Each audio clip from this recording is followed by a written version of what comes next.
Okay. I said Destiny is standing up for his bro Walter, and because he thinks Myron is like a real stand-up guy, so like he's gotta stand up for his bros. So when I'm in some hot water, I'm just saying you better stand up for me, like Destiny is standing up for Walter. Okay, just I mean, saying. I'll do that because you're an actual stand-up person, but like, just goes to show, where Destiny is at in his Yeah. politics and his personage, that he thinks Myron is a stand-up guy, and that Walter subsequently is also deserving of, Any type of charity. yes. Because like he was I don't know if you know who ABBA is, but like I would say ABBA. ABBA's got some weird politics, but he's becoming a little bit more progressive, like as he's kind of aged, I would say, in his like politics. And he was talking to Destiny, and Destiny's like, no, no, no, like she totally like baby trapped him, and ABBA was like baby trapping, like premeditated. And Destiny's like, no, it's not premeditated like all the time. Like now all of a sudden she's like worried about money and all this and all that. I'm like, yeah, because he promised her the world and like all of a sudden he dropped her like a rock. Like, yeah, I'd be worried about money too, bitch. Like, I mean, and she's not a citizen here. So of yeah. course I'd be worried about being taken care of. I mean, baby And that's what trapping, ABBA was trying to the say. the term baby trapping does refer to something premeditative, but I wouldn't be surprised if she did baby trap him, although it sounds like she was more invested in him than she necessarily wanted to baby trap him. But that, just because she may have committed a wrong towards Walter in that sense, if that's the case, does not mean that Walter is like a good person. Yeah, and like and and also ABBA was like he was still like coming inside of her. Like, come on. And he's like, Walter's stupid. And Destiny's like, well, like, it's not his fault. And I was like, and also, like, he obviously was serious about her because, like, he took her to meet his parents, You know, you know. And Destiny was like, well, I take most of my one night stands and stuff to, like, meet my parents if we're in the area. I'm like, what? what a weirdo. I'm like, ew. Like my sister a couple times, like, I'm so sorry, sister. I mean, it's well, I have three sisters. Pick one, okay? Like they've had some shitty partners, okay? And they've been like, Mom, Dad, do you want to meet my partner? And like my parents are like, no, like they're shitty. I want to have a good day, or I don't want to meet them. Like absolutely not, no. I Because it's like kind of a serious thing, like to meet the parents. Like, why would you take your one night stand to meet your mom? I um I think in a lot of ways, Destiny sort of perfectly represents liberalism and its trajectory, because he has always been a Democratic Party stan, basically following the whims of the party as opposed to having sort of personal values Mm-hmm. beyond Yeah. debating people. And you Yeah, see exactly. the same trajectory that the Democratic Party has had is reflected in the trajectory of Destiny's commentary, where closer to early on in his career, around the time when Hassan was around the same size, and like you could have called him a Destiny orbiter. Destiny would debate people who have more conservative right wing politics, such as the politics of the fresh and fit people, and destroy them from a progressive angle, and call them out for their stupidity and hypocrisy. But as time has gone on, and especially in recent times, he has demonstrated more and more sympathies for that end of the political conversation. Yeah, definitely. I In would say in I would say the same thing. in all aspects. And I wonder if his ban from Twitch and presence on Kick has anything to do with that, because now, or has something to do with that, because now he can't be involved with or on other Twitch streams with Twitch Oh, streamers, yeah, that's because right. they'll get punted for ban evasion. Um, so he now is forced to stick entirely with Kick collaborations or YouTube collaborations. He does as well, I'm sure. But Hmm.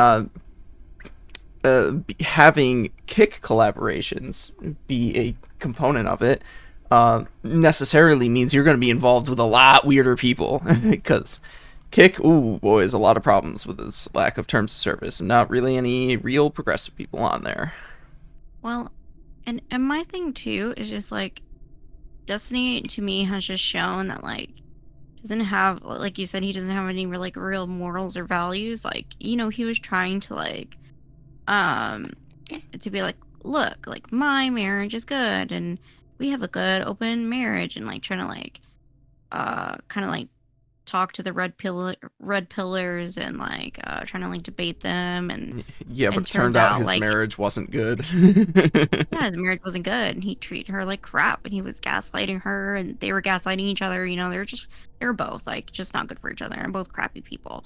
And like he's just an absent father. He's just not a good father. He doesn't like, he did, like Brittany said, he's not there to tuck his kid in at night, every night. He's barely there. He buys his kid he buys his kid stuff, okay, and has it like one day shipped from Amazon, but With that's all of about his it. money he gets from talking about Hassan. Yeah. Yeah. And even like even his kid is like, he tells his friends like, "Oh yeah, my dad like talks on the internet, but his job's not that important." Like, kids are mean, bro. But anyways, it's just so stupid. And I was just like, "Bro, what are you even talking about? Like, you're just..." and I and mean, he was just like putting all the fault on her, and I'm like, I don't know why you're putting so much fault on her when like Walter's just, and like I'm like, the whole reason Walter took her to meet the parents was like to get her comfortable and get her like to be like, oh my god, he's really serious about me, because he didn't, like, she didn't realize that he was like, like having unprotected sex with like four other people. Like, she knew about them, but not like the unprotected sex part. And um, and so like so like he thought that, or she thought that he was serious with her, and especially like in, she's Chinese, and in Chinese culture, like meeting the parents is like a very serious thing. I think with most ethnic minorities, I think most people in general, meeting the parents is pretty serious. And he's like bought his parents like gifts, but apparently he does this with all the girls. And he said this, like, he takes all the girls to meet his parents, and I'm like, your parents are shitty. Like, my mom would be like, no. Like, why are you wasting my time? Leave me alone. No, I'm not meeting your crappy, like, people. Like, go away. Leave me alone. Don't bother me. um, what was I supposed to say?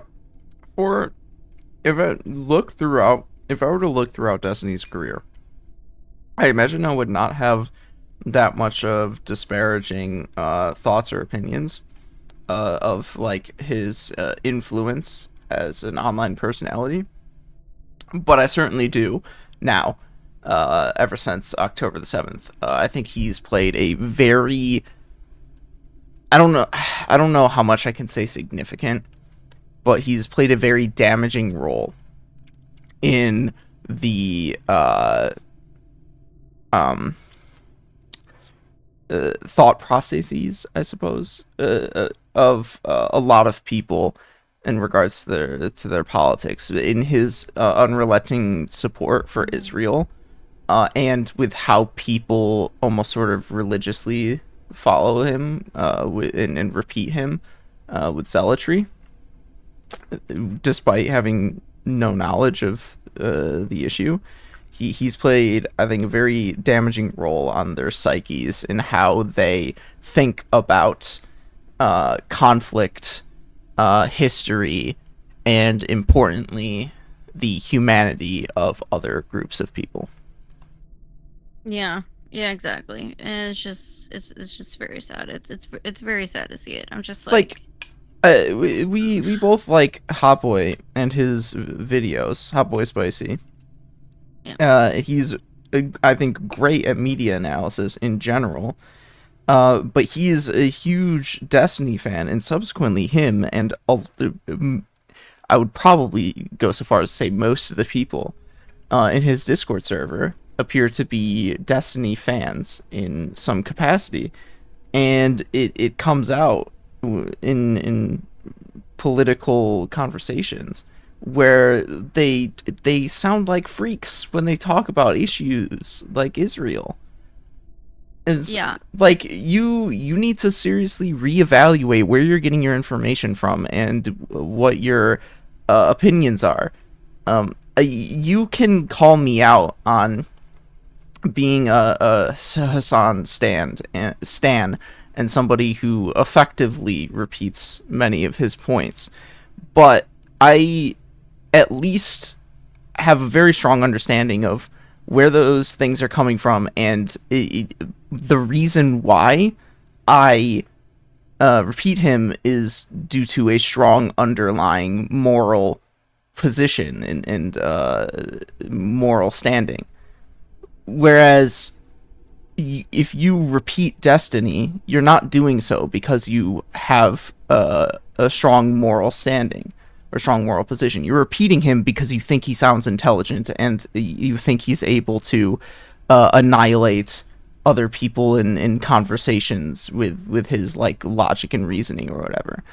Not Yeah. because I you mean, think he has the moral high ground, because he doesn't have the moral high ground. yeah, yeah, definitely. And I mean, I used to like Destiny. Like I used to watch him a lot. I would say like probably during the pandemic because like what the fuck else did I had to do? Like I was bedridden, okay, with my ulcerative colitis, and so like I did Could watch have a lot of watched his Hassan. videos, and I Hassan did was watch live a Hassan lot. too. He was live a lot during the pandemic. And I did Still watch is live Hassan a a lot. lot. So like I watched them both, and so I did like their content. But then with the whole Brit, and I did that's when I think I started watching Britney. I know I started watching Britney a little bit before the pandemic actually. And then the way he treated Britney, and then the way he just like his relationships with other people, and then you started like seeing a little bit, just yeah, just like how he treats people in general, really turned me off. And I was just like, he's just like a gross person. Like I just don't like him as a person How in general. You know, he's just how crusty. how you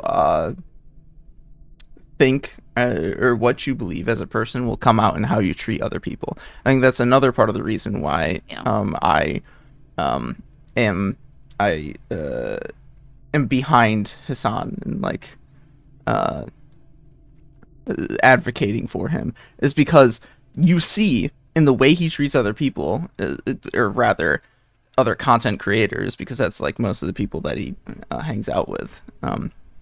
You see in the way that he treats them, and the way that they talk about him when they do, that he is a he's kind to them, effectively.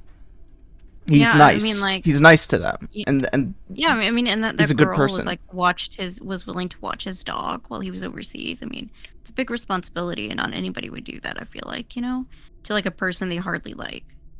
You know, Yes, I like think that does say a lot. his content creator friends are they're like very good friends with each other, Hmm. whereas I don't really see the same coming from Destiny. The people he collaborates with, he doesn't seem to be very close with, first of all, and second of all, he doesn't necessarily treat them well either.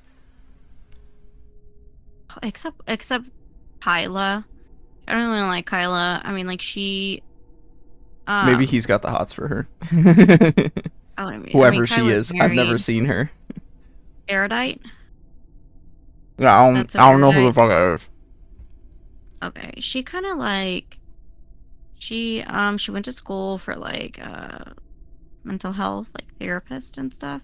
And so like she has a degree, but like she didn't go and like get a bachelor's. She didn't go and like continue on basically, but she does have a degree in like psychiatry or something. And so she So she started making content about that, and I did like that. But then she kind of started being like, "Oh, the poor men," and I don't know, my misandry came out a little bit, okay? Because then she started like catering towards kind of the incels. So she started getting a weird crowd of Yeah, I men. mean, incels are weird people, but when you like start basing your commentary and your content like around And that community, you're going to find yourself in a weird place of commentary where and you're so yeah, focused on the manosphere type stuff that like you exactly. actually end up And, starting becoming a misogynist in the process. You start and I'm getting like, the incels start rubbing off on you. yeah, and I'm like, I'm uncomfortable here. So then I just stopped watching her content. And so her and Destiny are like buddies. And then like her and Destiny, I think I told you this. They went and started hanging out, or they like went and what were they doing?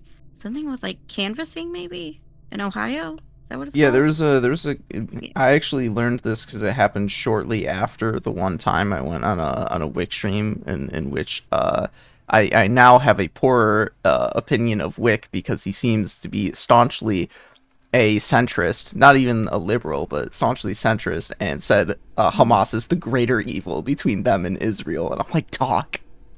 There's like just mountains of evidence to the contrary. Just stop being a dummy.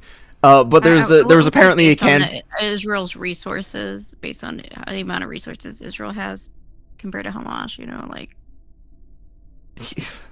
I mean, I Just don't know the finer details of it, but like it's not even like that hard of a conclusion to come to. Like you can look into the extent of war crimes and atrocities to whatever degree you wish, and you'll still find that Israel is committing more of them and more egregiously. But even you could just go as far as surface level as a casualty count, and it's like, oh, I mean, that's true. I think there's a bit of a disparity here. Very true. Very true. um, but anyways, I learned shortly after that that there was a canvassing event that a bunch of content creators went to, including that guy, Destiny. I think Vouch went to it too. Yeah. Um, Before though, yeah. which I, I don't know what they took out of it. I'm not entirely certain what kind of canvassing they did, but like if it wounded up being that they just came to the conclusion that like liberal talking points were actually correct and people like the liberal talking points and like liberalism, they probably did the wrong canvassing. They canvassed the wrong populations. But I don't I think mean, like, that's I don't I know. don't think that's actually the case though, because it worked with an organization called Progressive Victory, which probably um, Yeah, that's the organization Wick works with and stuff. So, yes. um, but but Even though anyways, he doesn't even remotely support any progressive politics, apparently. I don't know, they Or pay him. So, they, yeah, they pay him, and he takes the sort of like hands off approach of being like, but like I don't have any real political opinions, even though I'm doing political commentary because I'm a centrist. Let's have people have conversations about these things, but I'm always going to ask questions and put it in a centrist frame. He's like the Lex Friedman of streaming politics. oh, That's yeah. that's the way I would describe it. Except Lex Friedman tries a lot harder to approach things from like a sort of, I don't want to necessarily say educated, but he likes to go for like the quote unquote engineering perspective, where logical. He tries to approach things from a very logical framework, despite being evident, despite arriving at a centrist sort of trying to be apolitical position every time. Whereas Wick doesn't have that same background in engineering, so he just does it without the engineering framing. I can kind of see that. Yeah, Wick kind of puts his foot in his mouth a little bit sometimes, as well. Lex Friedman, the one guy who you will never be able to get, who will forever be a both side, who who is the actual both sides guy. Because most people, when they say both sides, it's like hiding their I true have a bit of a political bias. Yeah. affiliations. It's typically on a right wing side, but Lex Friedman just like actually both sides is it. He's really that fence rider, you know? He's a real centrist writer. It's like, whoa, you have no political opinions. That's kind of wild. Um, what was I gonna say? Oh yeah, and so they went on this canvassing event, and yeah, they got to meet some of their fans, and there was of course tons of weird, smelly men. Okay, what's new? And there were a few girls, like a handful of women that went, and they were like, "Yeah, we've been hit on by a bunch of these men." And it's like, we're uncomfortable and it's weird and like we're going home, but like nice seeing you guys. And so Kyla's like, how can we make this? So she's like, Destiny, how do we make this space more comfortable for women? And Destiny's Stop like, I being don't fucking smelly know. weirdos who see women as um people to be hit on. Yeah. And Destiny's like, I don't think there's any way to control it. Like this is like What do you mean whatever, there's no way to you know? control it? Tell people to be normal. Just be fucking normal. He was like, I don't know, like it's kind of out of our hands. Like what are you supposed to tell people? Like this isn't a matchmaking service. Like oh, you can't ask women out. Like we can't just tell people that. Like Well, you know, they're all adults. yeah, you don't tell people that they can't ask others out, but you also tell them to like be normal and not have that be the goal. Don't Yeah, have the perspective of every hole is a goal. Fucking dummies. but and Kyla was saying that like, yeah, I think these men that they're just like crawling out of their basements and like they see like, oh my god, there's a woman here, and that, oh my god, she has the same interest as me, so here I go, this is my chance, my one and only Yes, chance. it says And it's something. It's yeah, it's it just says creepy. something that Destiny's community seems to largely be made up of these type of people, and he doesn't seem intent on doing anything about it because he's the same type of person as them. No matter how much as he larps as otherwise, just because he's been married and had sex before doesn't mean he's any less of a weirdo, smelly freak. Exactly. And here Kyla is. I think Kyla really has good intentions, but like, you know why she just rides Destiny's dick. I'm so sorry. I'm so sorry, Kyla. I'm so sorry, Kyla. You know, ooh, I'm trying to like be pro women, but People like I'm sorry. Okay. people like Destiny are proof that people only care about aesthetics. Because again, Mm-hmm. Destiny rides the aesthetic of being the logical, supreme wordsmith. And Yeah. if he's the smartest guy in the room, then of course you should listen to him. But it's all aesthetic. He's not the smartest guy in the room. He never has been. He always debates weird topics that nobody should really debate. Has weird opinions. It acts like a freak. Talks about other people like a freak. And is generally callous and unempathetic. Yeah, and And doesn't know anything yeah, about anything he talks about. I think yeah, and that whole thing with like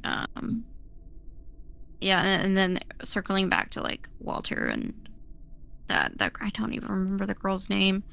Um, she like the whole thing that basically I'm trying to sum up what the whole conversation was about is that he doesn't know how the legal system works. We're trying to get like how anchor babies work. Like in some cases, even if you have a child here in the States, like just because that child is a legal citizen does not mean the mother can be a legal citizen in, you know, doesn't mean she can be a legal citizen. Doesn't mean the paperwork's going to get through in 5 seconds. Sometimes it takes years for her to be a legal citizen. Sometimes she sometimes she can't even become a legal citizen just because her kid's legal citizen, you know? Like, it's a very tricky process. And he just doesn't get it. He just automatically assumed that she would become a legal citizen just because, like, her kid is a citizen, you know? Because, you know, it's just like he doesn't Yeah, know. that's not how that works. He pretends like he knows, but he doesn't know. I'm like, if you would talk to some like I don't know, like some Mexicans, but like If you they would know. weren't born in some rural town in Illinois, was it Illinois that he was born in? Don't remember. Yeah, something like that. It was And some like bumfuck white state with with outside of any population centers. and see, I know because like I'm from Texas. And, like everybody we know is like immigrants. Okay, who've had to deal with these issues, and like my dad mostly hires immigrants, and so we had to work through this and like try to get these guys like lawyers and stuff because they've had children here, so their children are citizens and like don't get citizenship because their kids are citizens. It's just so stupid. Ugh. And it's just he Maybe doesn't he know. He maybe if doesn't know he things. maybe if he actually studied political science in college instead of whatever he studied that he subsequently dropped out from. God, it's not even which is like music. I think he went to college for music. Was it music? I thought it might have been, but I wasn't sure. Yeah, it's music. He what did he do? He played like But like, of I course he know he doesn't has know like that. any. But of course he doesn't know anything if he'd never studied politics or economics. No. He played like the keyboard or something, I think. Yeah, It's he has that little piano in his office that he plays sometimes. it's like a very major component of the reason why Hassan knows as much as he does is really because he studied those topics in college. he, I mean, he also has like relentless autism towards like reading as much as possible, but he knew a lot even in the early part of his career when he worked for the Young Turks because that's what he spent his college time doing aside from partying. Those were the classes he took were on poli-sci and economics. Yeah. So it's just like, bro, you don't know like what and that's what most of his comments his whole comment section was like, bro, things don't work like this, like you're just being stupid, like I'm so sorry. And then he'll turn around and Is make he a gonna Hassan video, learn? and all those same commenters will be like, "Yeah, fuck Hassan, let's go." It's just it's so dumb. I'm like, I'm so tired of men. Oh, men. Damn. What are men? Oh, and then of course Brittany, like she was getting all kind of comments from like Destiny stands, because she's like I don't know why Destiny, because like people, Brittany's fans were like, oh, why don't you look, because like J Stock and like J Stock is so stupid, like fuck him.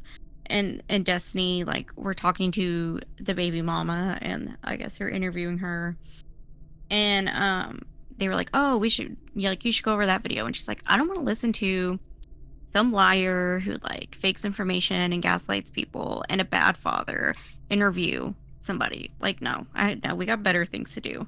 So people were like mad about that, and she's like, you know what, why don't you go talk to your moms about it?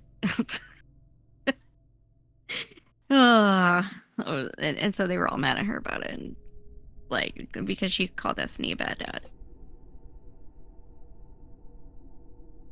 Like, I don't know, he's a bad dad. Okay, so are He's a you bad ever dad. gonna actually play the game? Yeah, I'm done chatting. I think I'm done yapping for the day. Yeah. Aren't you? I can't. Aren't you happy? I mean, they may have been painful, but aren't you, in a sense, kind of glad that we only have 1, 2, 3, 4, well, 5-ish, between 5 and 6 floors left to do? Yeah. Instead of having to do like all of them fucking all at once, you didn't do them. Pace it out a little bit. Thank God. Okay, so we're doing Gaburo, right? And yeah, yes, we're using Gabur's floor. And also on top of that, most of them will be a lot easier since you're holding off on doing them as well. Okay. Then we're doing the invitation. Yes, We're the doing right this hand one. side. Okay, let me close my door because my dog opened it.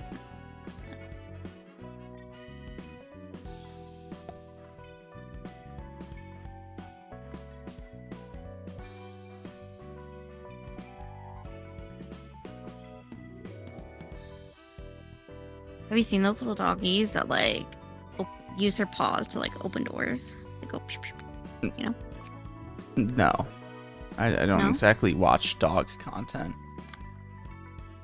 You should. Oh, you know what? I would babysit Ignatius for you. I'm just saying. You don't need to. He's entirely self-sufficient if you give him food. You know, I'm saying that because like of Hassan, you know, like that's how close we are. I would babysit Ignatius for you. You're I'm trying to make a joke. you're the Valkyrie to my Hassan. Yes. Ugh. Ugh, the love. Okay. The friendship. It's just so sweet. Oh, hey, she looks familiar. Oh, Mio. Man, my voice for her was not like that. Okay, she's good. 미안하군. 그런 녀석들로 성과를 내지 못해서. 다시 한번 말해봐. 뿔 하나만 달린 술록 새끼야. 미안하군. 약해 빠진 토끼들로 제대로 된 성과를 내지 못해서. 난 토끼에게 걸지. God, he's big. 아버지 뿔 하나도 He's a big 뽑아주라고. 다 적쳐버리기 전에 닥치고 자리에 앉아. 뭐야 할멈? 갑자기 무게나 잡고. 엘사 둥지와 도서관에 제 사무리를 투입할 거다. 에? 도서관은 둘째치고 둥지에까지? 엄지도 언더보스를 잃어서 힘을 못 쓸 텐데. 남아있는 검지가 골치 아픈 모양이야. 많은 인원을 투입하진 않고 보충으로 몇 명만 갈 예정이다. 그럼 우리랑 무슨 상관인데? 우리는 도서관으로 향한다. 이번 임무가 실패하면 나를 포함한 제 사무리의 1만 5천 마리는 All 15,000? Yes. 위에서 제대로 참작해주지 않았습니까? Won't that upset the power balance 오직 a little bit? 엘사를 위한 것이니 당연한 건가? What do you mean by that? Well, like, don't they like take care of shit and do shit for people? I'm assuming. Our corp are mercenaries that are hired by other corporations for a variety of reasons. This yeah, is if they're on around and like this is isn't stuff this gonna is go the down? this is the fourth pack of our corp. There has been no information as to how many packs there are, unless they say later in this cutscene that there's only 4 of them. But I'm pretty sure there's been no information regarding how many. Oh, I thought there were 15,000 altogether. So There are only 15,000 in the fourth pack. Yes, there are 15,000 in the fourth pack. Okay, got it. And I believe they're about to discuss the reason why they're being put on the chopping block. Got it. 하긴. 게르기아 Well, actually, 우리가 이 정도까지 버틴 Did you 것도 just say it? I guess it's obvious that we'd get in since the fourth pack was organized exclusively for L Corp's Nest. Well, I didn't even remember that. they were created, I guess, exclusive or primarily for the sake of Lobotomy Corporation. Oh. Yeah. Hmm. It's a miracle we were kept alive for so long, considering how awkward our situation's been. Because obviously, if the nest collapsed, then first of all they're out of contract, and second of all, it's like, well, the fuck are we supposed to do now?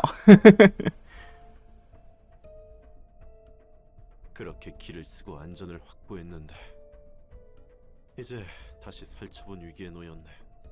아, 우리는 왜 항상 이런 처지인 거야? 엘사 혼자 멋대로 자폭한 걸 텐데 왜 우리가 휘말려야 하냐고. 엘사는 신뢰가 생명이다. 엘사가 스스로 무너졌다면 우리 책임이 아니지만 만약 외부 소행이라면 엘사는 계약을 지키지 못한 거지. 제대로 일을 수행하지 못한 가축은 폐기할 뿐이죠. 그리고 이번 일은 엘사만의 문제가 아니야. 그게 무슨 뚱딴지 같은 소리래? W사의 특이점까지 도서관에 저당 잡힌 꼴이다. 정리 요원과 승객들의 책이 도서관에 있다는군. 승객? 묘, 저번에 알아서 처리하겠다고 한 일은 연락이 왔나? 묘. 아니, 받은 연락 없어.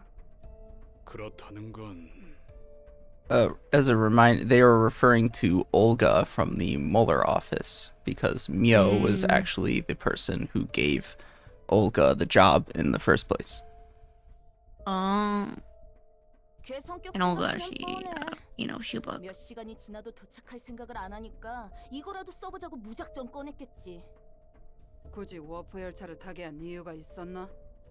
아니 뭐 마침 다른 곳에 부탁할 일도 있어서 겸사겸사 해결해달라고 했어. 그때만 해도 도서관은 별거 아닌 도시 전설 정도였으니까 대수롭지 않게 여겼지. 애초에 그런 곳에서 돼질 놈이 아니라고 생각해서 돈이나 벌자고 부탁한 거야. 잠깐만. 1등석도 아니라 일반석 승객이란 거야? 내가 1등석 표를 끊어줄 돈이 어딨어? 그 녀석이 열차 운행 도중 도서관으로 빠져나가고 책이 됐다 치자. 고작 일반석 승객이 사라졌다고 W사 전부가 움직인다고? 어차피 겉으로 봤을 땐 정상적으로 도착했잖아. 그러게. 그 잠깐 멈췄다는 사실을 공개해도 믿어주는 사람이 없을 거란 말이지. 굳이 급하게 워프 정리 요원을 보내야 했나? 대려 특이점이 노골적으로 들통날 텐데. 그 사실을 실마리로 잡아 진실을 파헤치려는 사람도 있을 거고. 게다가 1등석 승객들이 함께 사라졌다면 Oh, it's almost like they are. 지금은 그게 중요한 게 아니다. 우리의 일은 L사, W사, T사의 특이점을 보호하고 그들의 둥지를 지키는 것. 처분당하기 싫으면 어떻게든 특이점에 관한 책을 회수해야 해. L사가 무너진 원인도 찾아야 하고. 하지만 그 과정에 거짓이 섞여 있으면 까마귀가 직접 처분할 테니 그 점은 각오해라. 엘사가 제멋대로 자폭했길 빌어야겠군. 이러나 저러나 특이점에 목숨 거는 꼴이 웃기네. 웃기고 말고 할 게 어딨어. 일이니 목숨 걸어야지. 퍽이나. 가만 보면 특이점이란 거 정말 재밌지 않아? 시간을 절약하는 W사의 공간이동. 사실 다른 차원 속에서 까마득한 시간을 뺑이치다 이상한 터널인가 뭔가를 지나 도착하는 거잖아. 도착하면 다시 그 시간 당시로 되돌려놓고 T사는 거기서 뺑이친 시간을 모아서 팔거나 이용하잖아? 분명 도시 어딘가에서는 몇백 년 동안 고통받은 시간을 까마득하게 잊어버린 사람이 그 시간을 이용해 고깃국이나 푹 고아먹고 있을걸. 아니라고 다루나? 그렇지 않... 거기까지. 특이점에 대해 주둥이 더 나불대면 독방에 쳐넣어주지. 네. 한시가 급하니 다들 출동. She's chatty, huh? Yes, she is. 진짜 정말 알사에서도 오잖아. 궁금한 걸. 지금의 도서관은 과연 Ah, easy clap. 별게 다 궁금하다. 지는 현장에서 안 뛴다고 막말하네. 말로는 엄살 떨어도 늘 그랬듯 잘해줄 거라 믿고 있어. 뭐라 조언을 해주고는 싶지만 내가 전투하는 장면을 직접 본 건 일부라 아는 게 많이 없어. 뭐 괜찮아. 언제는 또 I'm sure she's 알려줬다고. seen them in action a lot of times, huh? Yeah, oh yeah. 뭐 A lot. 농담이야 농담. 그나저나 알사는 왜 고용했어? 처음엔 엘사에 대한 걸 잘 몰라서 이해할 수 있었는데 이곳의 사사들과 개브라를 보니 충분했을 것 같다는 생각이 들어서. 환상적인 존재 때문에 자칫 방심하고 있다가 일이 커지는 게 대다수였어. He doesn't know. He doesn't know. Yeah. Who's gonna tell him? 직원의 손실을 줄이기 위해 Who's gonna tell him that abnormalities are way more dangerous than like anything he's handled? I mean, he should know. He's seen The Pianist. 잘 모르겠는데 처음 계약할 때 간단히 들은 건 콧불소들은 막강한 전투력을 지니고 있지만 정말 딱 그뿐이라고 했어. 회사 시설을 어떻게 부숴먹을지 몰라서 힘들 것 같다고 했지. 힘이 세고 듬직해 보이긴 했어. 그럼 술록은? 정신력을 이용한 공격을 사용한다나 봐. 다른 기계들은 몰라도 관리자에게 돌이킬 수 없는 손상을 입혔겠지. 결국 그곳에 가장 적합한 건 토끼뿐이었다는 거군. 맞아. 물론 토끼 팀도 일을 크게 만들 때가 있었지만 그래도 꽤 도움을 받았던 것이야. Yes, the way the rabbits would work is that you would dictate parts of the facility to send them to, and that part of the facility would be entirely closed off, and the rabbits would kill everything inside of it, including your employees. if you left them in there when you called the rabbits in. Oh, but it wouldn't hurt the manager. Okay. Yes. So the rabbits would basically be a force that would put entire sections of the facility out of commission. Because you can't control the clerks. And so, well, actually, I suppose they only like fully go out of commission when the employees die, but they become how many clerks you have affects how quickly your employees regenerate health. So your employees would regenerate a shitload slower after you call the rabbits in, if you manage to, if you have them get out of there beforehand. If. Mm-hmm. Interesting. Okay. 공기가 무거워. 분위기만큼은 유적이라도 들어온 것 같군. 도시의 별이라면 유적과 다를 바 없지. 맛있는 풀 뜯을 생각에 다들 짜릿하지? 묘, 너는 좀 닥치고 있어라. 환영합니다, 손님. 저는 이곳의 관장이자 사서인 엔젤라입니다. 반갑다. 나는 R4체 사무리 대장 니콜라이다. 엔젤라 오랜만. 계약이고 뭐고 끝났으니 편하게 말할게. 아는 얼굴을 보는 건 나도 반갑네. 네가 엘사를 부숴먹었지? 왜 그렇게 생각하는 걸까? 처음 봤을 때부터 속이 시꺼먼 느낌이 드는 게 무슨 일 한번 크게 저질러 줄 것 같았거든. 내 감은 못 속여. 덕분에 우리 모두 살처분될 상황이고. 여전히 분위기 못 읽고 엉뚱한 소리를 하네. 궁금하면 책이라는 걸 읽으면 돼. 아, Oh, damn. 말이야. 손에 쥐고 종이에 적힌 글을 읽으며 Oh, damn. Fucking roasted. 꼭두각시 비서지를 끝낸 뒤에는 도서관에서 소꿉놀이 하는 거야? 네가 그토록 좋아하는 붉은 안개를 내가 죽였을까봐? 어? 묘, 닥치라고 했지. 그리고 당신 재밌는 소리를 하는군. 우선은 안으로 안내해 줄 수 있겠나?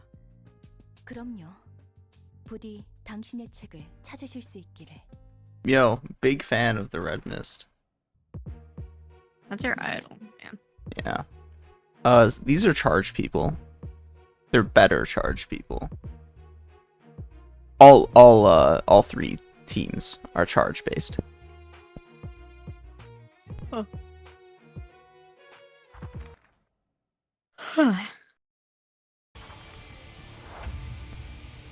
Oh, I forgot about her rock music. Yeah, I was like, whoa. because you're so used to the floor battle music. Yeah.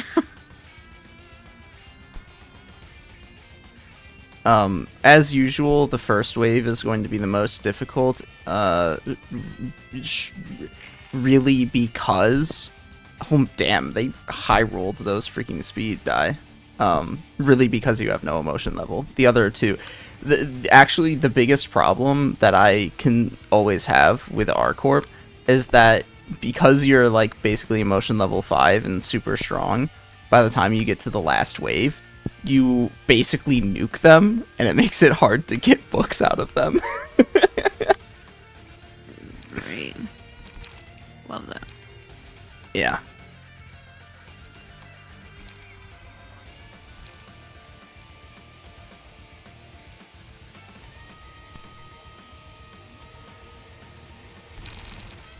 Okay, calm down.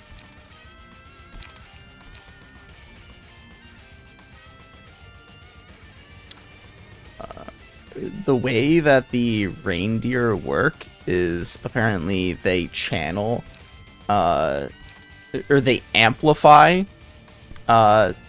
psychological, they amplify bioelectricity and use that to fuel beam attacks coming out of their little stabs, and the antlers are what amplify their bioelectricity, specifically inside their head, which is why they have supposedly psychological attacks. Interesting. You can also unlock. I don't know the conditions for it, but you can unlock. What the fuck would it be called? Aesthetic. You can unlock their helmets to put on your characters. Each team has like a set of like 4 or 5 different helmets that you can make the heads of your librarians.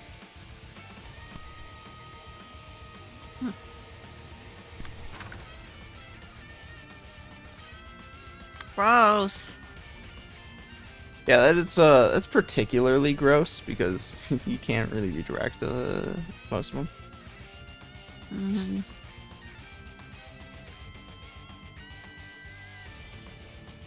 I mean, you can have Gabura redirect 2 of them, as opposed to the ones she's currently targeting.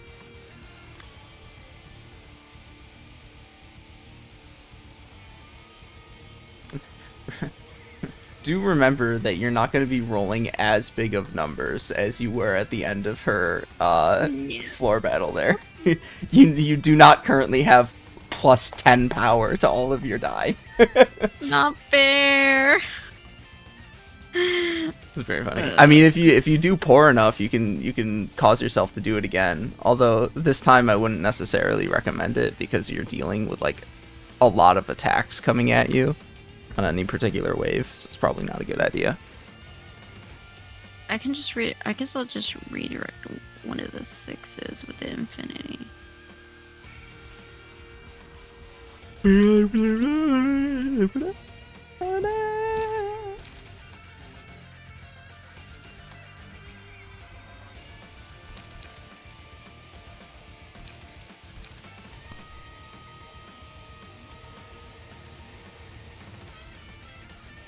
I don't know, it's a big defensive bro.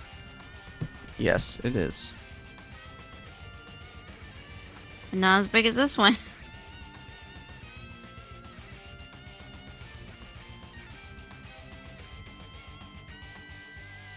You're pretty even, roughly.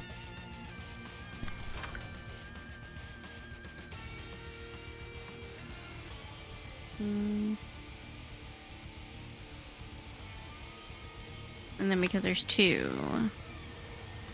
Let's see. Those are just the ones targeting you. Yeah. So. And you have a counter die. Yeah. Though it's not a particular. Actually, it's stronger than I thought it was. 4 to 8. It's pretty solid. So dealing with one of these will be fine. What is it? An 8?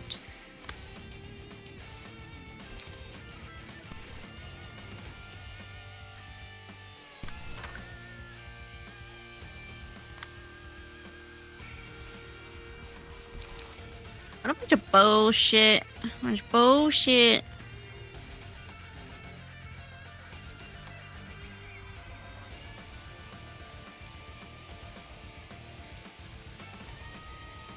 Oh yeah, when you asked to play, I was actually searching for my next indulgence in gaming. Wink, wink, nudge, nudge. And in the process, I accidentally stumbled upon an actually good game that is not of that is not of the wink, wink, nudge, nudge type, but does have some level of nudity in it. Just not like A lot.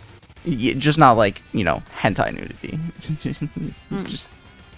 just not like sexual acts. It's an idol management game. I think it's literally called Idol Manager. Oh, that's interesting. Yeah. And it actually appears to be like pretty solid. There's I wouldn't say robust modding community. Most of the mods seem to have come out like the 2021 time span around when it came out. But like people adding a bunch of characters to the game effectively to fill out the roster of idols and also put in anime characters. Mm-hmm. Because why not? If it exists, then why not shovel anime into it?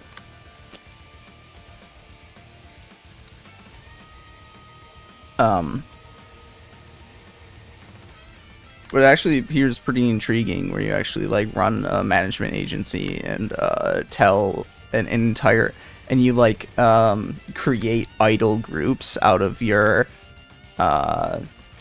talent pool, out of your employees, I guess.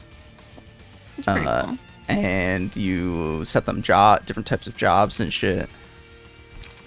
And I guess, and it appears like the nudity aspect of it is like you unlock, I guess, images. Like, so like they have, so like each of them has profiles that like tell you like their stats and their talents and whatever. And it appears that you can unlock for their profile image different like poses and outfits for them, some of which feature nudity. Mm-hmm.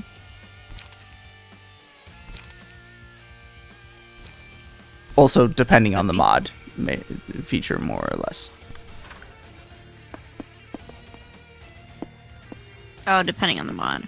Okay. Yeah, yes. There is some in the base game, but of course, not all mods have it, and some mods have more of it. But I'm more so interested in the fact that it actually seems like a genuinely interesting game to play. So that's probably what I'm going to try out after we finish here today.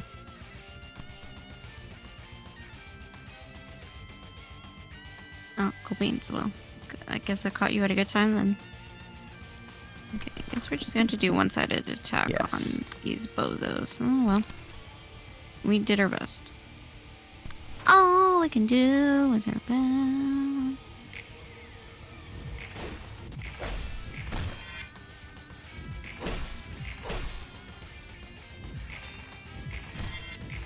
Oof.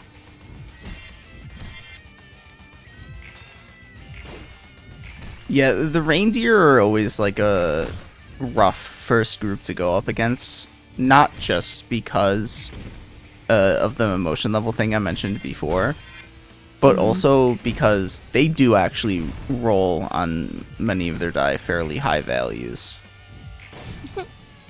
They have many multi-die cards that roll relatively high values. I'm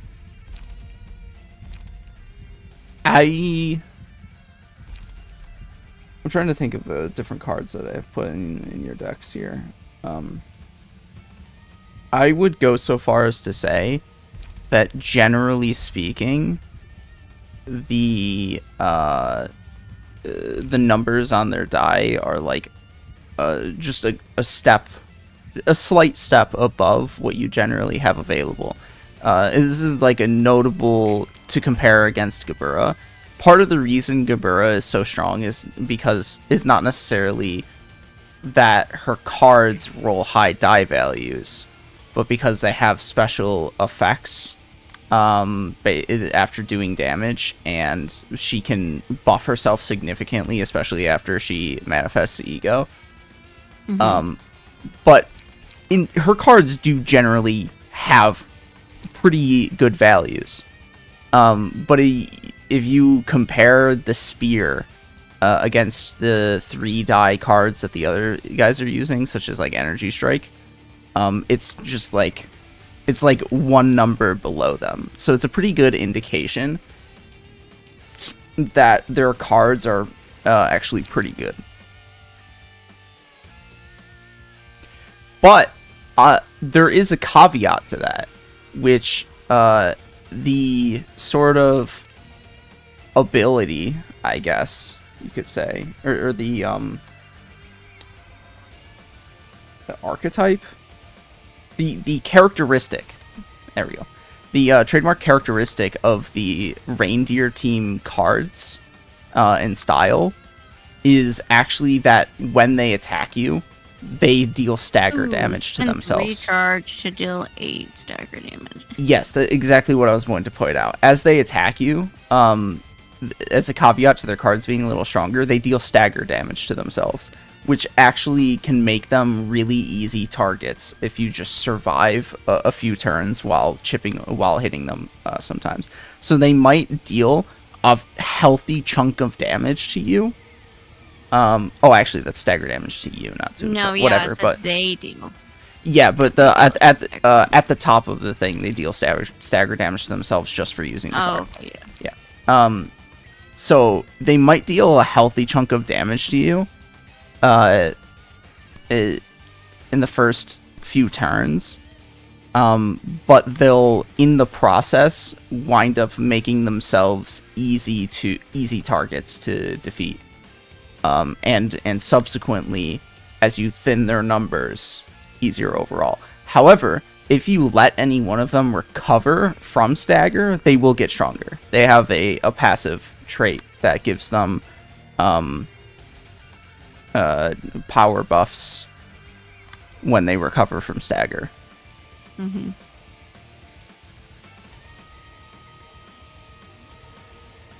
Or actually, I think only Rudolph has it for now. It looks like they only get the buffs for after they take a bunch of damage.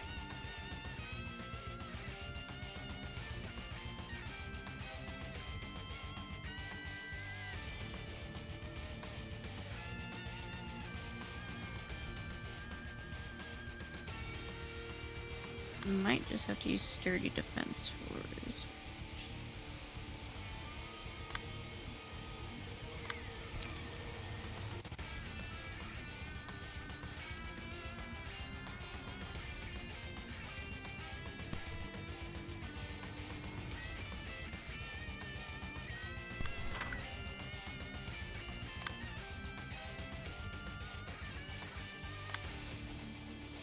So I actually watched the first episodes of 2 more anime in between yesterday and today. Mm-hmm. One of which was the jellyfish one, and the other one was Girls Band Cry. Ooh, how was that? The jellyfish one. We'll talk about both. The jellyfish one was about as good as I expected it to be. Which is to say, it's quite good. The animation, very good, very smooth, very expressive. Dogu Kobo doing a great job. And it's charismatic, and it's interesting from a character perspective. Because the main crux of its drama appears to revolve around how... it appears to revolve around this girl who was an artist as a child, but people made fun of her drawing, and so she became really self-conscious, and stopped drawing as a result. She became really and they didn't make fun of it knowing who the artist was either. She created a mural. Or she won a contest or something and created a mural, and she pointed it out to her friends without revealing who made it, and they're like, "Oh, what's this weird drawing with like weird colors or whatever?" Or maybe and so she hid that it was her. She became really self-conscious and self-deprecating, and as opposed to leaning into her interests and talents, she became her sort of guiding principle effectively became, I am just an ordinary person with no real talent, and I just am going to go about life in an ordinary way. I don't stand out at all. Yada yada yada, self-deprecating, depressing. sad. Yes. Sad boy hour. Yes. Sad boys hour. Sad girls hour. Sad girls hour. Yeah. she meets another girl who is a former idol who got fired because It's not she even going to be. yeah, I mean, you can try. 2-1. You have an okay chance, and the reason why I say that is because you have 2, 4, 5. Yeah, you have +5 die power on that right now, so that puts you at a slightly higher minimum value and a slightly lower maximum value. So it's like, it's an okay chance. Oh, actually, well, no, never mind. You don't have enough light. Yeah, because I was thinking about using overthrow and then. Yeah, but imagine I was, oh yeah, don't have enough light. So she meets this former idol who got fired because she punched another idol in their group for it appears to be something related to their producer. I am going out on a limb here, but it's probably he was grooming them and she got like and she No. I there's no evidence for my speculation on this, but like this is typically the kind of direction this kind of thing goes in. And that the producer was grooming these idols and they got into a spat over their emotional attachment to him and like who deserves his attention or yada yada, something along those lines. Which is obviously not something that she should be fired for. It should be the producer who's fired for it, but depending on like, she is a child, you know. yes, she was 15 at the time. So, but like, depending on how the situation evolves, she could be completely unaware of the fact that she was being manipulated. Anyways, that's still just speculation on why they got into a spat and she punched somebody. The crux is essentially she got fired because she punched somebody. She actually really adored. Oh, you tied that. You did not tie that one. Yeah, sturdy defense. The first die on sturdy defense is worth keeping in mind. It's an evade die, so not a defense die. So you took the full brunt of the mind whip. So she really likes the mural drawing, and basically events ensue. She says that she, despite the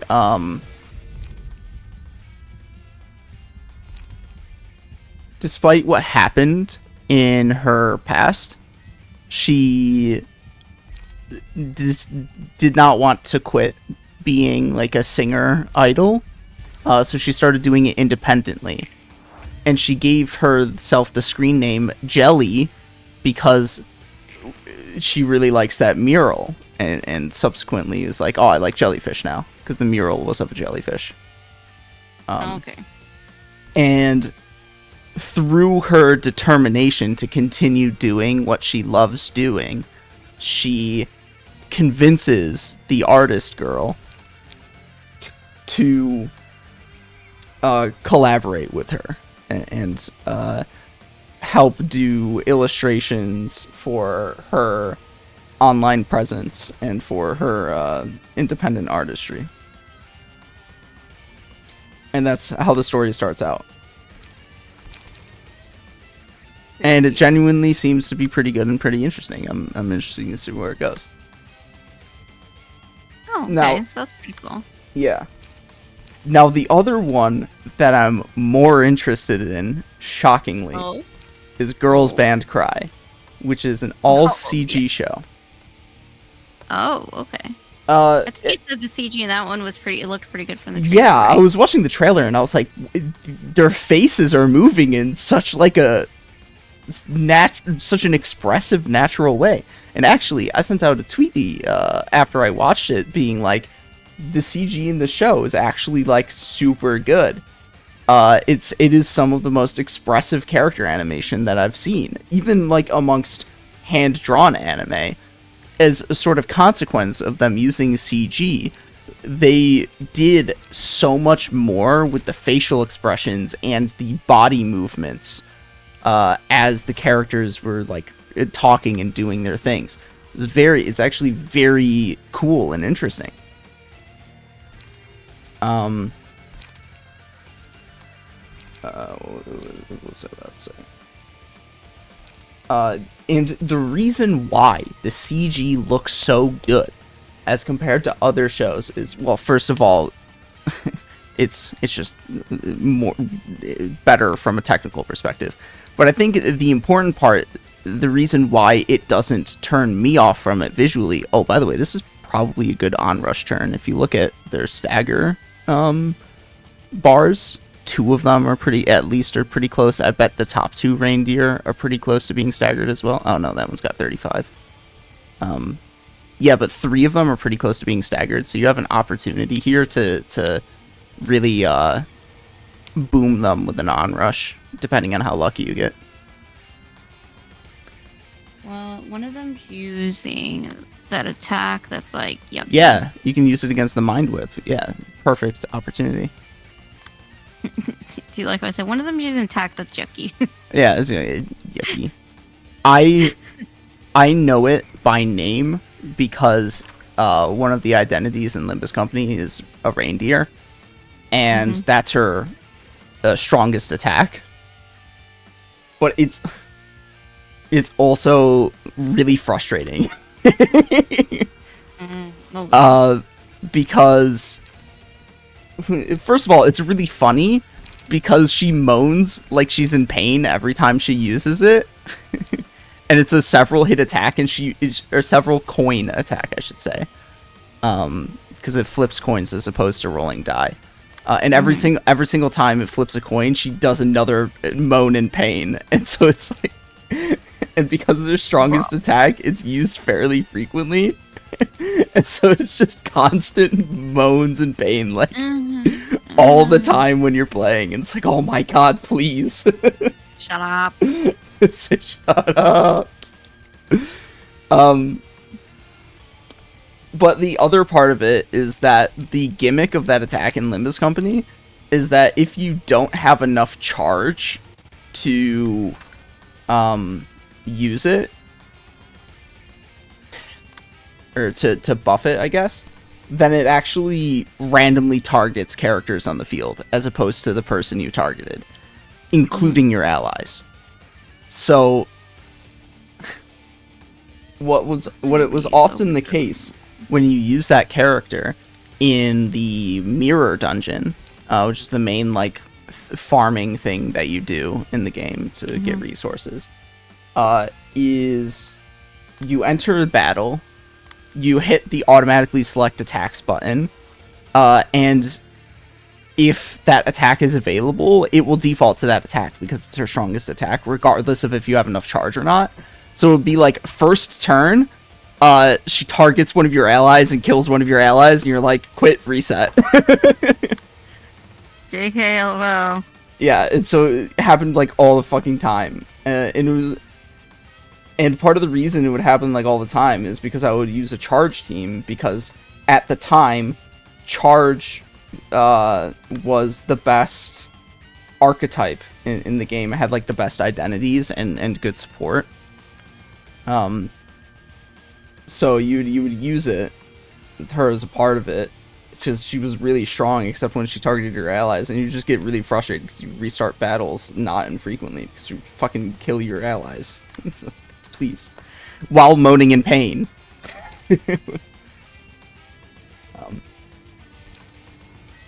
Anyways, so it's Mind Whip.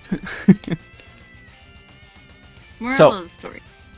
Moral of the story, Mind Whip.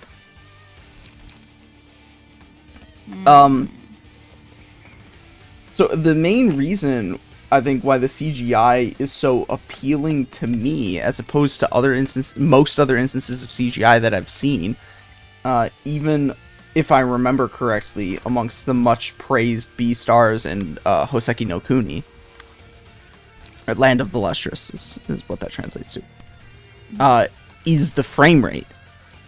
I think this is something that they did well in. You're gonna lose that Clash. Yeah, all of them are playing that card now. Well, yeah, That's the reason I'm playing because that you're a few turns in. I mean, maybe you still want to Clash it, get a negative emotion coin if you're gonna get hit by it anyways. I'm just saying you're. Yeah, we're all gonna get hit by it. Yeah. 1, 2, 3, 4. Hey, at least you can use Overthrow on Kim now to boost your Extreme Edge. You have enough light now.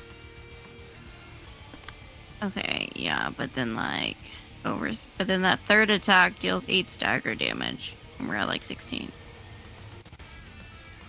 And I'm sure you'll be fine. Or just the other one. You could target the other one too. I don't know if it's the same card. It's the same card. Oh, yeah. Well, I mean, whatever. Do what you want. I'm sure you'll probably not make any stupid decisions. I'm only half paying attention to what's going on anyways. I don't know, we'll do it. Maybe it'll help in the long run. Yeah. So the frame rate. So I'm pretty sure this is something they did well in Trigun Stampede. I'm convincing myself that we're developing negative emotion. Yeah. I'm pretty sure this is something they did well in Trigun Stampede, if I remember correctly from the trailer. But I never ended up watching it because I was like, well, I've already watched the original Trigun, and I'm not particularly interested. It's very different from the original. I figured, but I also don't care. L plus ratio. I don't care. Man, they're all gonna kick my ass on this turn. I mean, we'll see, because you're using Onrush.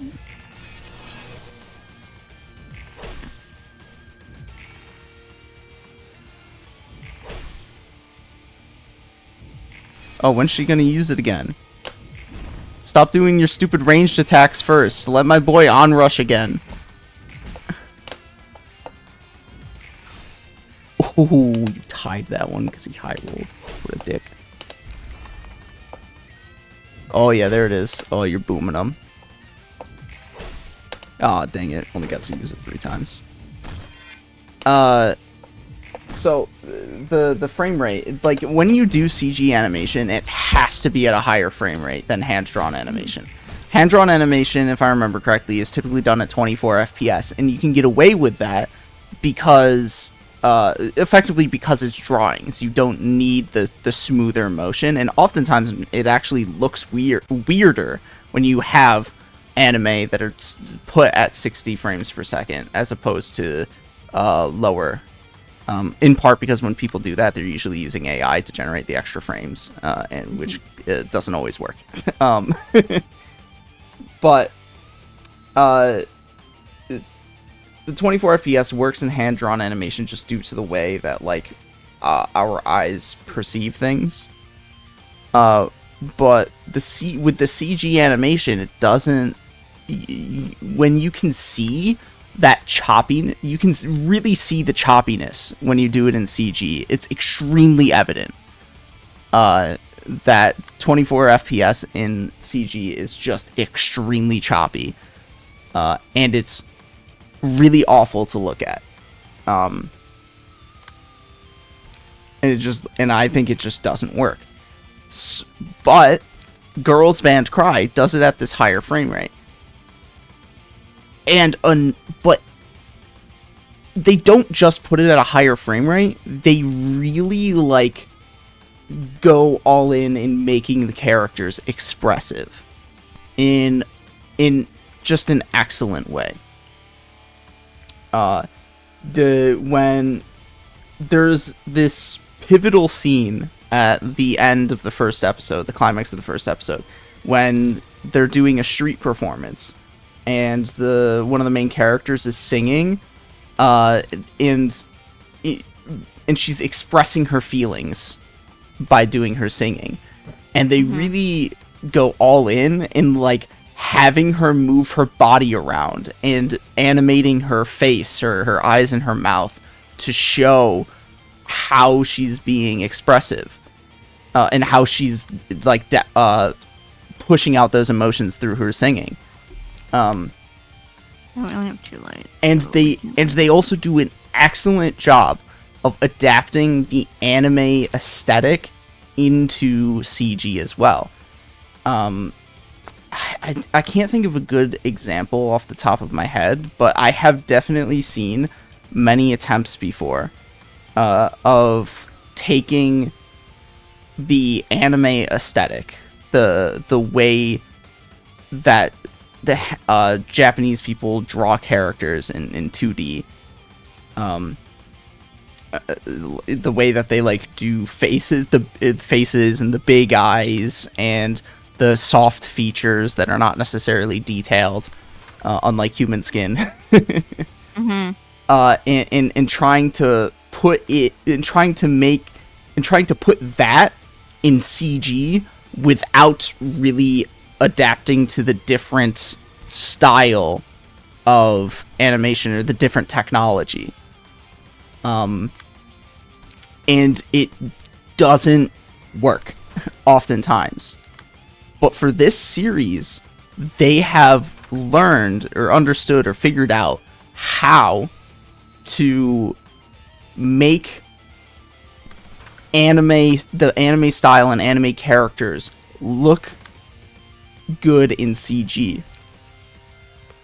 And another thing they do is, even in just like simple character, even in simple conversations, the characters will be moving their bodies in like a natural way, and their faces will be moving in accordance with their dialogue in a way you don't often see in 2D animation, because it would take a lot of time and effort. And when you do see it, it's usually like a dedicated Sakuga moment where they're like going out of their way to really show you like the syllables being made with the characters' mouths and their eyes like moving as they're doing it. But in this CG format, they're able to do that so easily, and they do it so well, of just molding the characters' facial expressions in accordance with their feelings as the conversation evolves. It is, as I again said on Twitter, some of the most expressive character animation that I have seen, just period. It's kind of incredible. And then on top of that, it seems to have genuinely a pretty good story as well. It's not terribly dissimilar from the jellyfish one I mentioned before. Just a little bit different, but like the core beats are roughly are pretty similar to each other. In this case, the main character girl feels out of place in her rural hometown, and so she decides to strike out on her own and go into Tokyo, and into the big city. But she makes a shitload of mistakes on the way because she's nervous and inexperienced and only 17. Yeah, makes sense. Yeah, but she basically wants. It's not that she wants to follow her dreams. She wants to discover what her dreams are, and she was heavily inspired by another artist who used to be with a certain band, but parted ways with the band for as of yet discussed reasons. And they sort of meet through coincidence, and the former band person kind of inspires the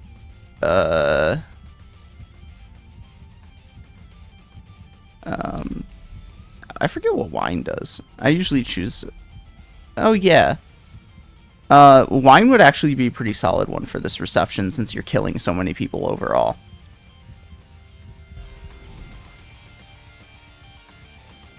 So it's basically another layer of health regeneration for your whole squad when it procs. Oh, it's a single ally though. Yes, so it's if you give it to Gabura, when Gabura kills an enemy with bleed, all allies recover 10 HP. Oh, okay. And Gabura's probably going to be doing the most killing. Oh, select ego. Yeah. Has a red writing head mercenary. I agree.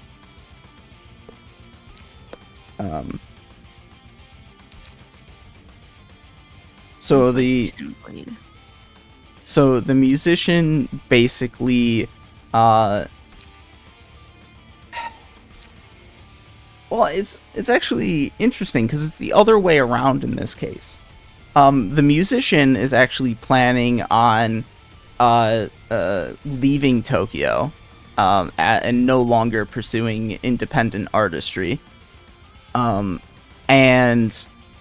the girl actually inspires the independent artist to continue pursuing her dreams, because she was inspired by the music that the other one created, that the musician created, and she wants to see the musician continuing to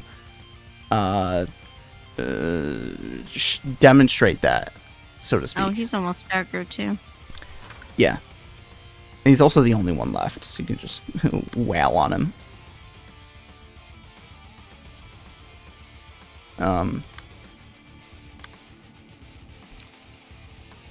So, and that, so it is presumed that those two and other characters that they'll meet going forward are going to form like a music group that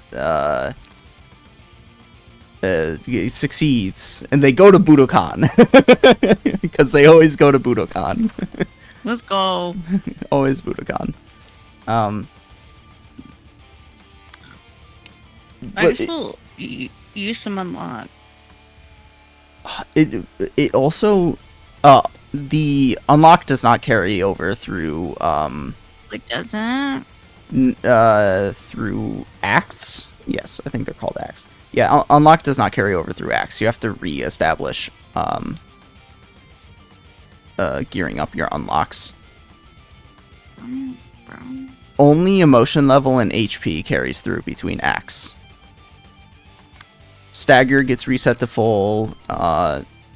Any progression of cards gets reset. Any progression of passive abilities gets reset.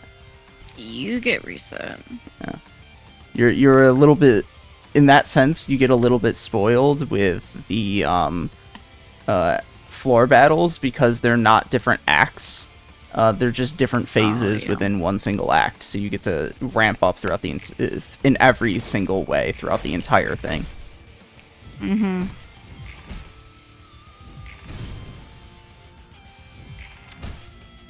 But the way that it establishes the relationship between these two characters, and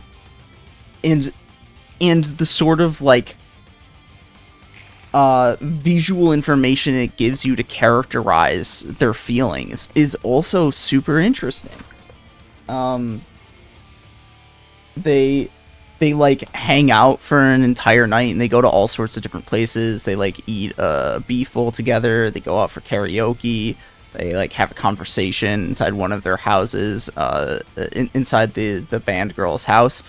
She lives with a gay guy, and the country girl is shocked that somebody is gay. Oh, really? Yeah. Like, he's gay? He's gay? What?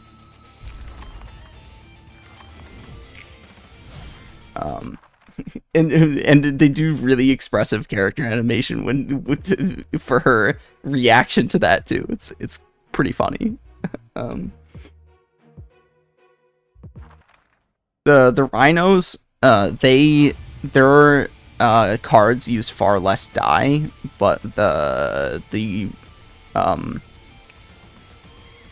values on the die are bigger. Okay. Yeah, as opposed to 3 die, most of their die are 2, or most of their pages are 2 die.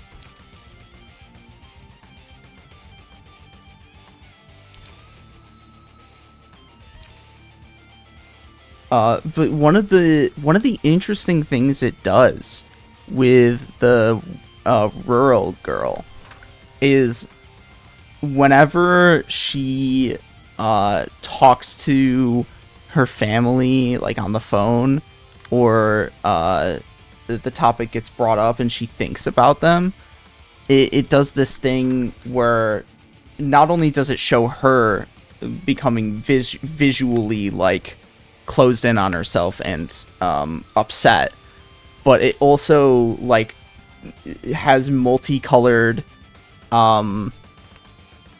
dimly lit lines coming out of her physical body to like show like to help demonstrate like she has very ugly feelings about these things.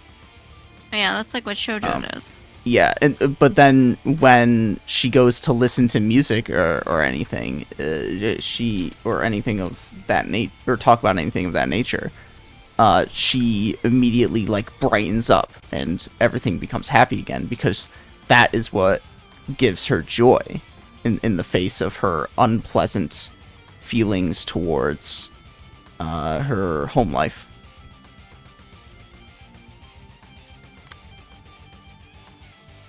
Yeah, that's what shoujo does. You should watch more shoujo.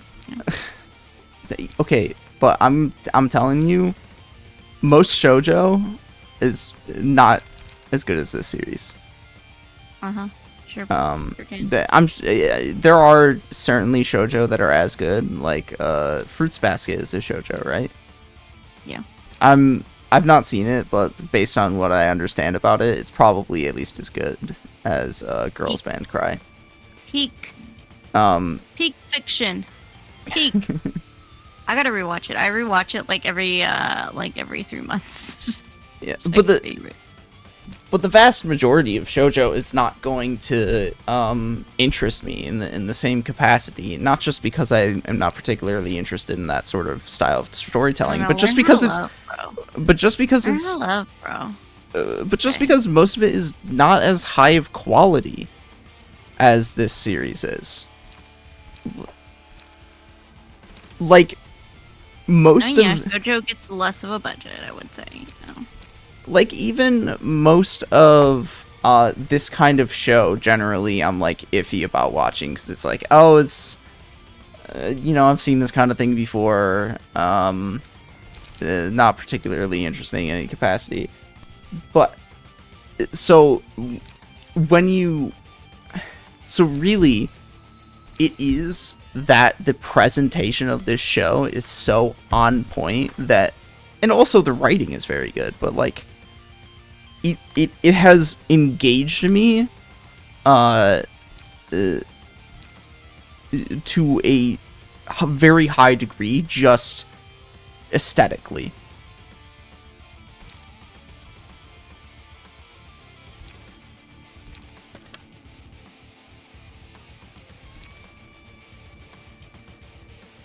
And I genuinely think it is a very, very high quality show.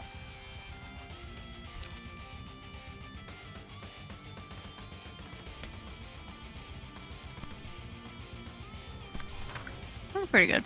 I mean, Probably be one of the best of the season, if not for, it could have even been the best of the season if Mashoko Tensei wasn't coming out. Oh yeah, that's gonna be big shoes to fill. Because I will say, even as much as I like Spice and Wolf, I do not think the first episode of Spice and Wolf was as good as this first episode of Girls Band Cry. And some of that I think will have to do with the natural pacing of Spice and Wolf. It's a little bit slower, especially to start out, and a bit more, I guess, methodical in establishing its settings and characters and their relationships, because it's a fantasy, effectively. It's closer to medieval than fantasy, but it's fantasy. Whereas Girls Band Cry is just straight up like modern day Tokyo. So like you don't need to really discuss the you don't really need to establish any setting details for the most part.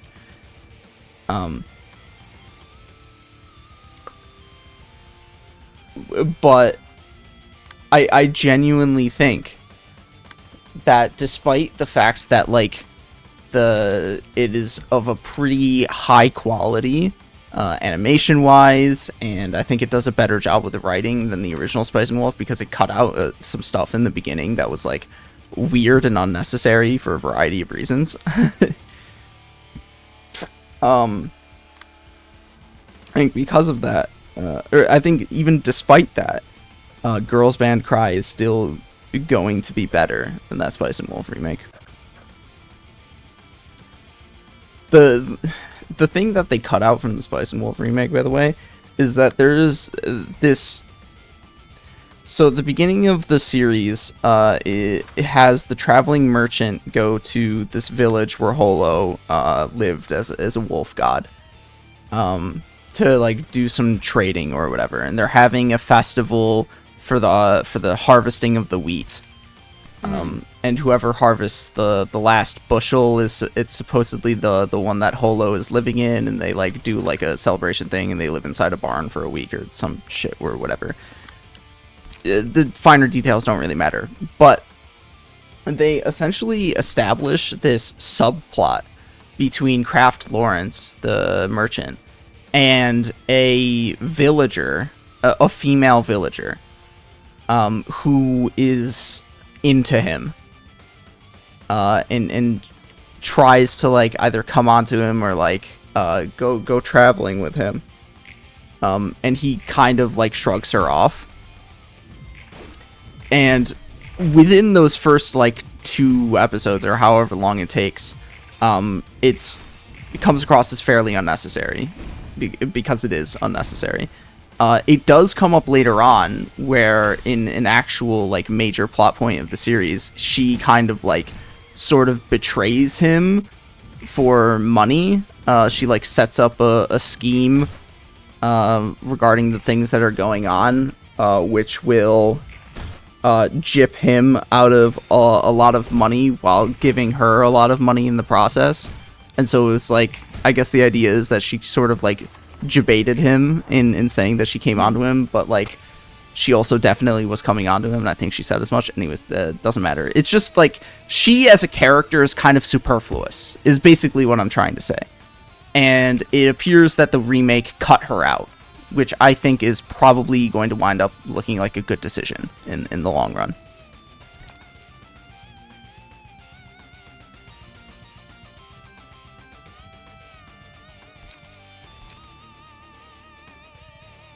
Interesting. I'm still trying to catch up on last season's shows. I finished what is it? I would say to watch Shangri-La Frontier, but it's probably not the type of thing you're into. I finished like the Witch and the Beast, I think is what it's called, or the bitch and the bitch. the bitch and the beast. Maybe it's called the bitch and heat. No, that's the Omega verse. Oh my god. That's a hentai version. You know what I mean. And it's pretty good, and it ended like on a cliffhanger. I think it's a pretty good series. There are some parts where like the animation is kind of like, but I think I'm gonna read the rest of the mangas. I kind of got that vibe from the first episode or 2 episodes. I think it's what I watched, where I was like, yeah, I'm shaky. I'm like vaguely interested in what the series is telling me, even though I never continued it. But like, there's definitely I could tell that they were kind of doing their best to work with the budget that they had. They were doing a pretty solid job of directing the series and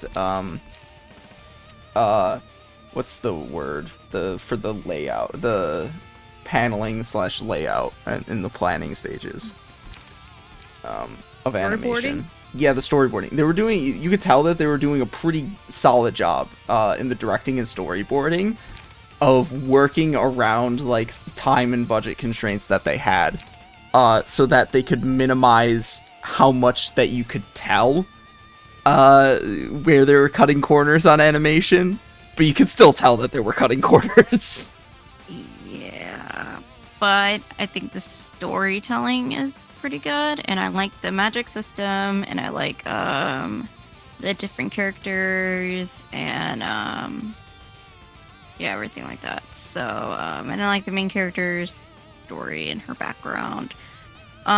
So yeah, and I like I said, I like where they left off in the story. So I'm gonna pick up the manga and read it. Yeah. And what else? And then what else did I watch? I'm on the last 2 episodes of the Metallic Rouge. It's fine. It's not that great. It's not as great as I thought it would be. I watched half of it fine. and I was like, this is really good. I mean, it's fine. It's not that exciting. I mean, I was like on my phone half the time when I was watching it. I feel like Well, I maybe mean, like- maybe that's the reason. Is because you were on your phone. the idea of like finding and discovering like your freedom and like who you are and like what you want to do. I feel like, yeah, every anime does that. Like, okay, whatever. I will say that conceptually, I think there's a lot of holes in the setting.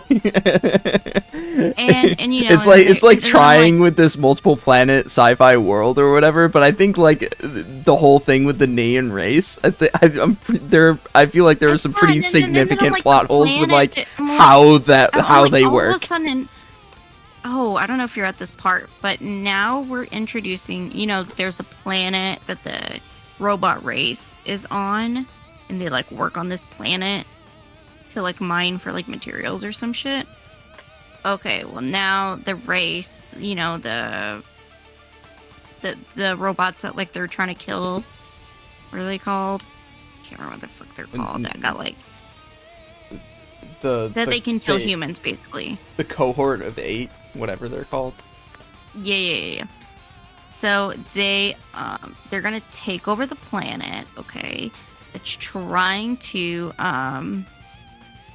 they're gonna take over the planet that all the robots are working on. They're gonna make that their home base, and they're basically gathering all of their souls to power up the planet or some shit. And they're gonna take over the world and like be the boss and like rule over the humans basically. And I'm like, the fuck? And then we're introduced to an alien race. Is this okay? And these aliens came from a whole other dimension. Okay. Oh, and then we have the girl with the glasses. She's a robot. Okay, and the alien race made her to communicate with the humans. So. And the alien race give them the knowledge to make robots. The question I have is, and the planet that the robots are working on is for the aliens to live on. And I'm like, the fuck? How did we get here? The question I have is if this takeover of the planet is supposed to be like a fascist style one, or if it's supposed to be a Viva la Revolution style one. Where it's like, are they taking over the planet for selfish gain, or are they taking it over because they want to free their race of people? Well, okay. Well, they did end up killing robots. You know, they're trying to like. Yeah, that doesn't sound very Viva la Revolution of them. Yeah. And they're like, well, people and like robots are gonna die, so like, you know, in the revolutions, like, we're not there. I mean, that so... and they're more out to kind of like save each other and kind of like prove a point that like, yeah, we're badass, and like not badass, but like to prove a point that yes, we have freedom and we're gonna fight for freedom, kind of shit. You know what I mean?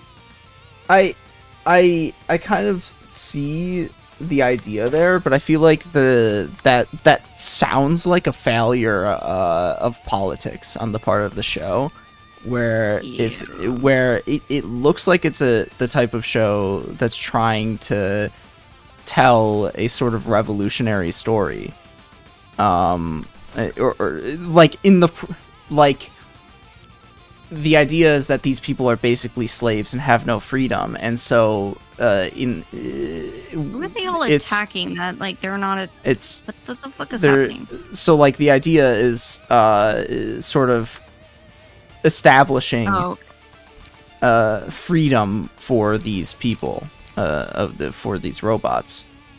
But like if that was well and truly the case, then it would be using the ones without the limiters as a means to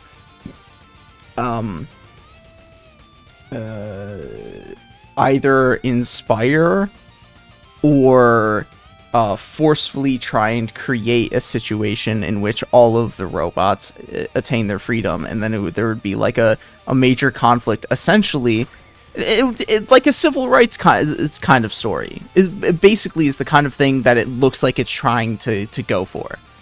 no. But if not it what they're trying to go through. Go for it. what I was going to say is if they go in the direction of like the people who are able to kill humans are actually just like in it for self-interest, and if they don't try and cover it from the angle of, you know, all people deserve equality and freedom, Well, and then that's a failure that's of the politics robot. on the end of the show.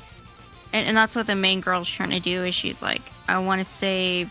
She's like, I don't want to save because her brother gets kidnapped. Okay, her brother gets kidnapped, and what the main like the cohort of 8, they're like, we need you to basically rule over the humans. Like you need to once like all the robots take over, you need to be the one to like. You need to be So- like a liaison. Right. pretty much. I want to say a better way of phrasing it, and what I'm trying to get at is if they're trying. I mean, I guess you could try and have it from the angle of like they want to rule over the humans instead of the other way around. But then you would also have to discuss Oh, the faults. I can't redirect that. But then you would also have to discuss the faults in that logic. And basically, if the idea is if they're going to, like, sacrifice their own people for the sake of this freedom, then that's not truly representing a revolutionary style approach or story. That's just that's basically fascist style politics. You're just using people for your own self-interest as opposed to aiming for the liberation of your people. And you could go from the misguided approach of, like I said, of trying to rule over the people who are currently ruling over you, or the liberation approach. But in either case, the revolutionaries don't sacrifice their own people for the sake of the freedom of their people. They at worst sacrifice the people that are ruling over them for the sake of their own personal liberation. Yeah, and so Metal Rouge basically says like, I'm not. She's like, I want to save both the humans and the and the robots, because what they tell her is that like the way they're going about setting free the robots and giving them free will is that they're going about it in such a damaging way that like it's going to cause major casualties across the board, because they're already causing casualties for the robots, right? They're basically sacrificing their robots as it is, and it's gonna cause it's just gonna cause major destruction, you know. And so This sounds incredibly and so liberal. they have a way to like stop. You know, I don't know. I'm like two episodes to the ending, but then they introduce the alien race to it, and they're basically making robots and using using the slave labor to make a home for the aliens who have lost their home. Maybe I would have to see it for myself to like dissect it, but you're making it sound lib-coded. It feels lib-coded, honestly. I mean, like, I'm like, I don't know how we got here.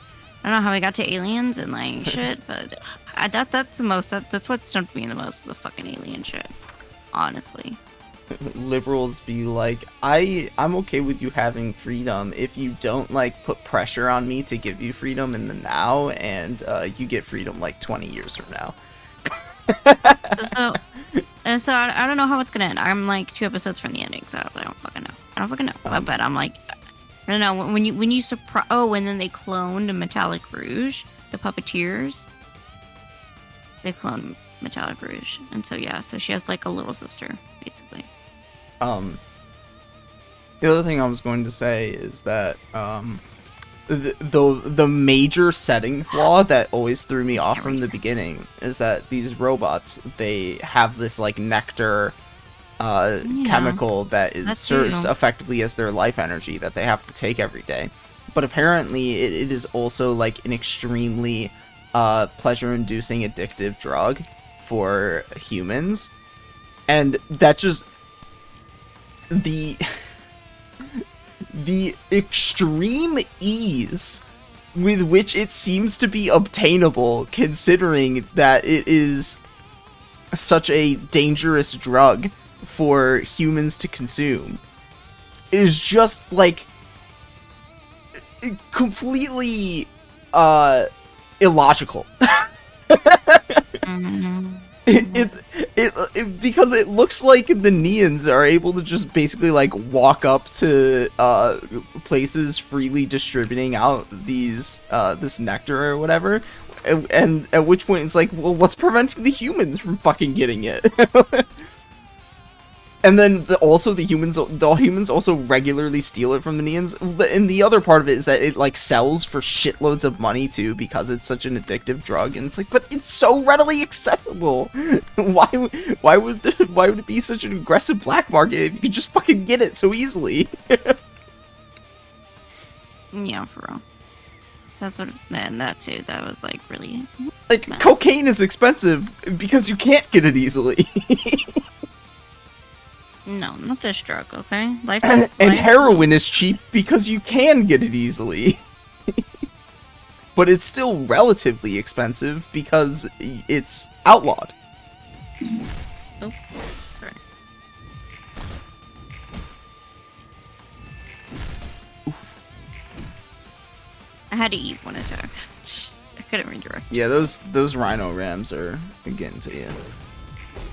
Yeah. I mean, what you gonna do? You know? I mean, you're still ultimately doing a shitload more damage to them than they are to you.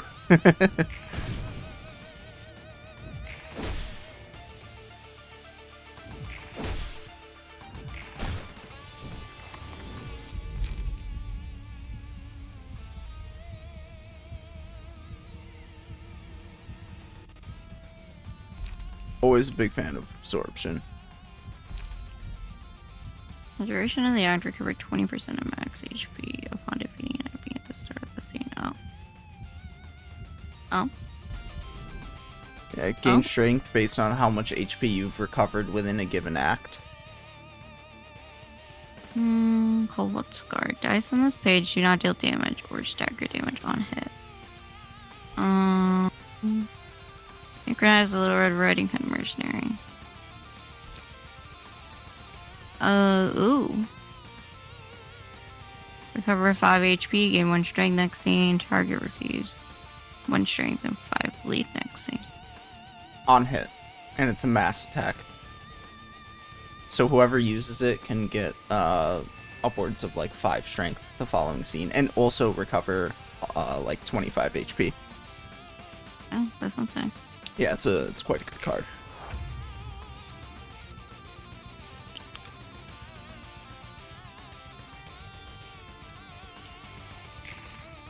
Cool beans, I'm gonna use...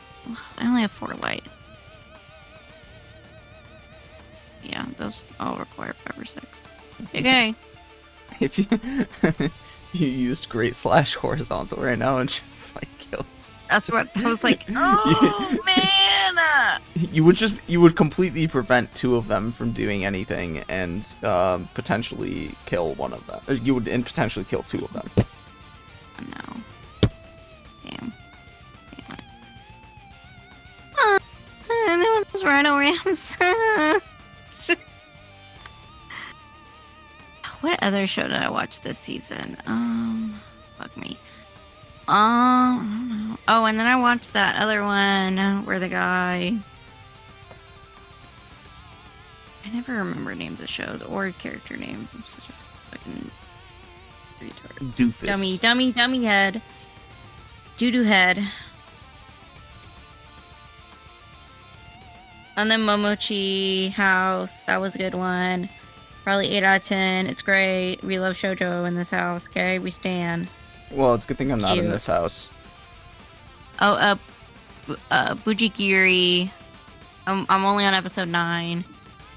I mean, it's kind of cute. I mean, like, some of the episodes are, like, super funny.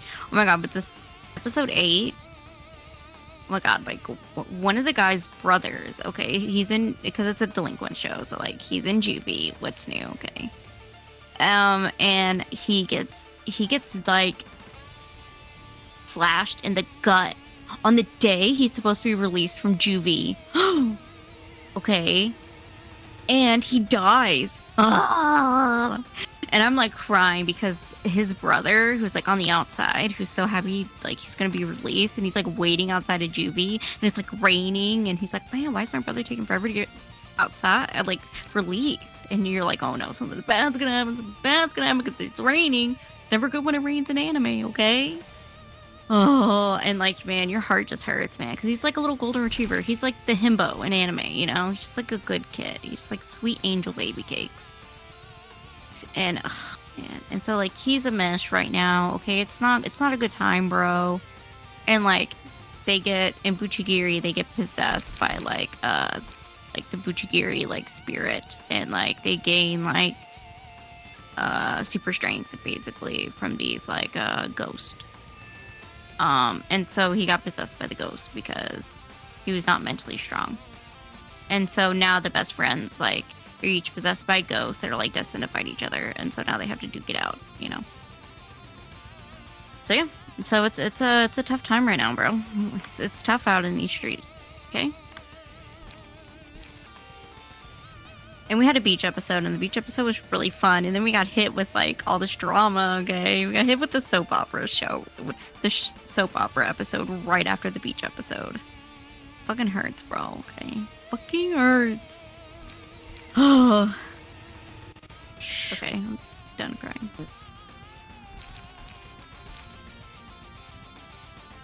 Should watch Birdie Wing if you want a soap opera. I don't know if I can handle it. Like, I had anxiety in that episode. Like, the voice actor was so good. Like, I had anxiety. Like, my chest was hurting, okay? Like, a bitch with anxiety was not doing good, okay? Scarred up to... I don't know. Well, if we need to fucking use this for something. 710? Also 17. Now imagine that your daughter who's dying of cancer because she's playing golf learns that the person that she thought was her dad actually is the dad of her rival, and her dad was actually her coach. Shut up. and No. the reason her mom lied about it to her the entire time is because she was actually also deceiving her dad, who is the owner of a mega golf conglomerate, who wanted a special who wanted to create a lineage of good golf players. He wanted to eugenics the best golf player into existence. That's so fucking funny. You wanted eugenics. He wanted to eugenics the best golf player into existence. I don't know why that's so funny. It's fucking golf, bro. Relax. It's not that serious. It's so serious though. Yeah, with the severity that the show treats golf, you would think that it's like the most, Life not just the most important sport in the world, but like that these golf corporations like run entire governments. Like there's an entire underground golfing mafia in Italy. Might as well be okay. No, like there are like manhwas that I read that are BL manhwas, and like there will be like gangs that are like also like construction companies. What are they called? Like what are they called when like they hide as like legitimate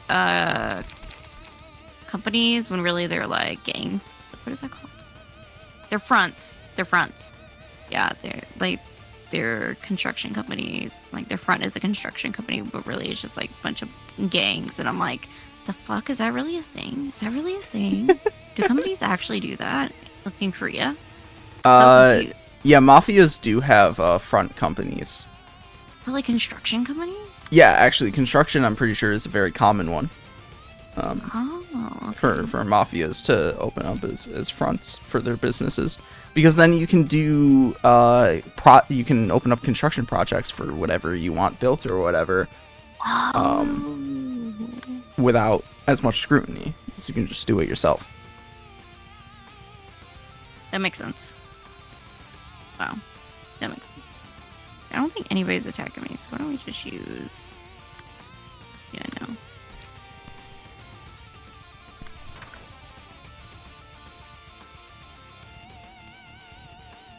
Okay, that makes sense, because I was like, what is happening? Okay, that makes sense then. But not golf. Not golf. Unless I... That's so funny. Golf. Golf is a serious sport, okay? We just don't understand.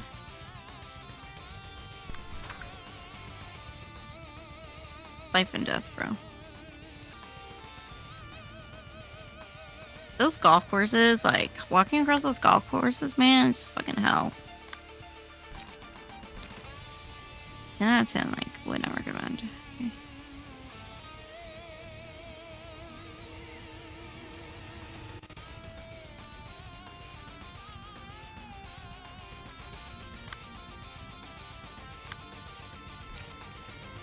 I was so happy when, like, a mom was like, hey, I'll give you a lift in the golf court. I was like, oh my god, thank you. I love you. Do you want to be my mom? Like, I will be your surrogate daughter, okay?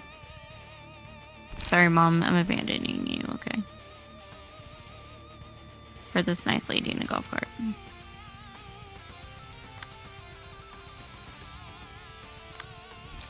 6 of 12. That's not nice.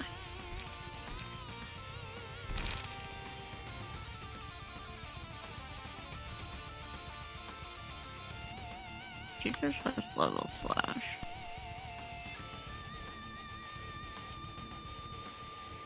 We don't have any spears. Wait.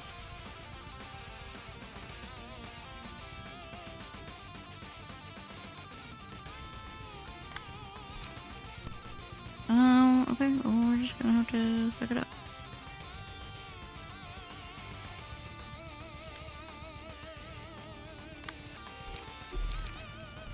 Oh, I only got one light. Bro. You're useless right now. I have this one. Is it?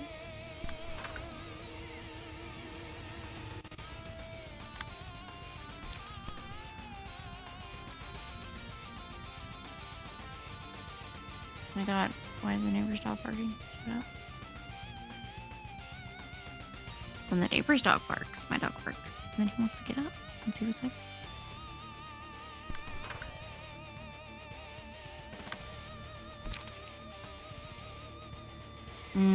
Those unlocks aren't gonna do much, are they?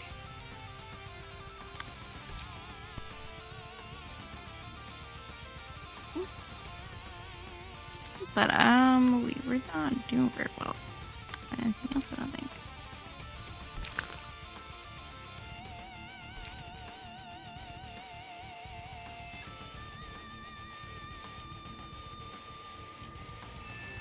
Oh my god, there's more shit going on over here too. Oh fuck, okay. Love that.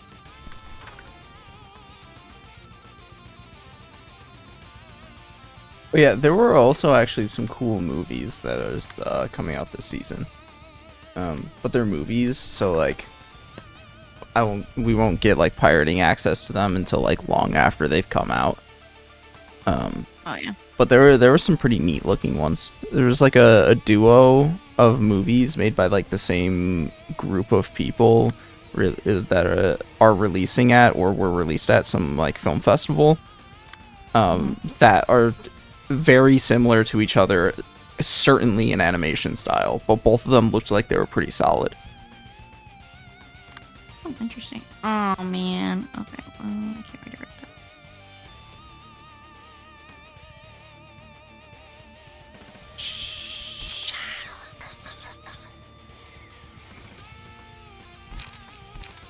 I mean, it's on you, so like.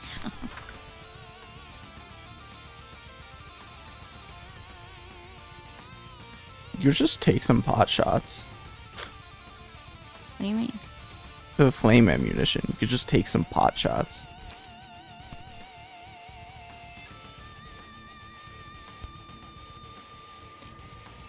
In fact, something that is worth keeping in mind with the ammunition is that they're ranged pages. So because those guys have low stagger resist, something you could do is take a couple of pot shots to stagger them before they even get to move. Yeah, he's got like 4 stagger actually. Yeah, you would probably have to shoot 2 at Maxime because they resist blunt though. Their sprites are so big. His icon in the top left is just his chest. I was wondering. I was like, why is it just this big chest? I think with the other rhinos it actually shows their head, but Maxime's sprite always looked a little goofy because like He's a bad because boy. unlike the other ones, he's standing upright and then his head doesn't look like it really fits inside the suit. But I need a big boy. Give me a big boy. it looks like it's something that's pretty inherent to the design of the rhinos though, where like the suits are so sort of comically large, they don't look like they fit on the people wearing them. They gotta look like badasses, I guess, you know.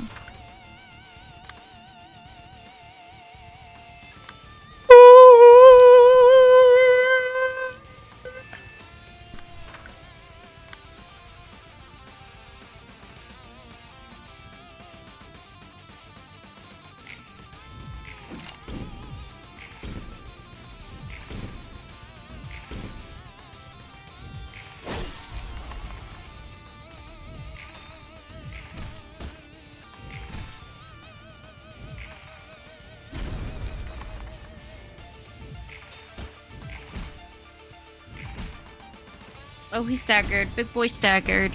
Yeah. No, not Maxime. Oh no, you're gonna kill Maxime. Not my boy. Is the art book gonna freaking load? Sorry, I'm pulling up the art book because oh my god, with my new mouse, the scroll wheel works so much better. Also because this, I have a good enough, I bought a high enough end mouse that actually it's got like 2 scrolling modes. One that's like, tick by tick, so to speak. It like clicks into place, but if you scroll it fast enough, it just like free scrolls. And when you're scrolling through a 227 page document, the free scroll is so nice. Okay, index. Kelly. Liu. R Corp. Now I wonder actually, are R Corp?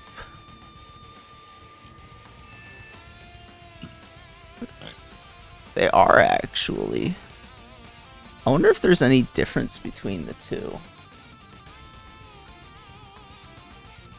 There might be in the comments. Yeah, there are in the comments. Okay. Alright, you have the mouse back. I wanted to pull up the art book, see if they have anything interesting to say about R Corp. If you ask what R Corp... What? Did they? Well, that's what I'm finding out. Oh. Oh, they do put... Okay, I see. Apparently, Mio likes large ice cream tubs, but dislikes chocolate. Basic bitch energy, but okay. Yeah. And Maxime is magnanimous. Magnanimous. Yeah. Mio is actually fairly young at 29, and it's especially funny that she calls Nikolai a granny when Nikolai's only 48. But maybe because they don't live very long in that group, so like she's a granny compared to everybody else. Maybe. I mean, I think it's more so like physically she looks like a granny with her white hair and just the way that she carries herself, I suppose. Okay. If you ask what R-Corp does, most people would describe it as a massive mercenary company. In addition to the capability of the soldiers themselves, R-Corp's biggest strength lies in its ability to replenish its ranks in no time, no matter how many casualties it suffers. Another point of note is that all of its teams have a name associated with animals. Each team excels in unique areas. If you look at mods on the Steam Workshop, there's actually a fair amount of speculation as to what other R-Corp teams would be. They actually did directly mention the Ravens before, that appear to do some kind of like internal affairs. But people have speculated on there being rats. What was the other one from that mod?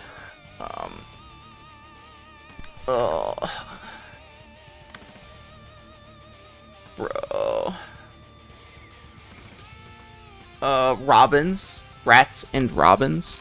A what and a woman? Rats and robins. A what and a woman? A wat and a wobbin.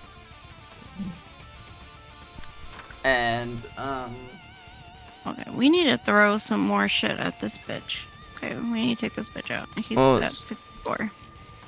what was the other one? He's a big bitch. Oh shit, I can't redirect the one. Oh, okay, never mind. Okay. Actually, I think those are the main ones. But there's been discussion. I've seen discussion online as to what the other ones would be as well. It's basically people just saying whatever animal name that starts with a R that that they know of.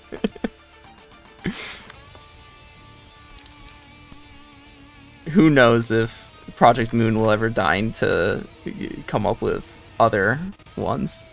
Nikolai's key page is one of the most busted unique debuffs in the game. Oh yeah, the one that that you deal increased damage for. I actually don't like it that much, and I'll tell you why. Because killing people too quickly is a pain. You never want to kill people too quickly. I actually prefer not to deal extra damage to characters because I don't use the no grind mod. And if you don't use the no grind mod, you don't want to kill enemies too quickly because you want to farm books off of them. That being said, Nikolai's key page is very good. Because of that, the commander passive. And also the card battle command. Yeah, you're just gonna be able to freaking boom her. Hey, oh, don't. You can see in the special dialogue here. Mio. Okay. Mio, did you know or something like that? Yes, Mio, do you know somebody here? And Mio says, my younger self wouldn't have guessed this is what's become of my hero. And then Gabura says, how you think of me is none of my business. Get special dialogue for using Gabura against Mio. Yeah. Interesting. Next R-Corp unit we're getting in Limbus Company is going to be Rangatang Ryoshu. you can make it fit if you replace the O with an apostrophe. It's not orangutan, it's rangatang. Or rangitan is how you spelled it, but it's tang. Rangatang. You're a orangutan. Oh. Rangatang. Rangatang. Alright, what are the developer comments for R-Corp?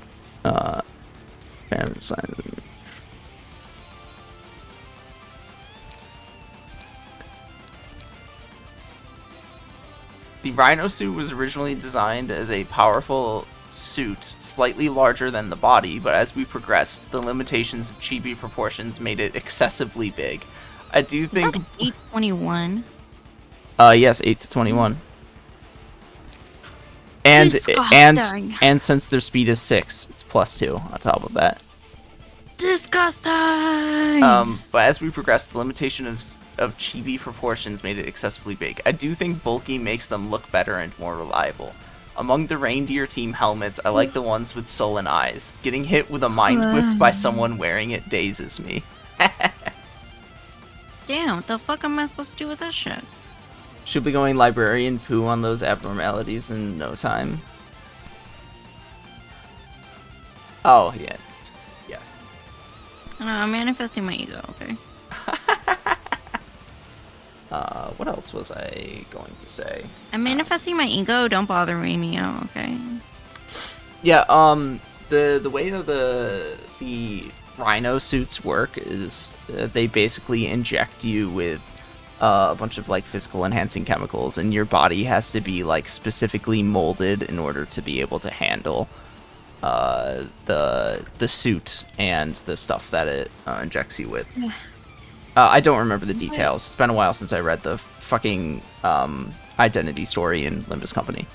The way the rabbit suit works, though, is that it injects you with like adrenaline type chemicals every time you kill someone, so that you attain a taste for killing, an obsession for killing.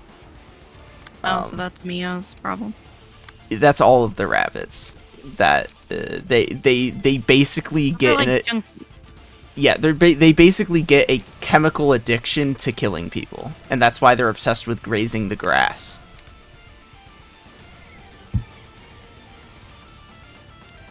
They seem to have pretty good cards, though. Yeah, I'm not as big a fan of the rabbit cards because they are single use. Because they're ranged decks, but unlike the thumb ranged cards, their ranged cards are single use. I think that Mio might have a passive that makes it so that her ranged cards are not single use, but I don't remember. Oh shit, some of these are range? Fuck me. Yes, concentrated fire and single point, and pinpoint shot. You do see that they have guns, right? I can't see what the fuck that is. Yeah, because your monitor is too small. I just see that they're itty bitty, okay? And I have my computer further away from me, okay? It's not like right on top of my eyeballs, okay?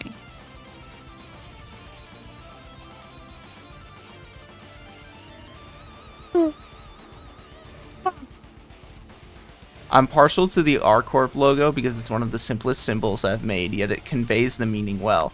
The head of each R has the reindeer's antlers, the rabbit's ears, and the rhino's horn, respectively. We trimmed the clutter and left only the necessary elements after constant adjustment. Oh, actually, I think that's my dog barking outside. Hold on, I'll BRB. I gotta go outside. Sufficiently armed, and I think the rest of the rabbit team has them. Well, while she's gone, I'm pretty sure it's the second time you fight them that they get that passive. Because they're not as good in this first fight. I've noticed that it's they actually gain a couple passives in the subsequent fight.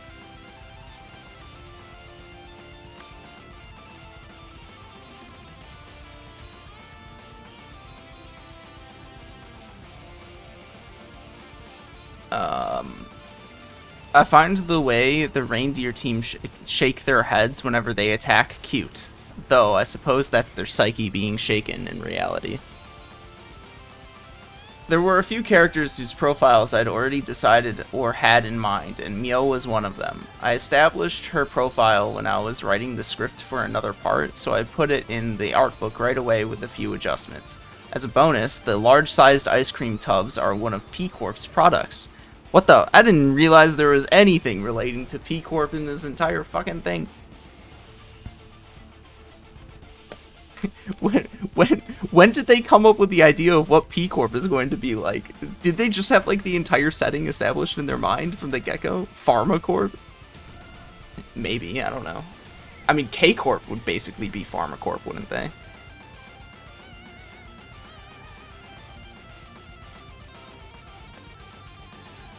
And besides, why would a pharmacy create ice cream?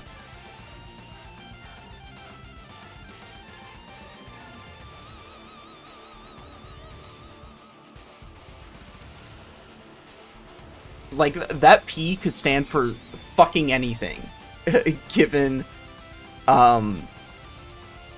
what it stands for like all of the other corporations in the game.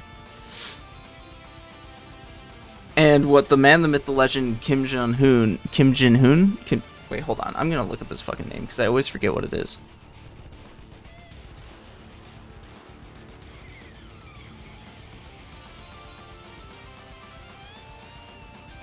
Dude, why don't they have, like, a basic... Why is it only the fandom wiki that they have? Kim Ji-hoon. There we go.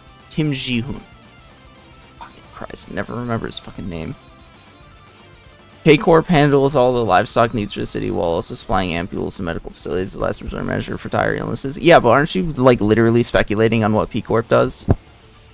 I'm pretty sure there's been nothing of substantial indication of P-Corp. It's basically headcanon.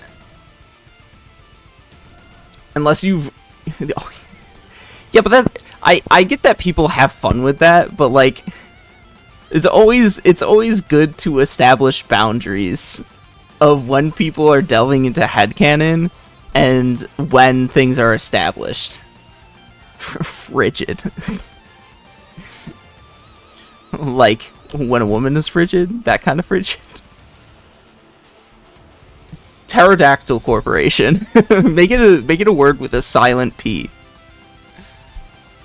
Alright, so Pack Rat. Oh my god. So what Kim Ji-hoon has to say about our corp here. The name Myo was used based on the idea provided by a backer for Lobotomy Corporation. The motif of her visual design is a lop-eared rabbit. In an earlier version of the script, the R-Corp captains were even more vulgar with their words.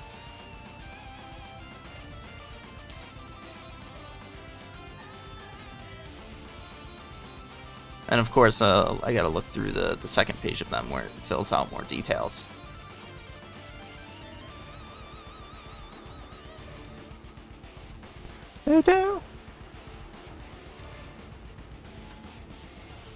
I like how Rudolph likes corn soup. Pretty chill. Teams are all named after animals. Hero, I don't think I can describe what it's exactly like. I'm only a hero in someone else's eyes, says Gabura. Interesting.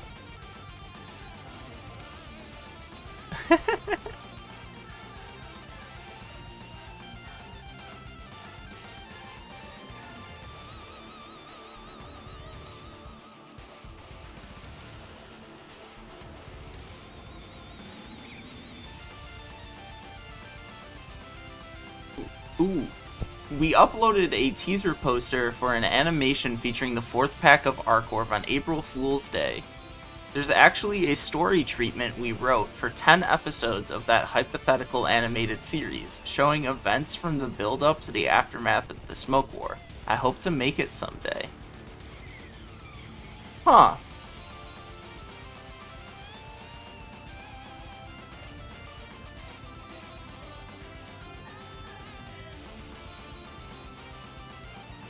I wonder if I can find that.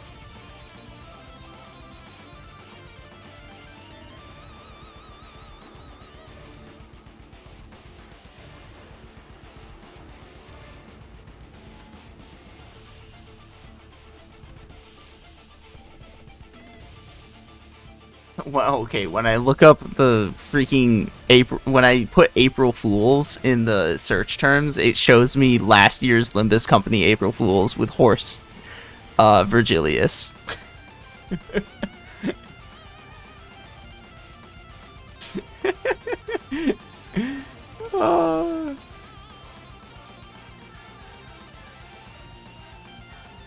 The freaking April Fools from the Limbus Company April Fools last year was so fucking funny.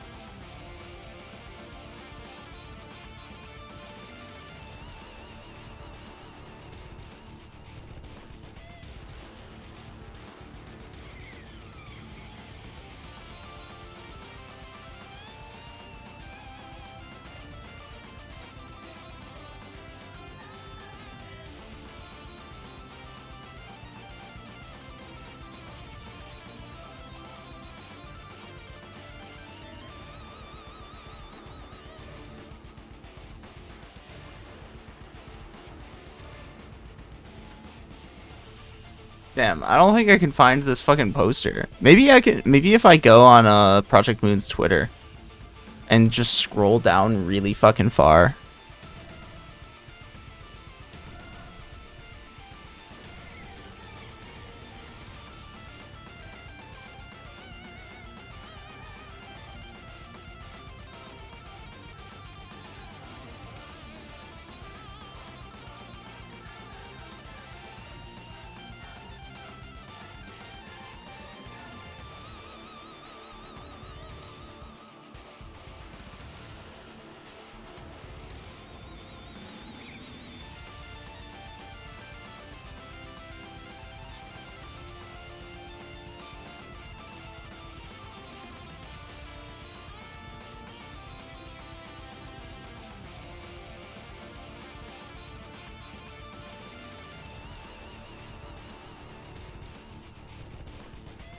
I should, when going to find it, I should find out when Library of Arena actually released. 2021. August of 2021. Oop, that's not what I wanted. That's what I wanted. So it'll be before August of 2021.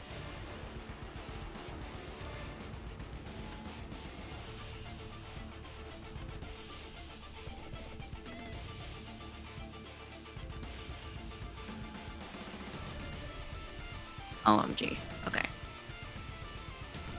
I'm trying to find something real quick. Okay. June, May. I thought somebody just let my dog outside and didn't bring him back in. But, no. April 2nd? Jeez, would it have been freaking 2020?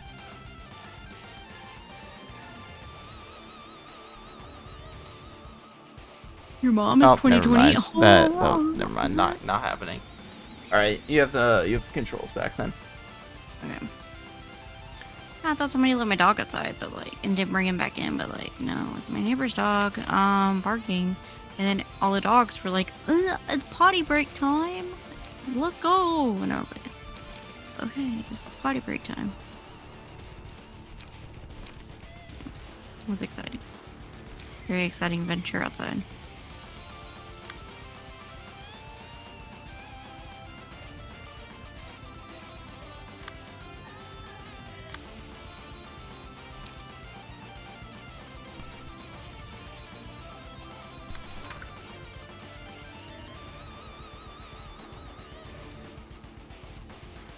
Boo-boo, I really don't want to scratch your butt right now, you know? I got things to do.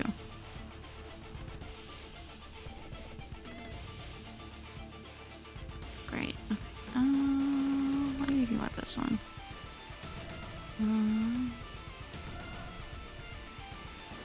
What are you dropping over there? iPhone. I was Wow. I was sending DMs to our editor because he's finally got the capability to work on the winter seasonal anime video. Isn't it a little late? Yes. Is it even worth it? Yes.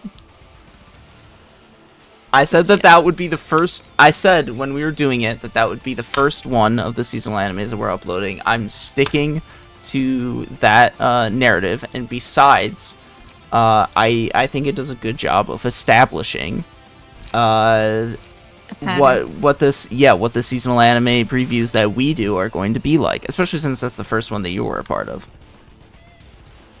And establishing what kinds of... That's also a ranged page, by the way. So you could do a single die against that one. Concentrated fire, ranged page. So it does a good job of establishing what perspectives we're going to have going in to whatever the stuff that we talk about. Cool. Okay. Why'd you say you? My dog was making weird noises. I was gonna throw up for a minute. Well, at least while Ignatius is in front of me, I can be confident that he's not throwing up. You just hate when your animals just like throw up, man. Yes, it's part of the reason why I don't enjoy taking care of animals, is that they have excretions. Which, I mean, Okay. humans have excretions too, but like, that I have to be alive. I can't... I cannot be alive without excreting. However, I can be alive without dealing with the excretions of other creatures. Okay, so like let's say you were in love and you had like a partner, and your partner was like look, I've had this animal, and like let's say this animal was like sickly and it was like elderly, okay, and it like had a vomit, you know, and like Well, I'm already taking care of an elderly cat. Okay, so you would be okay. You'd be like, okay, fine. Look, you keep I that, you know? I am fully cognizant of that. I can't even write that. Yes, I am fully Okay, cognizant. Neo, just roll fucking high ass numbers, you bitch. Yeah, she's quick. Also, the rabbit team also likes to gain haste. I don't know how much they're doing that right now, but it is something that they have a tendency to do, is gain haste and be fast, because a chunk of their cards gain power when they're fast. But yet, I'm fully cognizant that going into any relationship, part of committing to that relationship is also committing to, at least to some extent, the lifestyle of the person that you're in a relationship with. So if they have pets, you are going to, on some level, share responsibility for taking care of those pets. You are sort of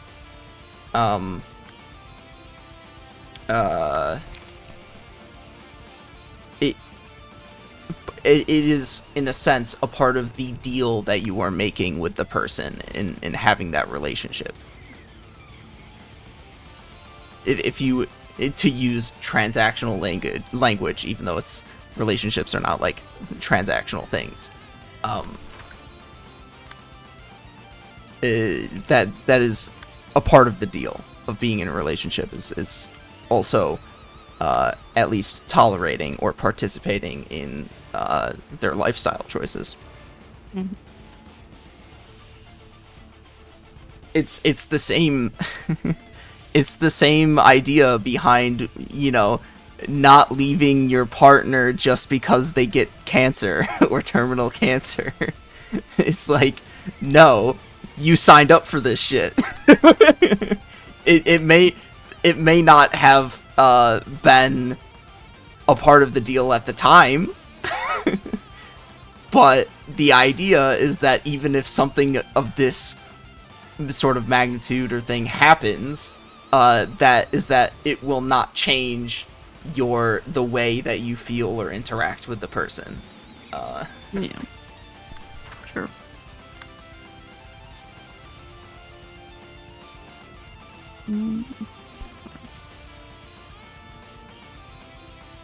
Are you experiencing a little bit of a decision paralysis for having like 18 Yes. die to choose from? Yes, I am, just a little bit. Just a little bit. And then like I'm like, I don't want to switch tabs. So like I need to like pick ones that like oh, I don't want to tell me like she's got such high values that like unloading on her, well, unloading 3 on her probably wouldn't do much damage. Like I think she's fine.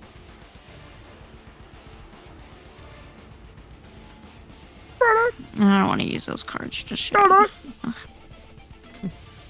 I mean, if you really want to make this quick, you could just unload some mass attacks against them. Throw out a great slash horizontal and a Dipsia at the same time. Just be like, Okay, you guys don't get a turn, and also you lose over half your health. So go fuck yourself. Okay. Yeah, it's just like this big old middle finger. Eat shit.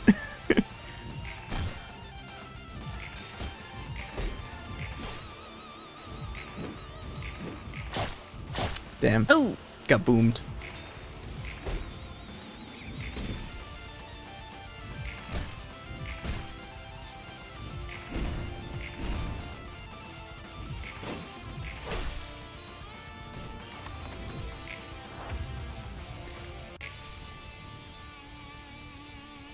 By the way, did you know that Rudolph likes corn soup? corn soup. Yeah, corn soup. Sounds like Mexican. Yeah. Mio also likes round sunglasses. I also like round sunglasses. Same, Mio, same. I get you, girl. And Maxime likes celery, but dislikes jerky.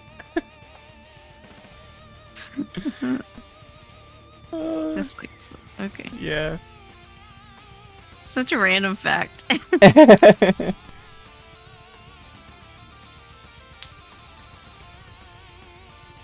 Nikolai likes some Korean rice-based dishes. But dislikes small animals, which maybe that's why she doesn't get along with Mio. Yeah. I'd say Mio's kind of a bitch, but like, you kind of gotta like her. I mean, I kind of like her bitchy attitude a little bit. Yeah. For their hobbies, Nikolai likes listening to instrumental music. Mio likes hiking and having conversations. She's a bit of a yapper. One of her personality traits is listed as chatty. Chatty Cathy. Yeah, she's quirky and chatty, but also cynical. Sounds about right. Rudolph likes cooking, and Maxime likes light games. Light gains. Yeah, light games. No, not gains. Games. Oh. Yeah, I don't think he's got any light gains. He's a rather large person. Like, I was like, have you seen that bitch? Oh my god, okay. One of the developers says, I saw Mio as a character who isn't honest with herself. She still thinks of Callie as her hero, but her attitude towards that former heroine wasn't the warmest. I thought about what she would say to Gebura at the very end, and whether she could keep her feelings concealed until the last moment. Hmm.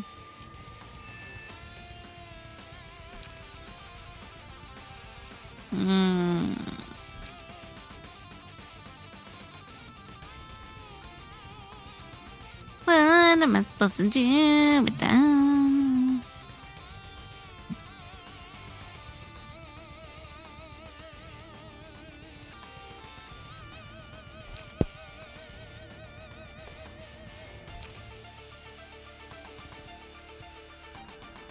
I really like Mio's design with her hair that's like floppy rabbit Little ears. floppy bunny ears. Yeah. Yeah.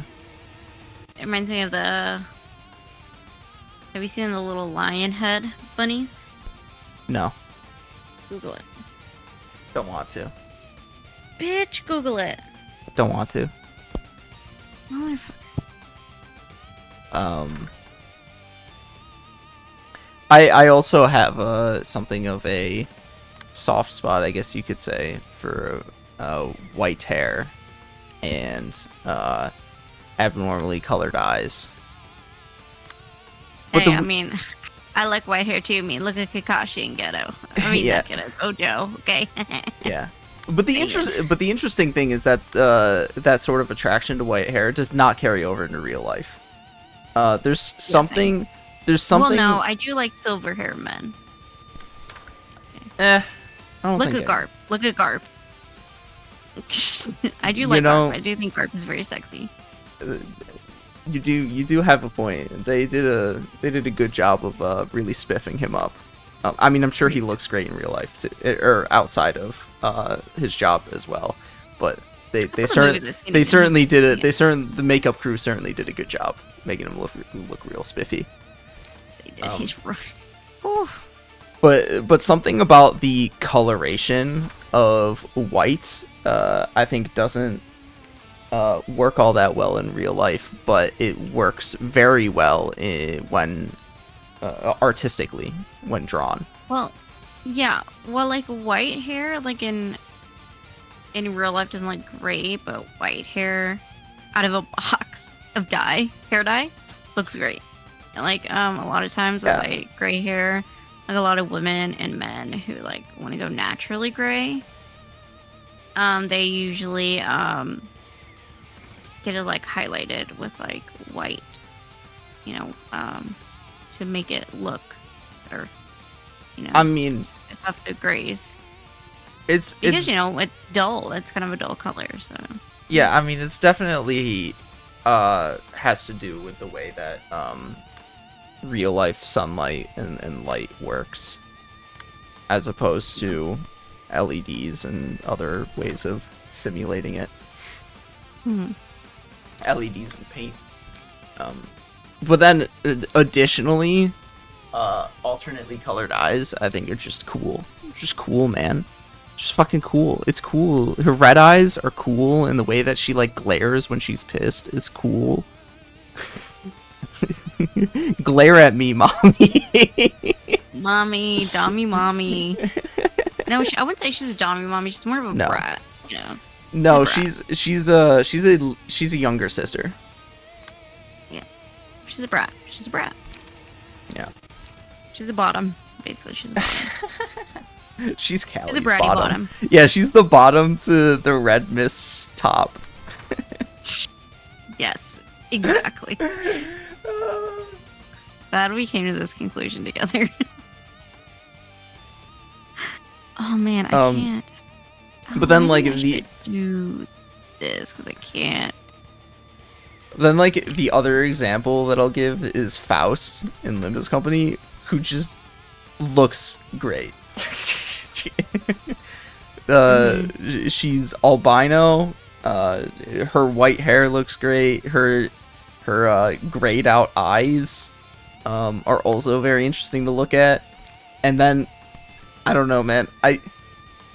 I'm not usually I usually don't have much of a proclivity towards large breasts. I'm usually a mid-sized champ.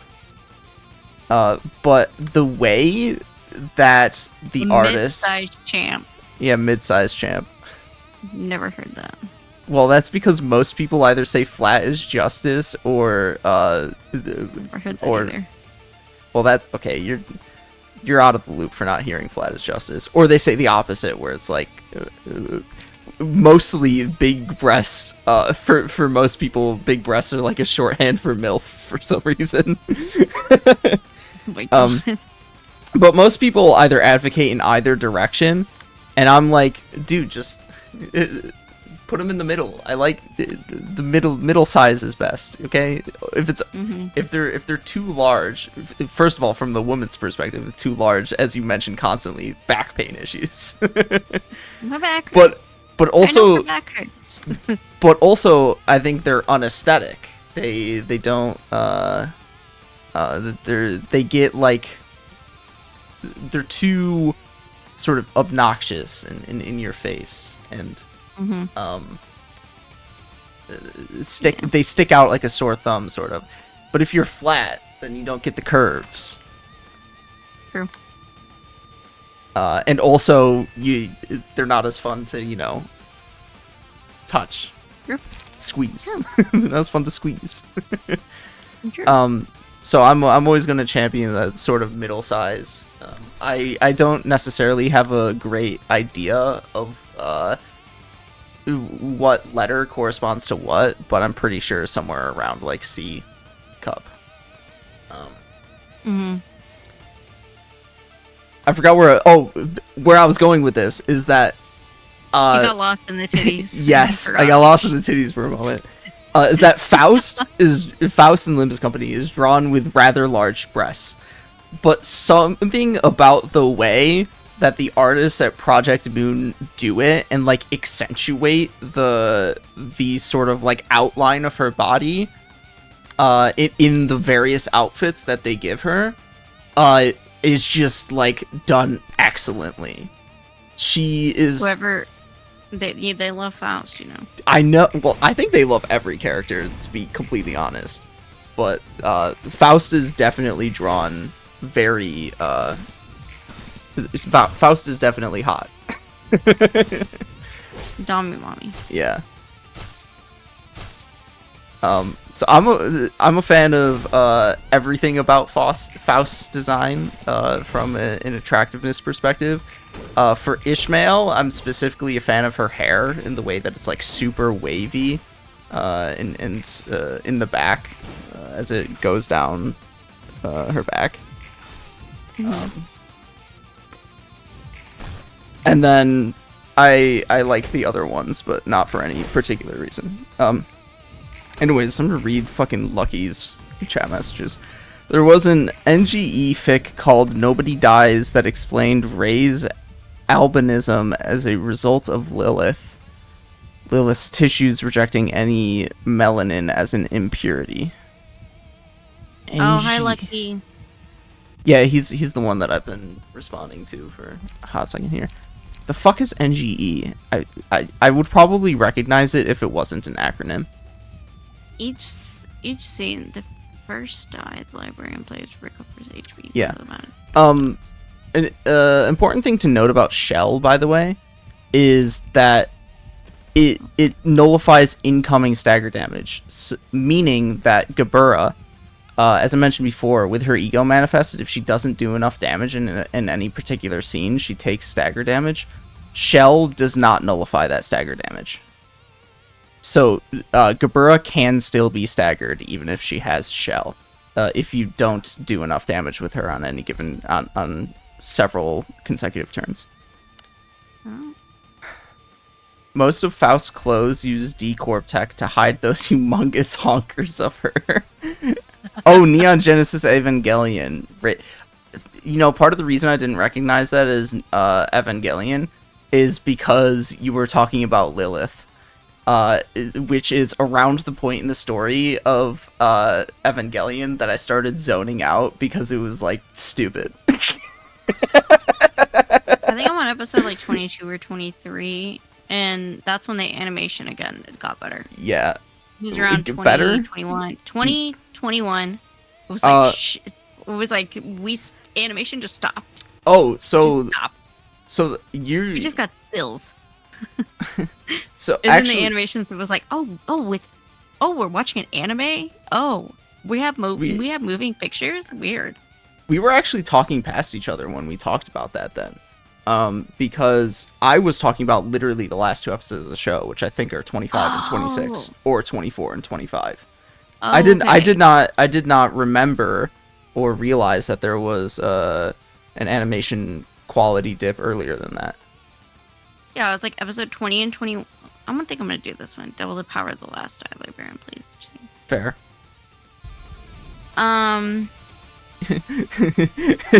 Play only great / horizontal on a scene. Double power. Rolls like a 90. Look, we got a farm for books, so we can't quite do that.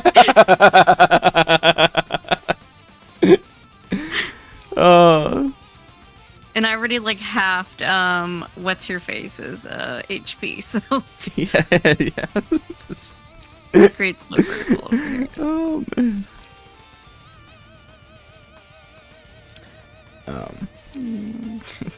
Yeah. She Maybe I'll really, do Crimson Faust really does have some fucking massive titties.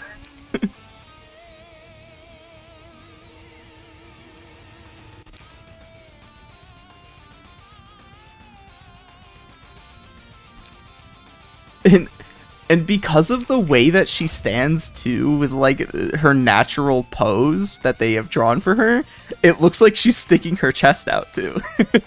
Because she's actually Yeah, like, she's got massive titties. Like, well, it's because she's not slouching at all. She's like standing up rigidly straight, seemingly. So it causes her tits to be like even more prominent than is typically the case for women in general, I suppose, but even drawn women, which are slouching in some regard. This Faust is like stiff as a board. oh, we only have 2 light. I'm talking about tit for tat. No, I'm talking about tit for tit. Don't get it twisted. don't twist them nips.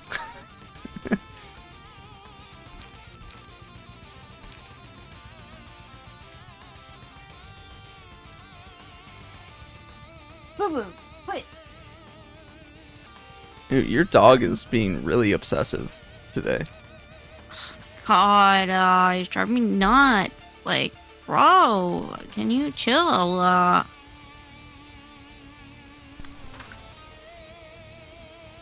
shit, now we're at a light.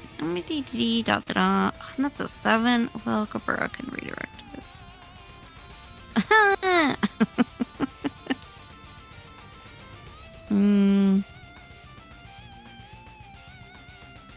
Bro, what's the point of you having 4 die if we ain't getting a light? I don't know what's up with that.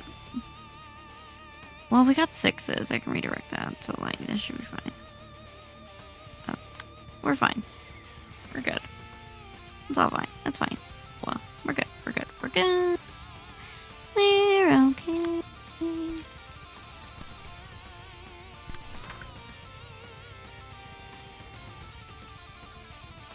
Yeah, Blue has been so sad because like my dad's been really sick. And so he has nobody to give him cuddles because like I go to my parents' house all the time, and so like dad just hasn't been able to give him time and attention. It's because you've been spending so much time with me instead of him. Probably that too, yes. So he's like, hey, remember me? I exist. Hi, hello, I exist. Hi. And then when my sister was here, she used to baby him, and like she would like literally pull him up into her lap and like cuddle him and shit. I'm like, no, I'm not doing that. Sorry. I love you, but like, oof, that's can we take a chill? We're big dog people around here, okay.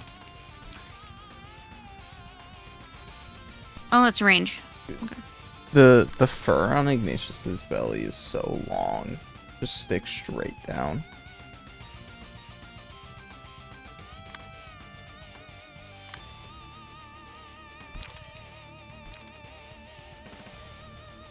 I like kitty cats, but I don't know how to interact with kitty cats all that much, you know?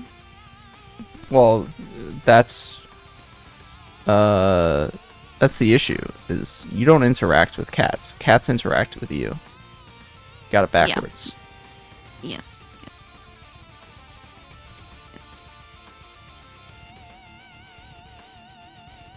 So I usually just like, hi kitty, and I let him sniff me, and then I kind of walk off, and I'm like, okay.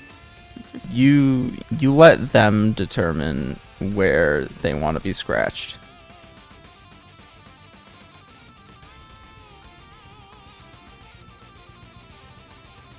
Okay, I need to redirect the 6. You ever seen a show called Legend of the Legendary Heroes? Legend of the Legendary Heroes. Yeah. Never heard of her. It's a show. It's a show from like 2012 or 2010, one of the two, that I think about every once in a while, because it's like actually pretty solid, if a bit tropey, and at the very least sets up a lot of very interesting setting and politics. It's a political fantasy with it meshes a political fantasy with an adventure fantasy. But as the series goes on, it continues to lean heavier and heavier into the politics aspect of it. But it does so with within the sort of confines at the same time as a hero and demon plotline, but it also subverts that typical archetype at the same time. It's just a very interesting series. I really like it. I'm sure it grates on a number of people because, especially in the beginning, some of its characters can come across as very stereotypical. Our main character is depicted as a rather lazy, flippant individual, but who also has, like, a lot of power at his disposal. So, like, some people might take that as a power fantasy in the beginning, but as the series goes on, you realize that it's actually for, like, some pretty deep reasons. His partner that he goes on adventures with is depicted similarly to a tsundere. And there's a younger girl chasing after him who is depicted as hopelessly love-struck, but even and she's the most annoying character, but even they do some rather interesting stuff with. And then also you can make yaoi out of it. You can make yaoi headcanon out of it. Because the main character, bored, flippant guy, is, like, very much best friends with the king of a certain country. And effectively the main plot revolves around the history and dynamics between those two characters. And so there's, if you go, like, it would not be very much of a stretch to make the argument that the two love each other, but due to various circumstances, they are sort of at each other's throats. Like, you could almost pretty easily adapt the story into a fairly traditional yaoi story, where the two characters are, like, hot and cold with each other. Sounds intense.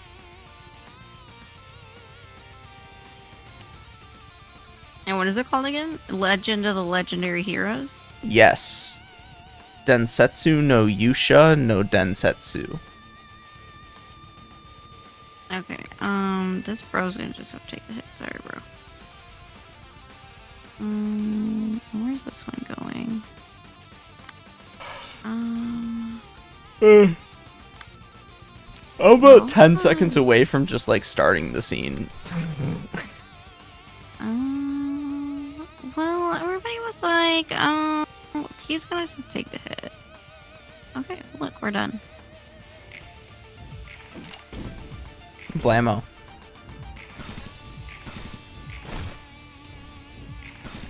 Everybody was a little low on light, and there was a lot happening, and everybody was, like, targeting one person, okay? And yeah, I mean, alone. The main reason I said that is because all of these guys had, like, very low stagger resist, so you were gonna stagger most of them. Oh my god. And I think you just killed 2 of them with burn. Boo-boo, I don't want to pet you. I really don't. Okay, I guess I'll pet you. God. This place is nuts. Cock up your ears, rabbits. I'll show you my cock, bitch. Just kidding, that's sexual harassment. Okay. Don't do that, guys. Hey, some people are into that. Okay, I'll show you my cock. Are you into that? No. Darn. Well, actually, that's not entirely true. I enjoy a good girl cock dojin every once in a while. You like the horse cock one? That one was kind of rapey, though. I don't know. Yes, that that was very rapey. No, that one's not a particular enjoyment of mine. It's just like interesting. It's just interesting that it exists. It's the way I would describe it. It's just bizarre. But at the same time, it's everything that Vaush would want in a dojin. Exactly. Well, actually, that's not true. He would want to have the horse cock himself. But actually, maybe he projects onto Fuda. Maybe he enjoys Fuda, so maybe it is everything he wanted. Anyways. The type of Fuda I enjoy is where one is no testicles, and only one of them has the cock. That is my preferred Fuda. Well, since I'm bisexual, I prefer no lady cock. Okay. Oh. Well, no. Well, Vaush is a keen enjoyer of the shittiest kind of porn. Vaush is just a gooner, okay? True. Which, I mean, I'm not sure if I'm one to talk with the way that I'm just like flagrantly talking about porn. But like in Brittany's server, we all went through like some of the stuff he was looking through, okay? Or some of the stuff he had in the folder, and we were all like, I've seen worse. I mean, yeah, I'm sure. About us. But there was one that looked like it was Lolly. The other ones didn't look like Lolly. It was just one. And there was one other one that could be Lolly. But one that was definitely Lolly. I just very much think it's just the way that he presents himself and the way that he talks about it. He's creepy with women. Yeah, he's just very creepy with the way he does it. Yeah, he's just a weirdo, bro. But yeah, I don't prefer Lady Cock. Okay. I think it's because in the Omegaverse. In the Omegaverse, I can kind of understand it because it's like in the Omegaverse because it's like a little blurred out, you know. So I'm kind of okay with it. You know? And you know what it is? I think it's with the sarcastic, arrogant pretentiousness he talks about it with. Because when you present yourself as some kind of authority, especially moral authority, even sarcastically, in regards to such topics, it's just very off-putting and weird, and it makes you come across as, like, maybe not addicted, but just, like, as if you have a kind of issue. Whereas the way that we just kind of, like, openly, flippantly talk about the contents of these things without any sort of, like, posturing is, I think that's a lot more acceptable for a regular person. Because it's not weird. It's not weird and it's not creepy. Okay, I was ignoring the aspect of it where he vouches for legal CP, by the way. Oh yeah. I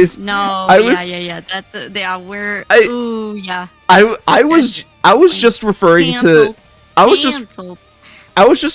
to the way that he talked about, like, horse porn and goblin porn, and the way he interacted with women, like, through Discord and whatnot. I was like, it is even a step further than that when he makes arguments for the sort of legalization of the consumption of CP. It's like just no dog. Just like that. That makes you even further level of gross. But you know, if Tacoma wept without him there, then maybe it's acceptable. Tacoma wept. Tacoma wept. And you know what? Tacoma is done mourning, okay? Tacoma has moved on.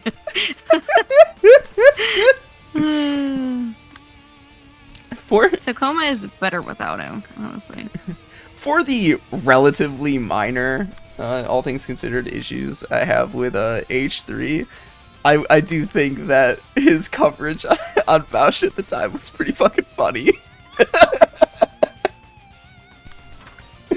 Oh my god, that horse costume they had with the hay and shit.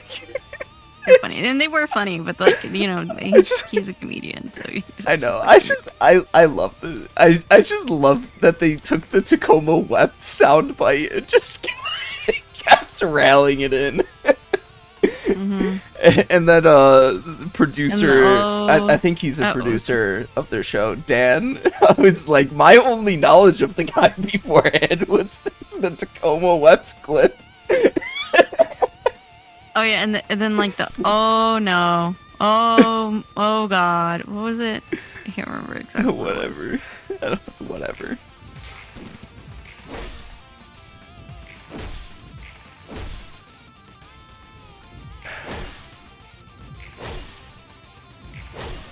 They ate it.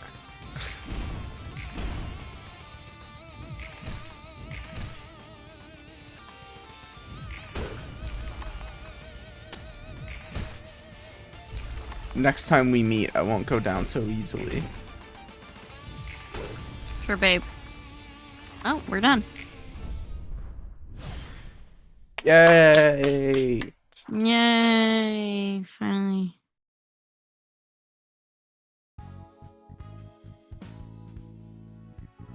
Yeah, see, you unlocked some of their headwear. I think actually all you have to do is kill the enemy that's using that headwear, and then you get it. Interesting. 정든 친구의 책을 보니 어때? 친구라니. 아까도 말했지만 그냥 아는 사람이었을 뿐이야. 어쨌든 너와 오래 알고 지낸 사람은 적잖아. 여기에 찾아온 손님 중에 몇 없는 함께 일한 동료 중 한 녀석이니까 기분이 이상하진 않아? 신기하다면 신기해. 그 이상도 이하도 아니지만 이 이상의 감정을 지녔다고 해도 사정을 봐줄 생각은 없었어. 우리와 손님의 목적은 확실하게 나누어져 있으니까. 모든 걸 She's Angel. So callous. 찝찝할 것 같지 않아? 모르겠어. 하지만 난 지금 내가 안고 있는 목표만을 위해 나아가고 싶어. 주위의 것들은 신경 쓰고 싶지 않아. 이 걸음만으로도 나는 벅차니까. This is exactly the problem. Have you learned nothing? Oh, I missed it. It went too fast for me. She basically said that she doesn't want to pay attention to anything happening around her. And Roland specifically asks, do you think that obtaining freedom by devouring everything around you will leave a bitter taste in your mouth? Oh no. But I don't want to think about it. She's like, I don't know, and I don't want to think about it. I don't want to pay attention to what's around me. Taking these steps is hard enough for me. I mean, yeah, I guess I can. I get where Angela's coming from, because it's just like the goal you are obtaining is hard enough that that's all you're focusing on. That you just have blinders on to everything else around you. But then once those blinders come off, then you're like looking around you and you're like, oh shit, what have I done? Like, what is this mess I've made? It's kind of like alcoholism or like drug addiction, you know? That's kind of like what I feel like. You're just like she's just chasing that high, which is in her case like freedom, not really looking at the mess she's making around her, I would say. Roland has asked this multiple times, to be fair, with this line. True, and she's still not getting it. Which, I mean, it does take for everyone. Well, It does take a lot of time for people to learn. Like not Well- everybody gets it the first time. Roland also has a specific purpose in mind in asking him multiple times. He has his own goals. Yeah. 아니 뭐 처음에야 네가 아무것도 몰랐다고 해도 여기까지 올라오며 보고 겪은 일들이 많잖아. 조금 정도는 네 생각이 변하지 않았을까 싶어서. 그뿐이야. 바라보는 것은 언제나 달라지기 마련이니까. 글쎄.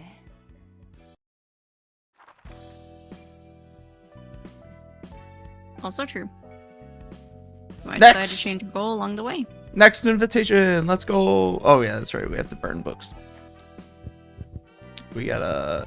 Oh, we have some books from the. Oh yeah, that's right. We have them left over because we might lose.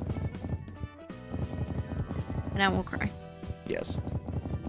The other thing about the fucking R-Corp is that they give you like 1 million fucking books to burn, but then they never give you enough of the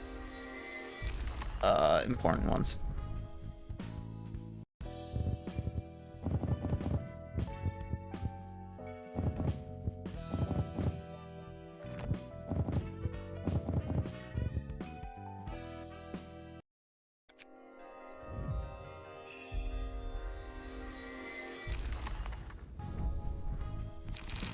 We got Mio, huh? Well, Mio is probably the most important one, to be fair. And I'm gonna go over the reason why real quick. That's all I got. That's all I Yeah. got. Don't worry about it too much, though. Let's, oh yeah, sufficient ammo.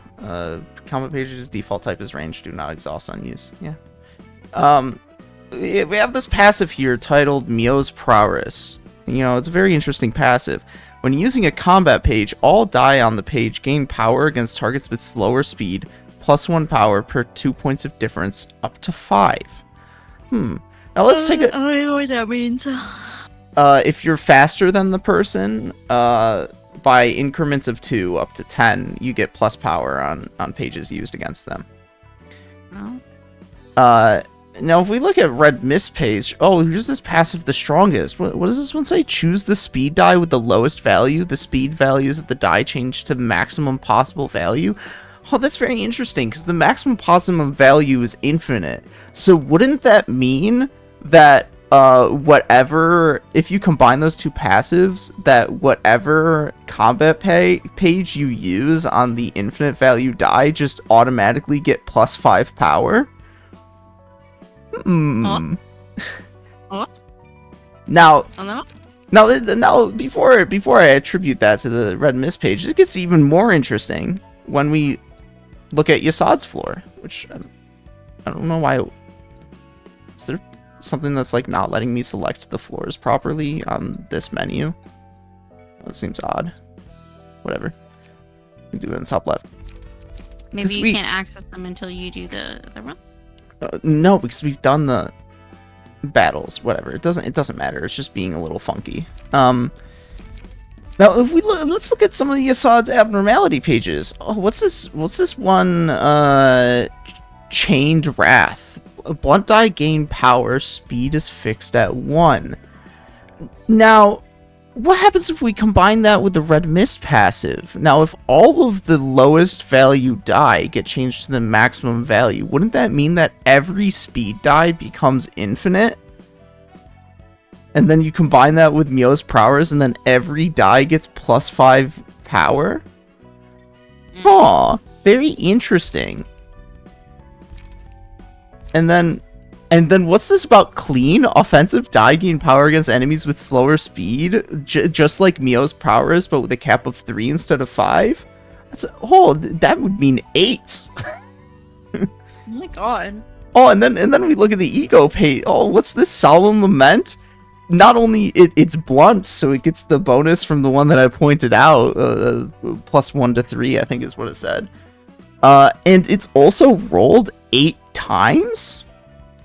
So if Oh my you God. put this on the page and you get the 8 from the speed plus 1 to 3 from the blunt, so we can average that out to like 10. And so you're just automatically rolling in 11 to 16 plus whatever other bonuses you might give the person for like a blunt die in particular, or anything else. 8 times with a bonus damage on each hit as well. You know, that sounds a little broken, don't you think? Just a little bit. Oh, just a whole little lot of bit. it. Yeah, just just a little bit. Now, however, that does come with the caveat that you're not using Gabura's that you can't use the red mist page in combat, since only Gabura can equip it. I've hit for 28 on the die with that. Yeah, I know, it's the values get really fucking big. Because you can also combine it with like music and rhythm and a violence. You can combine like a whole bunch of shit on top of it as well that make it ridiculous. What was I gonna say? Yeah, so doing it on Yasad's floor does come with the caveat that you're no longer using the red mist page in battle. Since only Gabura can equip it. So I would say it's really up to you whether or not you want to use Yasad's floor or Gabura's floor. Because the red mist page is really strong, obviously. Manifest ego, get a bunch of plus power from that on Gabura. You get the special pages that she gets, and then also on top of that, her floor has the one page where you sacrifice your other people to get more powerful as well. And generally her abnormality pages are pretty good.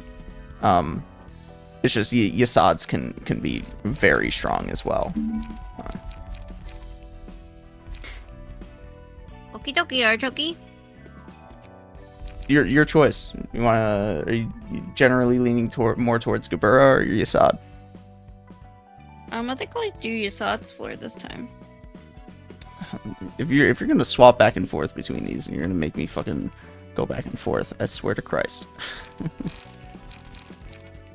That means I need to make a fucking blunt deck. Do it. Por favor, mi amor. Mi corazón, mi vida. Oh, that's right. I need to actually give him a key page before I fucking. I said give my him heart, my life. I don't know what fucking. Only I could serenade you in Spanish, but I can't think of something really quick in Spanish. Also, I don't need I'm Nemo sorry. anymore. You know what? I'll think of something. And then next time we stream, I'll serenade you in Spanish, okay? I also don't need this. It was worth a try. You're welcome. That is true love, okay? I'm serenading you in a Okay. second language. I mean, I could Don't you give feel him so loved? Lowell, but is there any particular reason to give him Lowell? He said absolutely not. I do not feel loved. What would make you feel loved? The Pursuit of Happiness.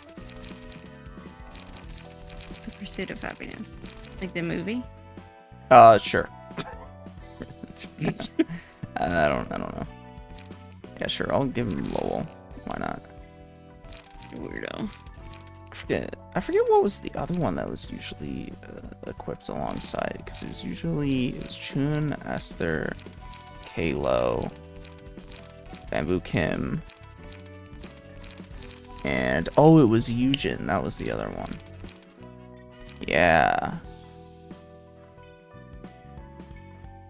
I wonder if Yujin is actually probably not. Yeah, Yujin probably is no longer worth using, actually.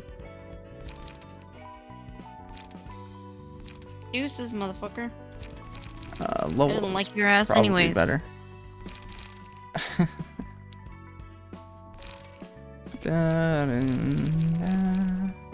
I'll we're treat looking you at well. blunt die. My sweet angel. That's So what's- help me, Jesus. Steel knuckles.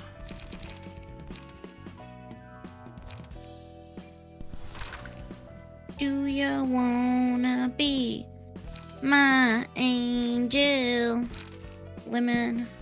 No, I'm good. You don't want to end up dead in the back of the shed? Darn it. Yeah, I think I'm good. Darn it. The song's about murder. Bummer. Bummer.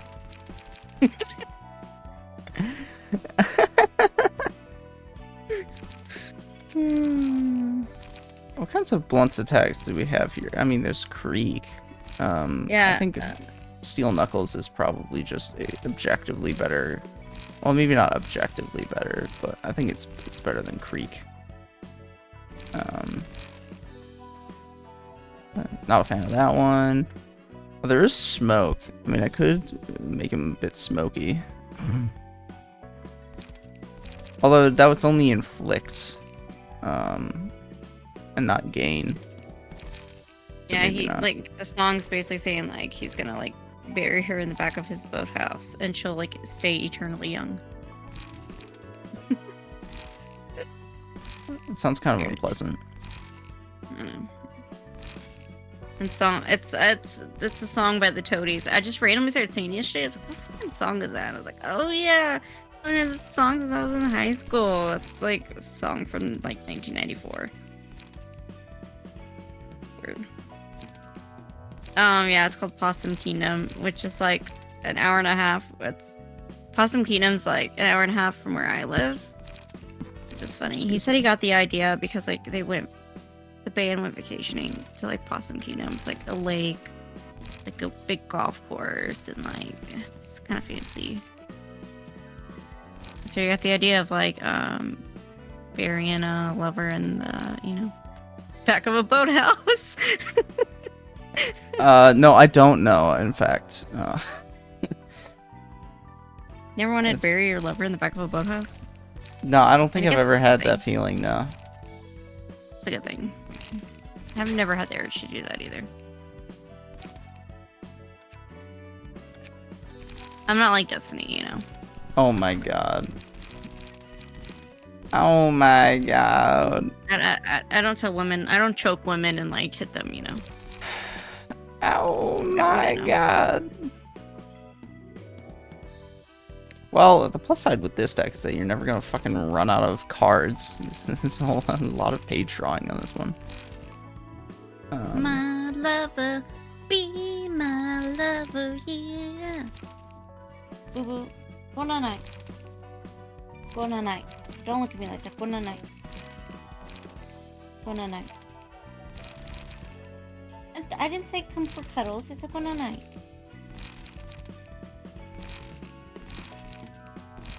So help me, Jesus.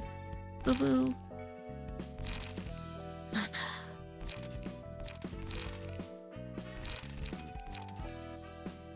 Did you know that Animal Crossing?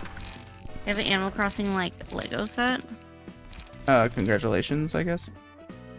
I really want it.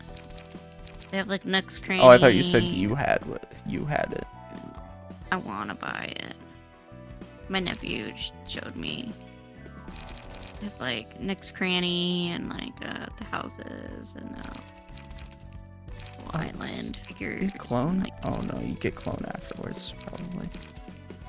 and like people are mad, like adults are mad because like they look too simple. I'm like, well, first of all, the sets are probably for like children, so everybody let's calm down, okay? Like the target demographic, I feel like for Animal Crossing is for like children, so take a chill, guys.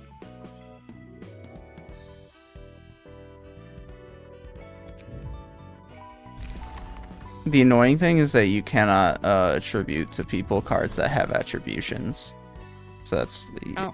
if you switch back and forth between the floors, then you have to also ones that are equipped. You have to undo the attributions. Oh, that sucks. Yes, it does. Boo boo, that sucks. Oh, what boo the boo. Thank you. Tell Lemon that sucks.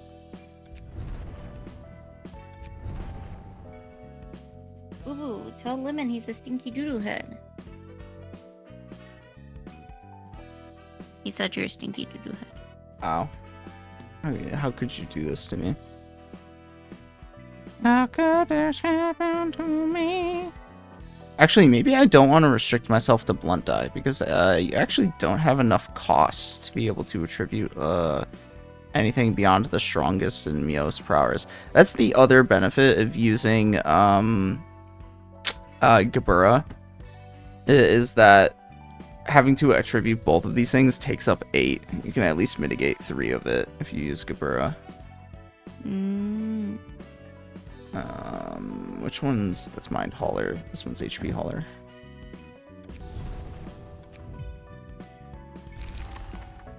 He does already have Fervor. So yeah, I actually don't think I want to restrict myself to blunt die now that I'm not attributing anything. Well, well, hold on. So this is that's all die. This is the one that's specific to blunt, and you would be getting it every time, to be fair, but it doesn't fully matter if that's the only like benefit. Yeah, I don't think I want to restrict myself to blunt die. It'd be kind of silly. You're kind of silly. Yeah, this is true. You're a silly Willy.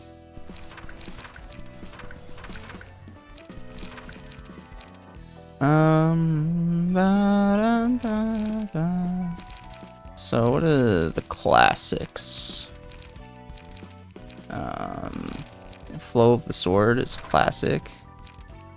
So is Fleet Edge. No, I should get Pizza Hut tomorrow. I want pizza now. You know, those damn email ads. I did not learn my lesson from that. The what now? From that advice column.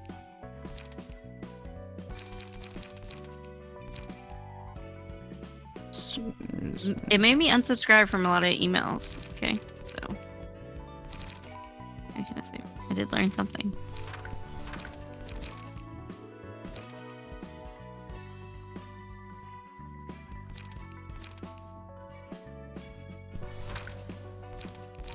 But I can get free breadsticks.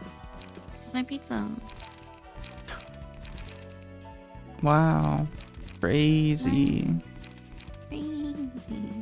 Crazy, man. That's crazy.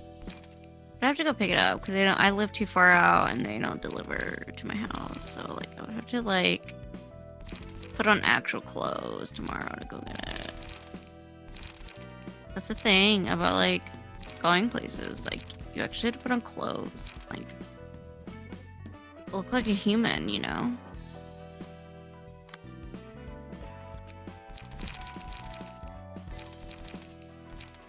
Like, I haven't washed my hair in 4 days. And I really don't want to wash it.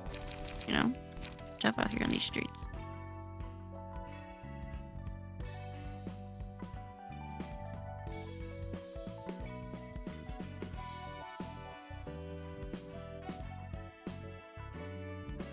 Which I need to get a haircut next week. Actually.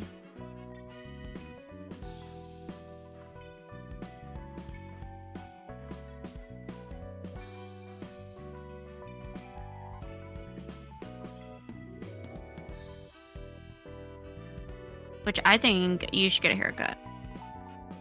Okay. Yeah. You're allowed to have opinions.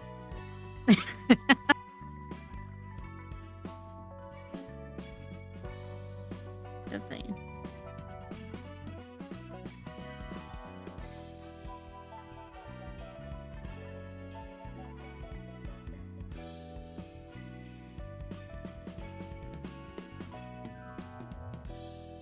You know, just a little snippy, you know? Not a lot snippy, but a little snippy.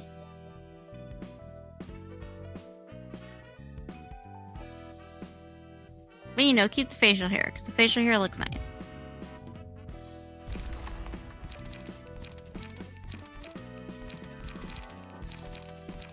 Makes you look very manly.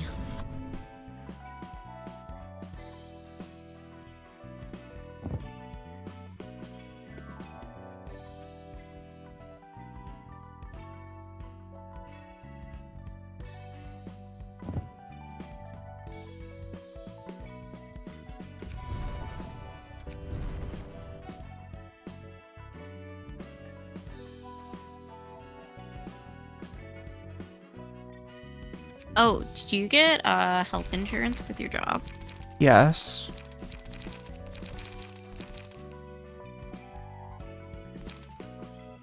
Of course.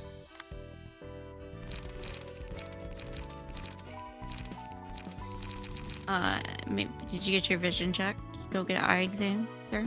Dog, Get new glasses. the only reason I need new glasses is because mine are slipping, not because my vision has changed. I don't know, I think a new pair of glasses would look cute on you. I'm just saying. I've been wearing this style for like a very long time.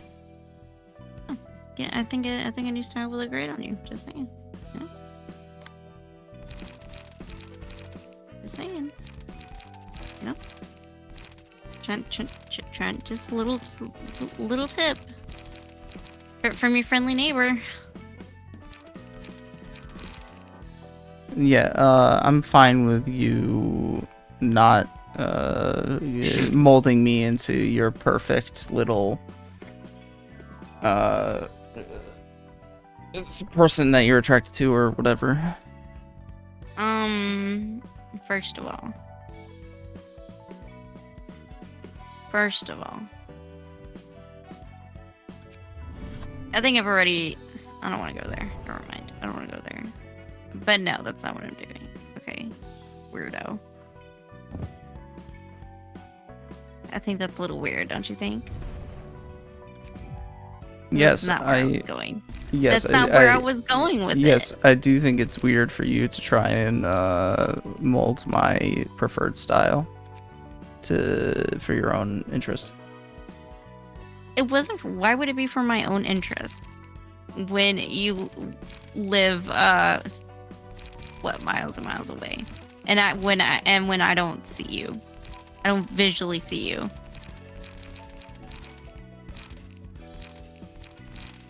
Because one, you don't send me pictures of yourself. Two, I see you on camera only when we podcast once a week. We haven't been podcasting because we're still, releasing videos that we've pre-recorded. So no, it would not be for my benefit.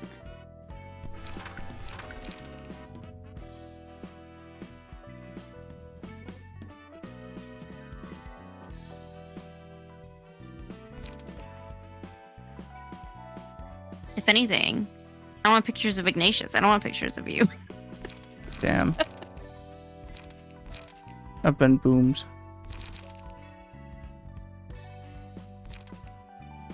Not like you would ever send me pictures of you anyways. True. Even if I did mold you, you would never send pictures of you anyways. It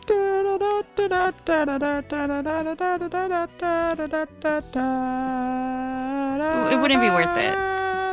I would have to get a better simp. You're not even a simp, honestly. Not even worth it, honestly. You don't it's like you don't do anything that I want you to do. So True. Very true.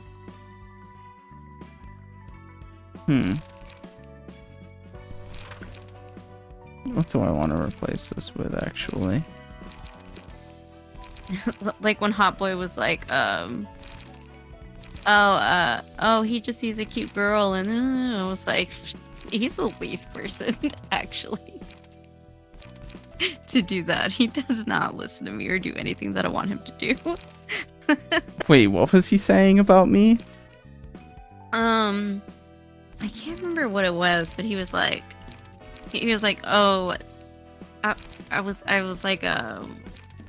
wanted you to argue with Hot Boy because he was saying that like Hassan sucked, remember?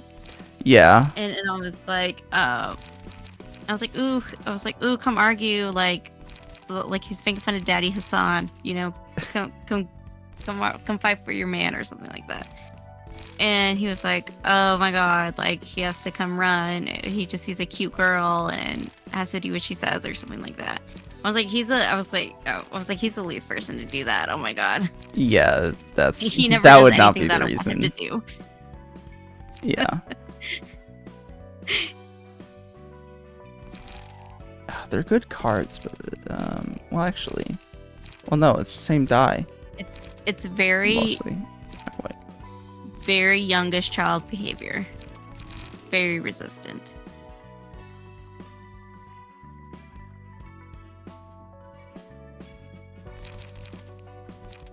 Wait, what is your zodiac sign, actually?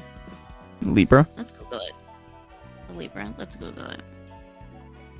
I don't know anything about zodiac signs. Let's Google it. Have you ever Googled it? No, because like, why would I give a shit about pseudoscience? I don't know. I think it's silly. I think it's silly, but like, it's also like, why not Google it? You know.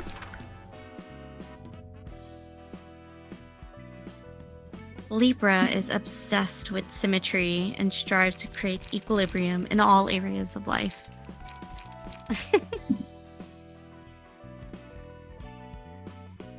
Does that sound like you? Nah, not particularly.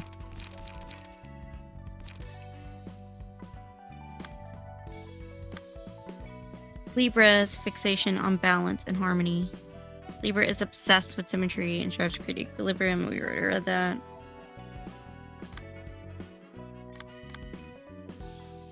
Oh, yeah. Libras adore high art, intellectualism, and connoisseurship. I don't think that's you at all. Do you like high art? I am a pretentious Asshole. critic. I am a pretentious critic.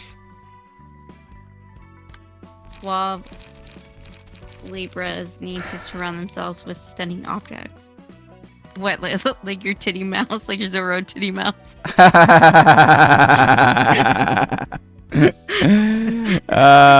Yeah.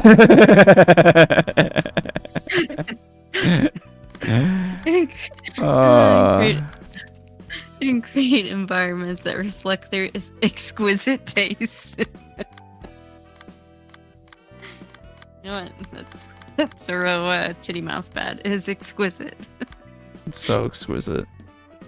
You have no idea.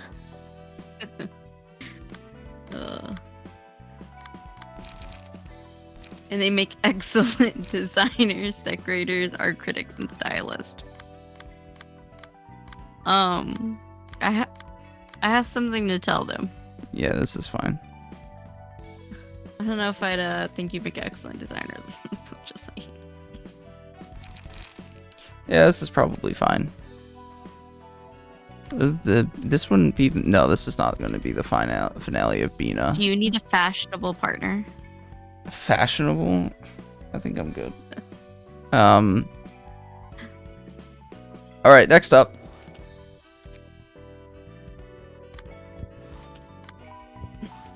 I think something happened at the time and date you were born, basically.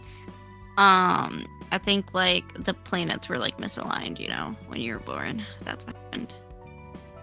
The planets rejected you, basically. So sorry. By the way, you are meeting Nikolai again. She wasn't lying. Damn, Nikolai, get out of my face, bro.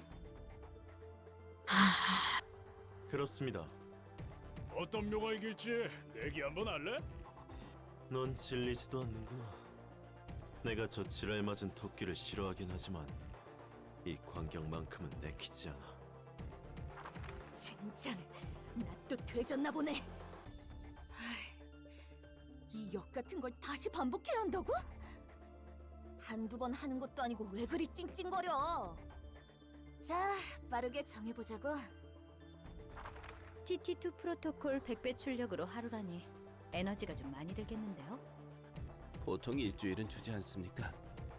충분한 시간과 개체수가 있어야 한다는 건 나도 알지만 우리에게 시간이 없다. 100배 가속으로 하루면 3달이겠고. 미어는 5,000마리 정도인가? 1만 명의 나하고 1년 내내 싸울 때는 정말 지옥이었는데. Oh, there's clones?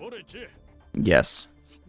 젠장, 젠장. R-Corp's Technologies replication. 절반 정도 남았나? 옛날 생각나지 않아? And they use that for military applications. 손이 미친 듯이 떨렸는데. 잡담할 시간에 한 명이라도 더 죽여.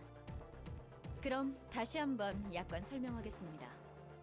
A사의 규정에 따라 복제 인간은 원본 포함 2명 이상, 기한은 7일 이상 도시에 존재하면 안 됩니다.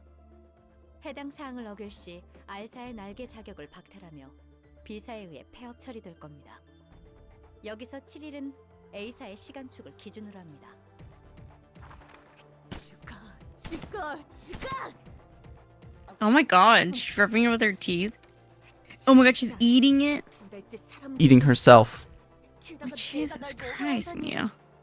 Yes. 1년 내내 먹은 적도 있잖아. 왜 우리가 서로 죽여야 하는 거야?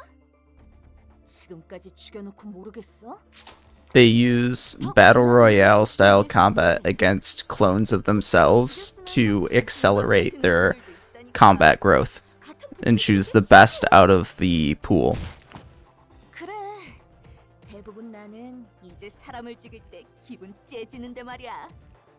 죽여야만 살아남을 수 있으니까 그런 거잖아. 여담이지만 알사의 부하장, 그러니까 알사의 인간 복제기는 앞으로 작동하기 힘들 것 같습니다. 엘사가 망하는 바람에 에너지를 받아올 것이 부족해졌거든요.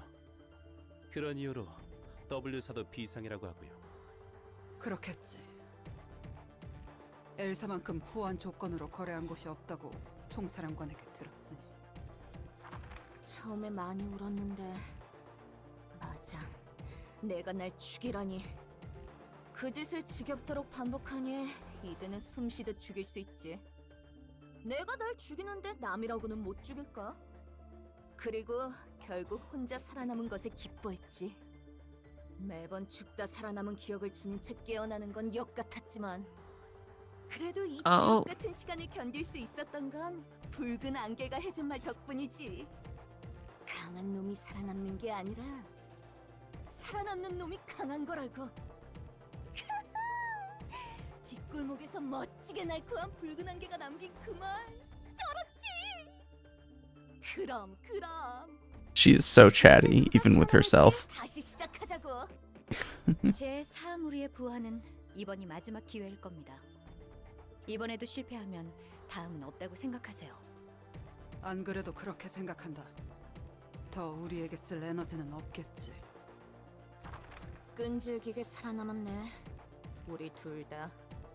더 망설일 것도 없지. 마지막인데 아쉬움 없이 끝내자고. 이거 보아하니 내가 제일 늦었구만. 토끼, 이렇게 보니 반갑군. 뭐? 네가 날 반겨? 젠장. 야, 너네 또 내겠지? 그래, 635번. 막심, 다음 술은 네가 사는 거다. 난 17번 묘가 감이 좋아 보여서 당연히 그 묘가 나올 줄 알았는데. 17번이 좀 까다롭긴 했지. 그나저나 막심. Imagine talking about fighting yourself like that. It's just me. 그게 내기의 규칙이니까. 대가 풀어 가볼까? 그 사서인지 뭔지 아는 새끼들한테. 저게 알사 특이점의 정체였어? 복제 인간이 일주일 넘게 존재하면 안 된다니. 무슨 이유로 그런 이상한 기준을 정한 거지? 몰라. 별로 알고 싶지도 않아. 죽은 인간을 복제할 수 있었다면 왜 나와 세피라드를 만든 거야? 조건 따위 아무래도 좋았잖아. 뭐 깊게 따지고 들어가면 저 기술이 만능이 아닐 수도 있어. 여러 가지 사전 준비가 필요하거나 뭐 무슨 허가를 받아야 한다거나 그 사람이 선택한 방법이 그 당시 상황에서 최선이었을 수도 있고. 그런데도 놀랍다. 인간을 복제할 수 있는 기술이 있다는 게. 일주일 넘게 2개 이상의 복제 인간만 도시에 존재하지 않으면 된다라. 무슨 생각인 건지. 나와 비슷하면서도 닮았네. 복제 인간이라는 거. 다 떠나서 복제 인간이라도 저렇게 잔혹하게 이용하는 줄은 몰랐어. 이번에 찾아오는 녀석들은 더 강하려나? 그건 잘 모르겠네. 하지만 몇천 명 가운데서 살아남은 놈이라니까 만만하지는 않을 거야. Super. Yep. 고기가 무거워. 분위기는 유적에 들어온 것 같군. 도시의 Well, 변이는 at least they're consistent, you know. Yeah, they're having the same dialogue again. 우리는 여기서 다 되졌고. 그래도 맛있는 풀을 뜯을 생각에 다들 짜릿하잖아. 묘. 너는 좀 닥치고 있어라. 다시 한번 환영합니다, 손님. 저는 이곳의 관장이자 사서인 엔젤라입니다. 반갑다. 나는 알사 제4무리 대장 니콜라이다. 전과 같은 말을 하는군요. 그런가? 엔젤라 오랜만. 계약이고 뭐고 끝났으니 편하게 말할게. 넌 아무렇지도 않아? 뭐가? 넌 네 자신을 지금까지 수없이 죽였잖아. 그래서? 이봐 도서관장. 어디까지 하는 거지? 너희도 어떻게 아무렇지 않을 수 있어? 너희는 인간이잖아. 어째서 정신이 무너지지 않는 거야? 대장, 아무래도 아는 것 같습니다. 그렇군. 이게 도서관의 힘이겠지. 이렇게 사는 게 놀랍나? 온실 속 화초처럼 지내고 있는 너는 그럴 수 있겠지. 하지만 우리가 이곳까지 오며 본 것들에 비하면 이 정도는 양반이다. 충분히 견딜 수 있죠. 내가 어떻게 살았는지도 모르잖아. 너희는 그래, 난 모르지. 그러니까 씨발 엄살 부리지 말고 서로 Damn. I mean, she really is being a crybaby. It's like the moral of the story in Angela's case. Stop being a crybaby. 알고 싶지도 않아. 그게 도시의 삶이니까. 잘 아는군. 부디 당신의 책을 찾을 But 수 of course, 있게. there's that element of a normal city dweller being like, fuck, I care about your life. Mine's the only one that matters. That Angela is parroting. Themes. I've said them before. Blah, blah, blah. Oh, did I mess up? No, the mouse is on the right side of the screen. Is off to the right. It's still off to the right. There you go. No, I just had clicked on Venus floor before starting out. Okay. I was like, where's the mouse? And why is Yeah. I was like, So double actually, if there's you 4 acts. if you took a detailed look at the passives of these characters prior to, or when you were receiving them the first time around, if I'm not wrong, I think they now have more passives available. Oh, actually, I think I am wrong on that end. Never mind. But I'm pretty sure they at least have more health. And their decks might be slightly stronger as well. But it's mostly the same. The biggest difference will actually be in the last wave that you fight them on. I'm disgusted. I hate annoyances. Let's get to business done. Yeah, let's get down to business. You gotta do the same reception twice. How? And more than likely, I'm going to have to repeat it for you afterwards, because you're probably not going to get enough books, and I'm going to be sitting here grinding it out and be like, I have to do this fight again!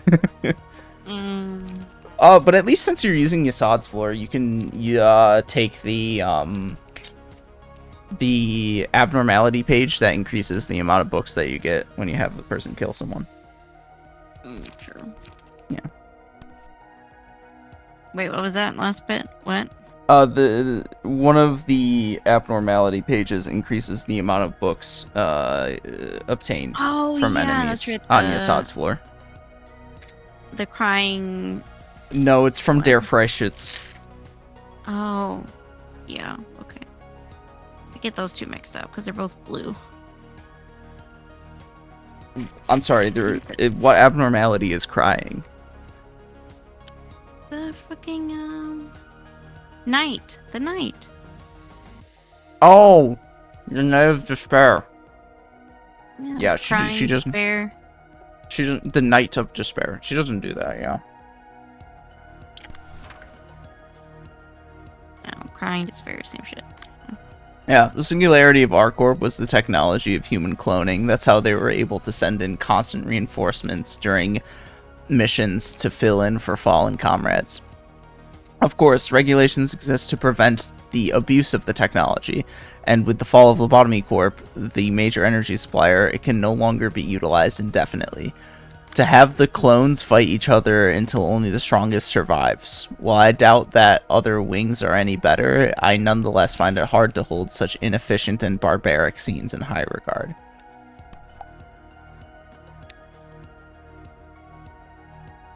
Yeah, I can imagine. I wonder about the efficiency, though. I mean,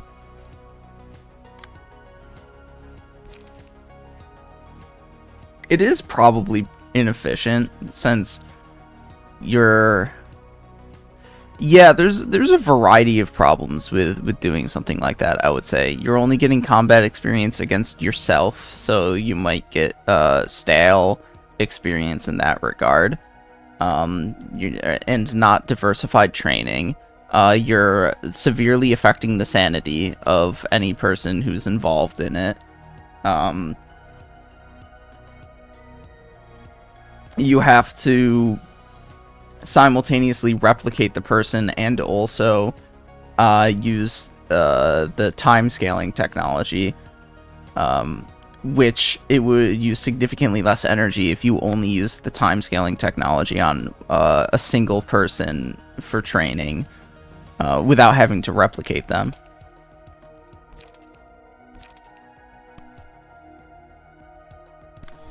And it's mentioned at some point.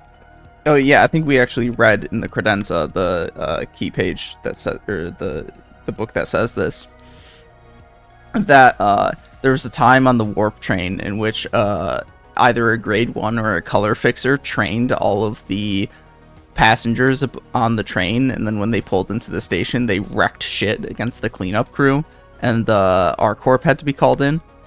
Oh my God. So you also you have the capacity to train people, train individuals effectively without needing to rely on cloning themselves like that.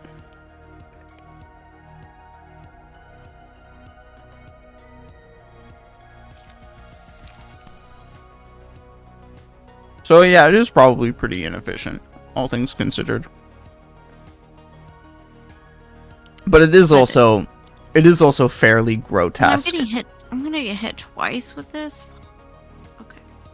It is also fairly grotesque to be subject to not just killing yourself, but also feeding upon yourself, given the time span throughout which the combat occurs.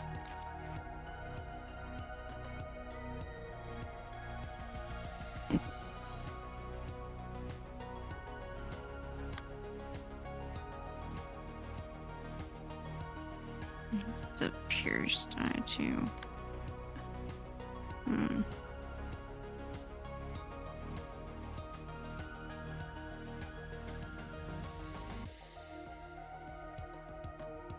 What are you looking at? Because I'm gonna get hit twice by like this one, the mind whip. Yeah, if you use sturdy defense against one of them, since it's only a 1-die attack, the defense die will actually get saved and used against the other one that hits you. Okay. Provided that they go in that order, which it looks like they will, since they're ranged die, and I don't know if anything else is targeting you.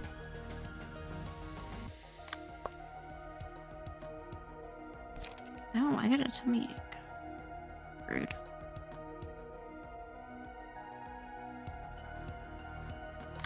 Actually, is it Mind Whip that's being used against you twice? It's not Mind Whip that's being used against you twice. No, 1, 2. That one's not targeting that guy.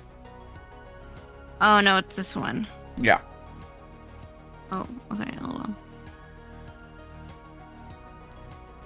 Man! The colors are blurring for me. Okay.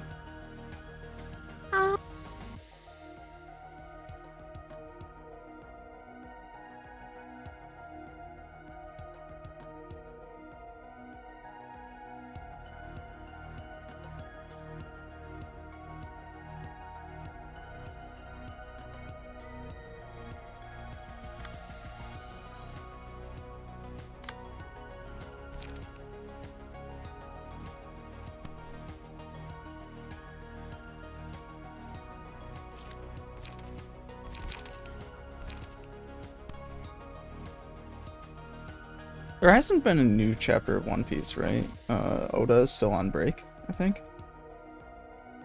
Oh. Yeah, Oda is still on break.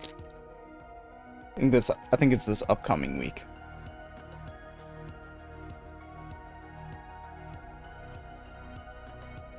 Like, girl, I don't read One Piece. He went on break for 3 weeks following Toriyama's death to make sure that he is still healthy. Oh. Is the statement that he gave. Basically, he's like, you know what? I want to make sure that I am in fact in good health. Since that is, you know, something to worry about, and since Oda is definitely a hard worker, considering the output of things that he has input into, the manga, the anime. It sounds like he didn't do much with the live action, but he signed off on decision making that they made regarding like general direction and script making. Mm-hmm. And he might be involved in business decisions regarding like licensing and merchandise. The Wit Studios upcoming redo of One Piece. He's probably involved in that in some capacity. And then who knows how many other fucking things he does. Yeah. I'm pretty sure I'm sure he doesn't get a whole lot of sleep at night. He has children. I don't know how much time he spends with his children as opposed to his child in the manga. Yeah. But he does have children. One of these is gonna be one-side attack. Cause yeah, we just can't. Weird.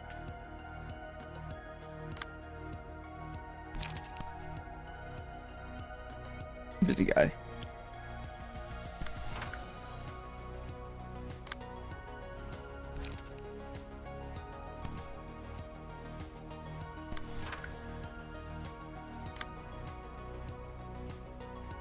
On some level, I also have to wonder how much art the actual original authors and mangakas for a lot of these very popular manga actually do themselves. Because they have assistants. And on some level, or after you get enough assistance, it's like, how much of the art is still you're doing? I mean, with the amount of like carpal tunnel they get, I would assume it's still like a lot. You know? Yes, yeah. I'm sure it's still a lot, but like,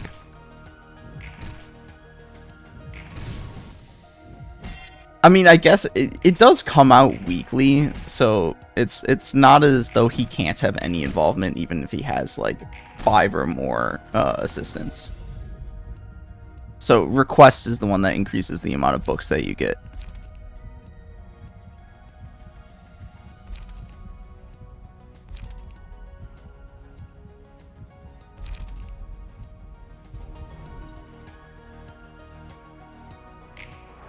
And in order to proc request, you of course want to make sure Yasad is the one who kills whatever person it is. Okay. Ooh. They sure do roll some high numbers. I think I will straight up tell you though, Rudolph, Maxime, and Mio are going to retreat the first time you fight them in this invitation. So you're not actually going to resolve any books from them in this. You're not actually going to resolve any books from Rudolph in this act. So you don't have to worry about it for now. Excuse me. Ma'am. Ma'am. That's so rude, bro.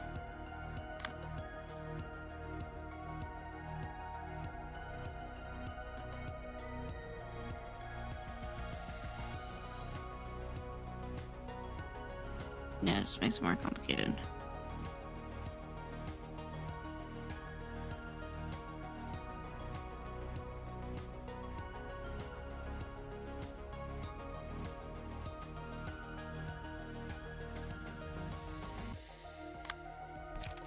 Yeah, I'm sick of this card, bro.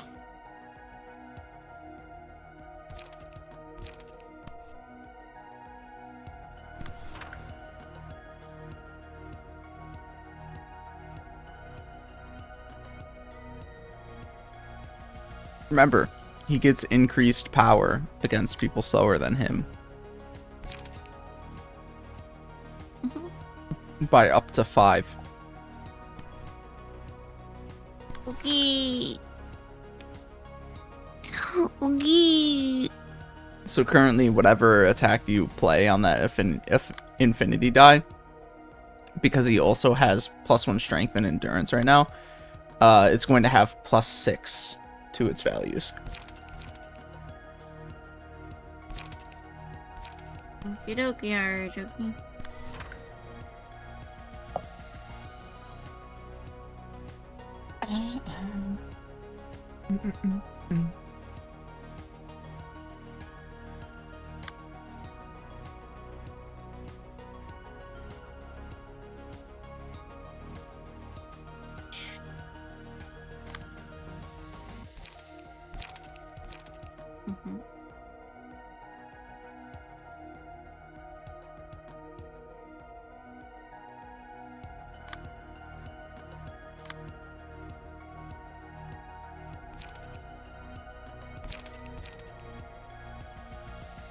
Yo, the latest episode of One Piece is episode 1100. 1100? Yeah, there are 1100 episodes of One Piece. That's too many. Well, evidently it's not enough, because the story is still ongoing. I mean, it is definitely too many, though, because pacing issues.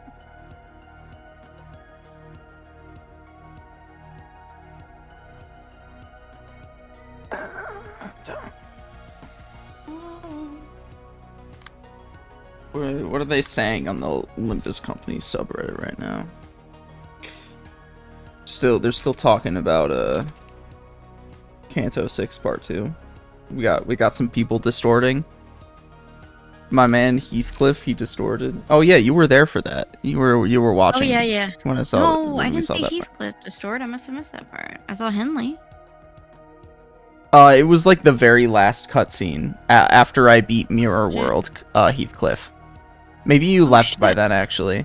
Because the final boss was the Mirror World Heathcliff, who basically goaded our world Heathcliff into distorting, and so that's the final cutscene was like basically witnessing. It was, well, actually, I don't want to say too much because it's a bit of a spoiler for something towards the end of Library of Ruina, but basically.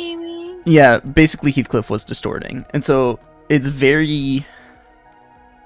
curious what they're going to do for Kanto 6 Part 2, because obviously the final conclusion will be a reversion of his distortion in some capacity, because it kind of wouldn't make sense for that to not be the case. Like, what are they gonna replace our Heathcliff with, like, a separate, different Mirror World Heathcliff so that they can keep going on their jolly adventure?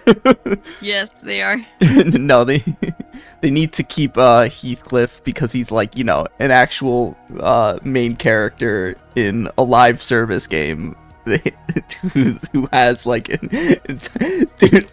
Actually, it would be kind of based if they, like, killed off Heathcliff, and so, like, permanently in the menus of the game after Kanto 6, just his part on the menu screen is crossed off. and yeah, and all of the identities and shit that you've gotten for him up until that point is have been, like, and all the resources you've spent on him have been, like, a waste. God, it would be so awful, but it would also be really fucking based at the same time. April Fools, that would be good. Oh, if they released the Kanto a little bit earlier and that was their April Fool's joke. Oh man. That'd be fucked up. That'd be pretty based. That would be such a fucked up April Fool's joke. To have a fake ending to the Kanto. That'd be pretty great though. Come on, that would be iconic. So iconic.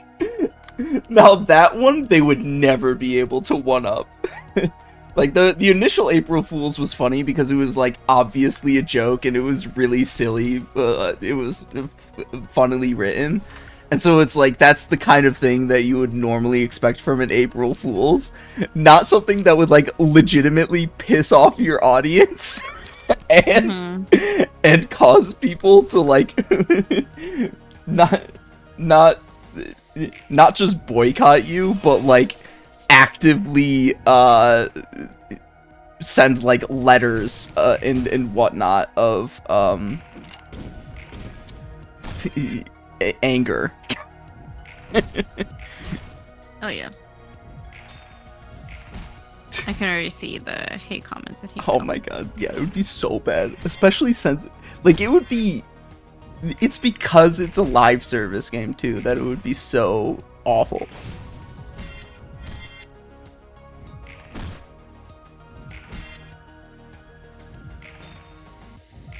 Because if it were something like Library of Ruina, where they released an April Fool's update in the midst of development, while it was in early access, that would be one thing, because like that's not people like losing their money. They might be like upset at the quote-unquote ending, but it's not a direct impact on their wallet, and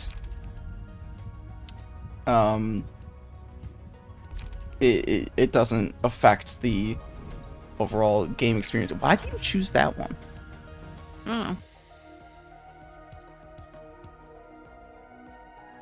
I thought you said it would be good with combining. No, not that one. Well, was it a green one then that you were talking about? No, but I wasn't talking about this red one. Oh.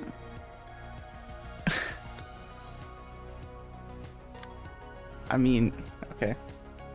I thought it was a red one. I thought it was that one you were talking about. Maybe it was a green one with a bunch of things. Well, on it. no, it was a red one, but it was a red one for the Forsaken Murderer. It was not a red one for the Funeral of Dead Butterflies. Oh. It was Across in my head. It was a red one that said increase the maximum value of die, decrease the minimum value of die.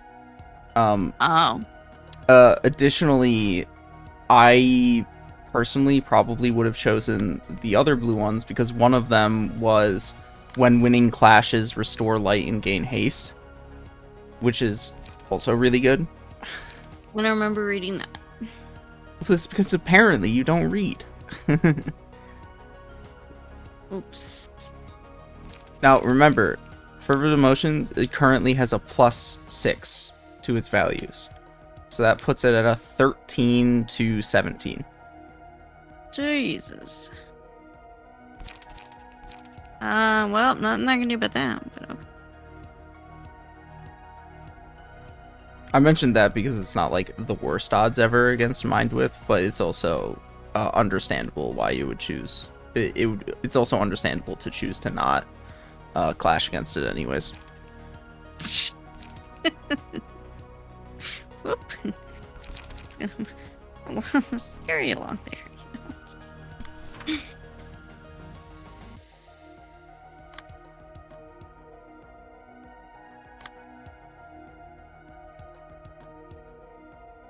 What is this thingy? Oh yeah. That is a passive that is a part of the index kit naturally that I have also given to both Kalo and Chun. Mm-hmm. When you use 6 unique cards in an act From then on, all die get +1 power. Cards that you have not used yet in the act are denoted by that same icon, or I guess similar icon, next to the amount of light that they cost to use. So, in general, I do actually recommend playing around that and trying to get to 6 unique cards played as quickly as possible, because it's just a nice buff to have.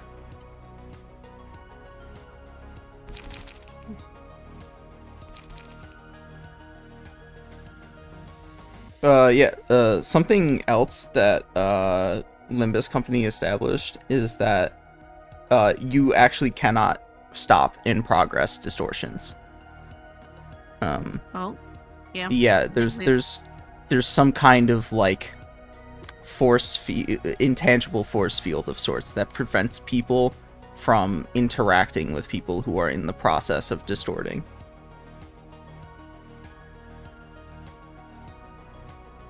You got 2 of those? That's gross.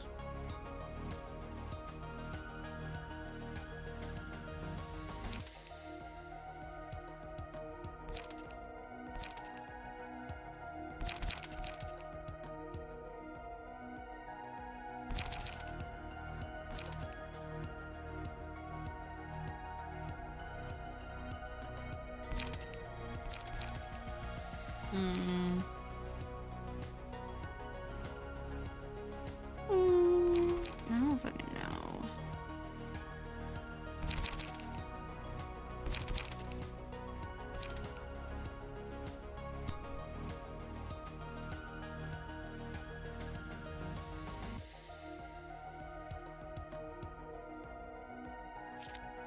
I feel like maybe we should use this one because we haven't used this one yet, so. But it's not gonna do much for that one.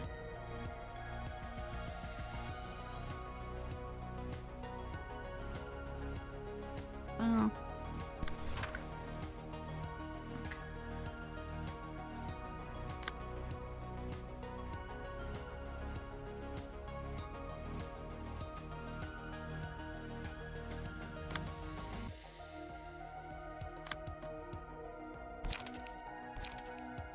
Got 1 light.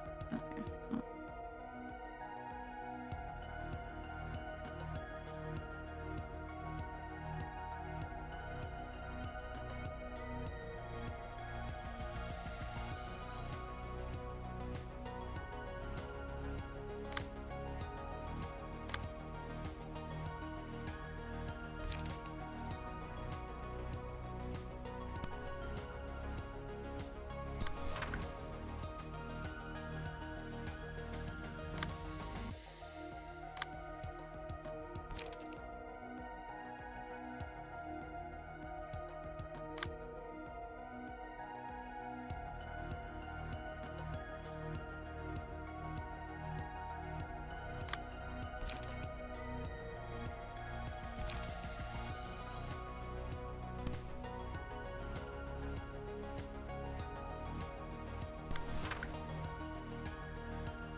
Oh, I really feel like I shouldn't clash against that one though. Maybe I should just do something else.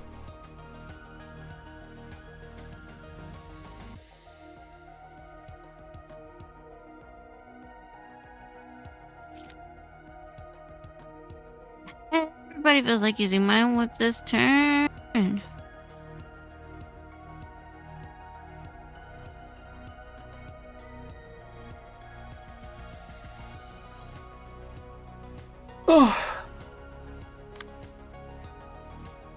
Still making decisions, eh? Shut up.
Hassan Piker confirms to GQ that he dated Austin Cho for about 5 months in 2023.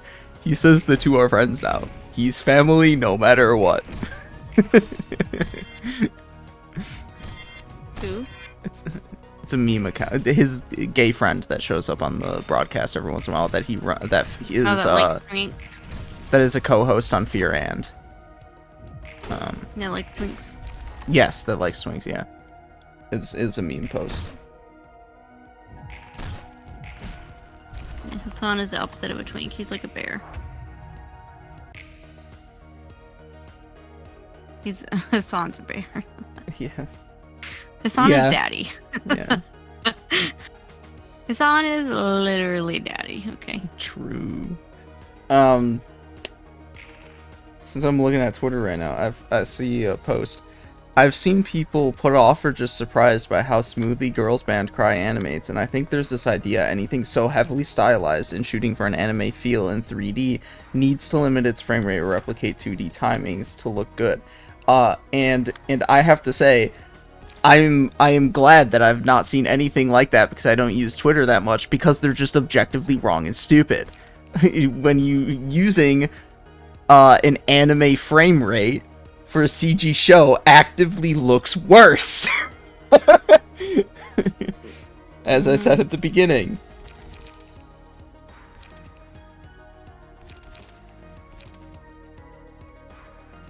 These mind waves are like eating me up, bro.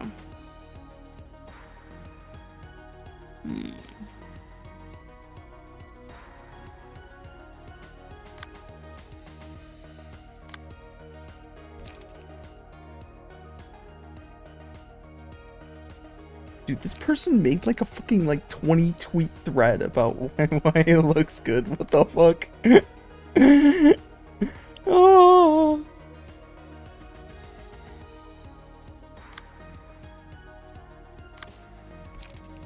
You're very passionate, okay?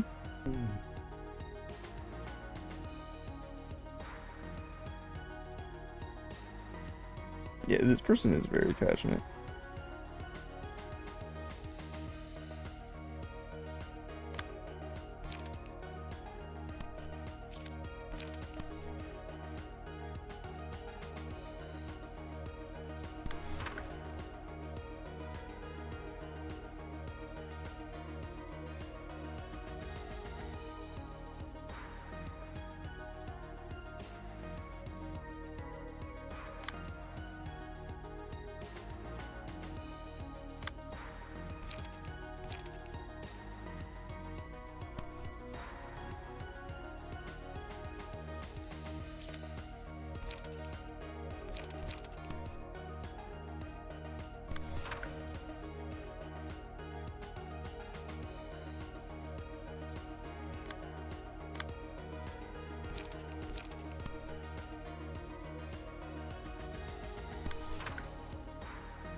Well, I am vaguely learning that my assertion that the show was at a higher frame rate than 24 FPS was actually incorrect. But it is but I mean, just visually, I have to feel like it is higher than 24 FPS. But regardless, the point is less so the FPS and more so what they're doing to create the appearance of smooth movement within a probably 24 FPS limit. That's what counts, right? Yes. I mean, it is ultimately what counts the most. I mean, even if I was wrong about like the FPS argument, my overall impression is still the same, and the ideas I was conveying is still the same.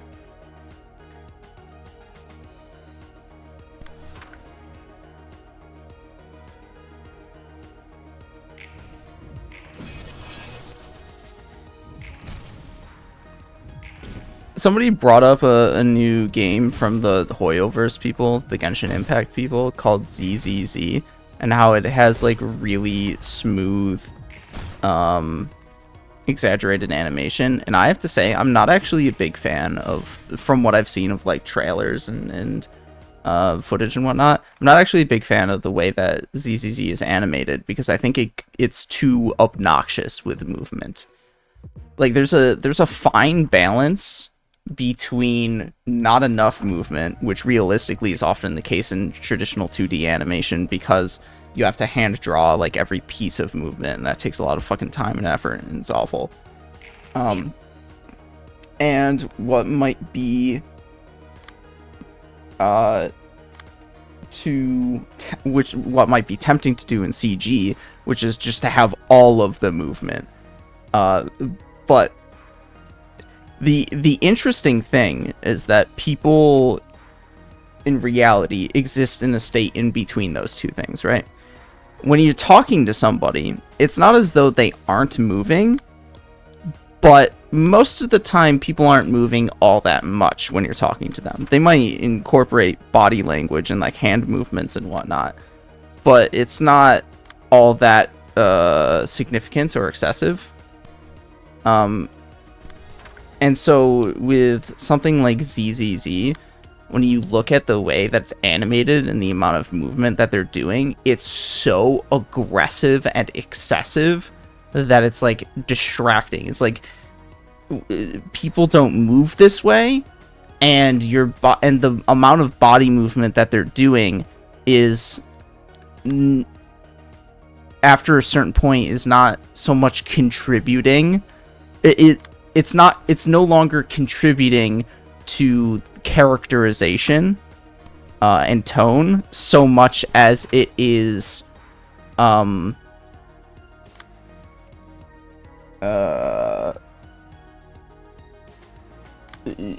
so much as it is just style instead, or so much as it is flair. It's no longer characterization, it is just flair. And I am not someone who appreciates vapid flair. That just yesterday, I railed on Fate Apocrypha for having a vapid story, despite having generally like pretty and good action. The action just feels pretty vapid. The exception to this is something like John Wick. I fucking love John Wick. John Wick is definitely not deep, and it is very much that didn't redirect, by the way, if you thought it did. John Wick is not deep, it's very simplistic, but the action is phenomenal, and I love watching it. So John Wick is the exception. But most of the time, but even then, even if John Wick doesn't have all that much to it, it's still like, it still is giving you storytelling through its action, even if it's like 90% action in the movie. Mm-hmm. You still establish, just looking at the first film, you still immediately establish who John Wick is, what his goals are, what his emotions are, what he's going through, and why the events are unfolding as they are. And through the snippets of dialogue, and there are snippets of dialogue in between action scenes that sort of describe through other people talking about John Wick, who John Wick was and or is. But you also get to see that in the action, in that people say that he's like a pure machine of determination, or something to that effect. And then you also see in the action that he fairly often takes a level of abuse as he's killing people, and he effectively shrugs it off and keeps going anyways, because he's got such sheer grit and determination.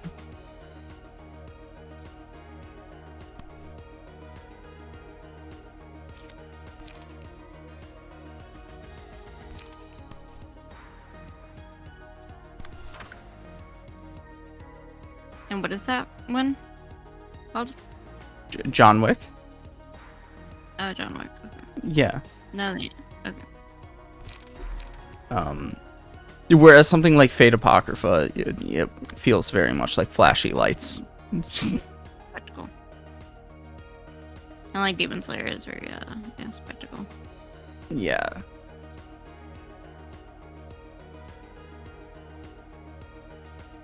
It's been a while, and I don't necessarily remember a lot, but there is something about the way that Fate Apocrypha is written, where even when it like tells or shows you character motivations and characterization, you're still like, you still don't really feel anything from it. Some of it might be the way that the plot unfolds too, because the plot is pretty head ass.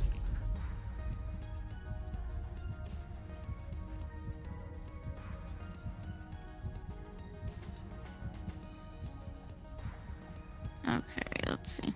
Sorry, I had a brain fart. Yeah. You said Clean was pretty good, right? Yes. Now, I can tell you these things ahead of time, and you can memorize me telling you which things are good, or you can like process and understand why I'm telling you things are good, which No. involves reading. No. Don't remember. Too many things to remember. Because Clean says the same thing as Mio's Prowess, which is the passive that I equipped to Yasad's key page. So it's That's like that's why I said Clean is good. Yeah, it's like extra boppity bop. Sure.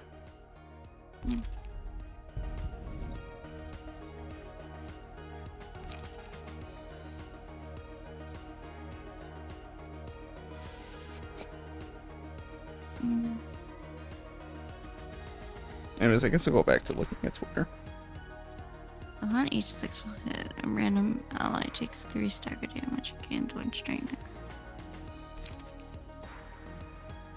Maybe I'll do magic bullet.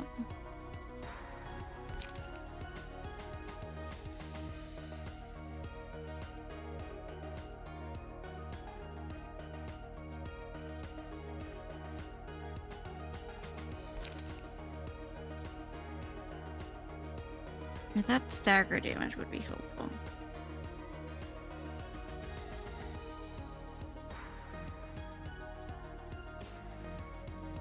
What do you regret?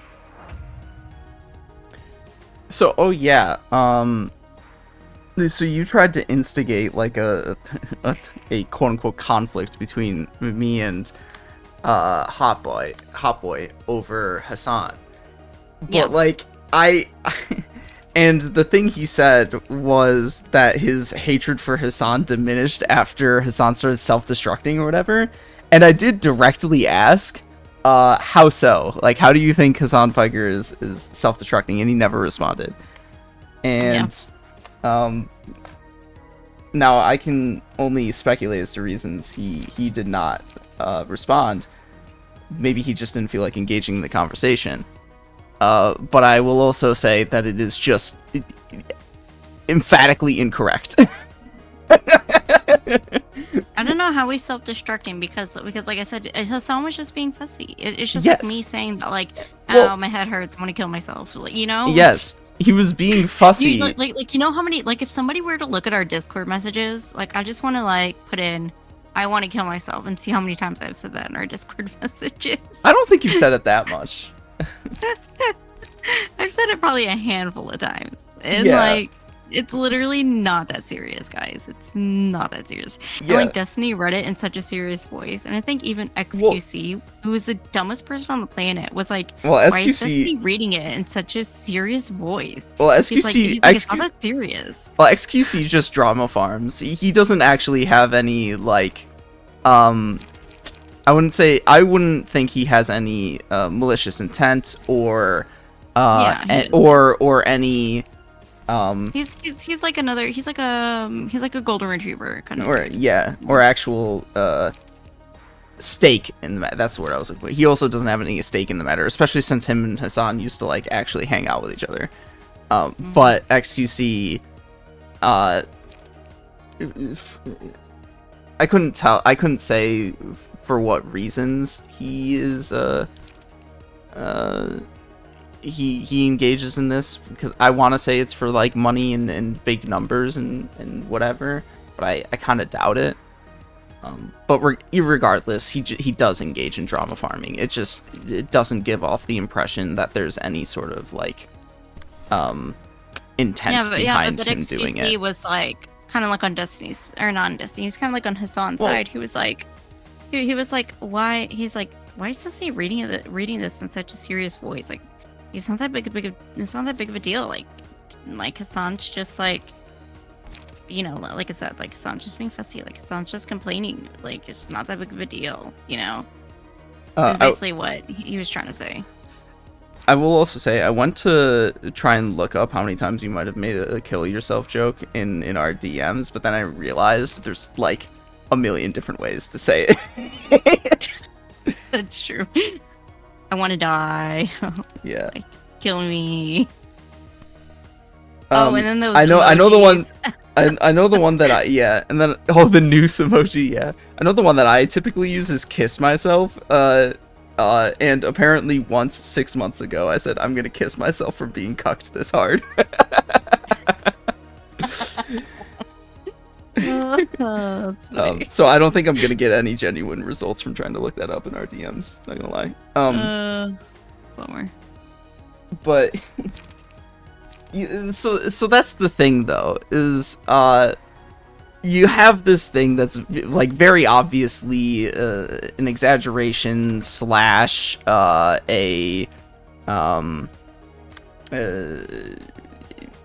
him being fussy type of deal. Or it's an exaggeration slash a joke where he's being fussy about the way his community is acting and at least speaking about how he would like it to change, even if he doesn't have a good solution towards enacting that change. And the issue is that you have a person like Destiny who is so who at this point his entire platform might as well be fuck Hassan. Who is so severely primed his viewers into also being that way that he can get away with framing things regarding Hassan in any particular way he pleases, such that they will ride aboard that. But that won't redirect, by the way. He's too fast.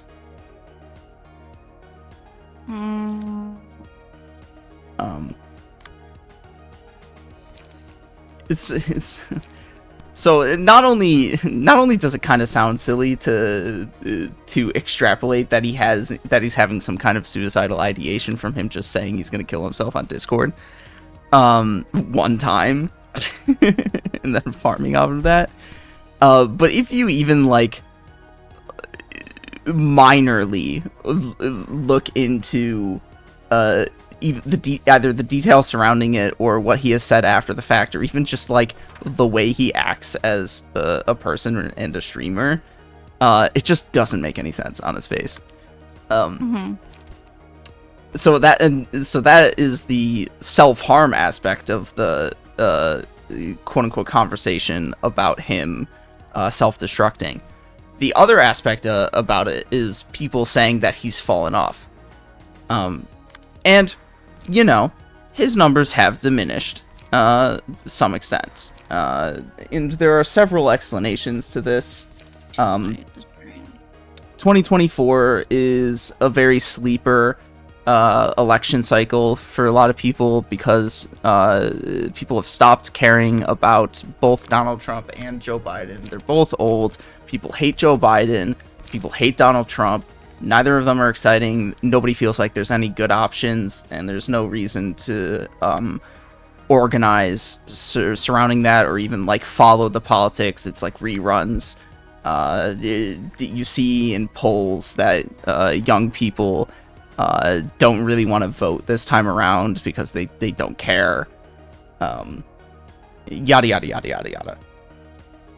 And then further compounding that were the October 7th attacks, where a not insignificant chunk of the population who would otherwise even self-identify as progressive or have progressive politics have in their lives been heavily primed to support Israel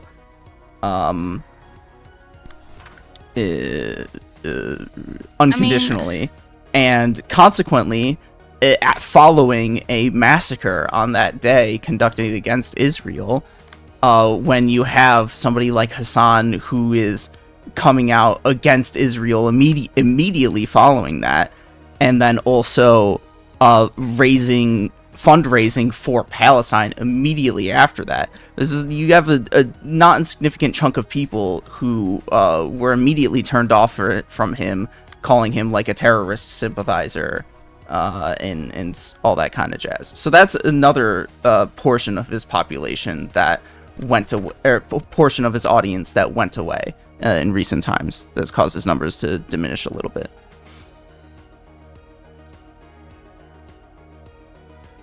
I have more to say. I was just waiting to see because it sounded like you were going to say something. I already made my decision, so never mind. Go Okay. ahead. But the other aspect of this is like, you know, what do these people consider falling off? Because the people that they support, such as Destiny, dream of falling on to where Hassan has supposedly fallen off. which is still a consistent viewership of at least 15k, with a subscriber count which, even if his viewership, his live viewership has diminished, his subscriber count has really remained relatively static if you look at it. Which has a few different implications that are interesting. But he's still a top 5 streamer on Twitch, as he has been for several years at this point, with a very significant amount of live viewership and a very significant subscriber count. And so it's like these people wish they fell on to where he has fallen off to. So like, why are you even like framing it this way? If he had truly fallen off, then, you know, maybe his viewership would have fallen to the level of the people that you watch, or maybe they would have exceeded where he's still at. Because you watch somebody like Tim Pool's coverage on Hassan's decline. And not only was he just flagrantly lying about the statistics, but he was talking about how it supposedly indicates an increasing realization among people, and especially young people, of the grift that is leftist politics. And it's like, what? No? What? This sounds fucking stupid. No, I don't think so. Literally, what are you on can't about? prove that. You can't prove that. I don't know. Well, not only that, but like his viewership has not declined to nearly a significant degree to even indicate that that might be the case.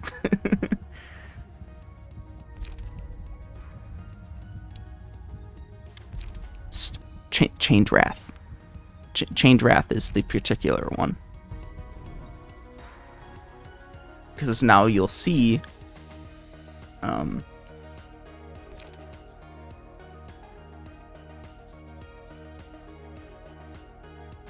three of these are good, but Solemn Lament is the particular one that gets like severely overpowered and can just annihilate a person in a single move. Because now you'll see on Yasad, every speed die is from now on going to be infinite. Oh my. Yes. And consequently, because he has both Mio's prowess and clean, every single die that he rolls is going to have a bonus 8 power. Jesus Christ. So he is now in annihilation mode, basically.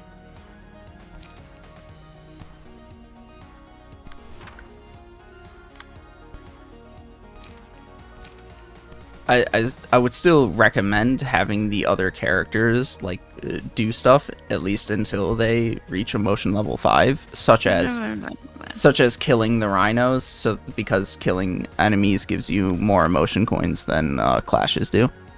Yeah, but he needs to kill him. Yeah, it'll well. Yes, Gonna get books from him. He's gonna retreat, so you're not gonna get books from him. God damn it.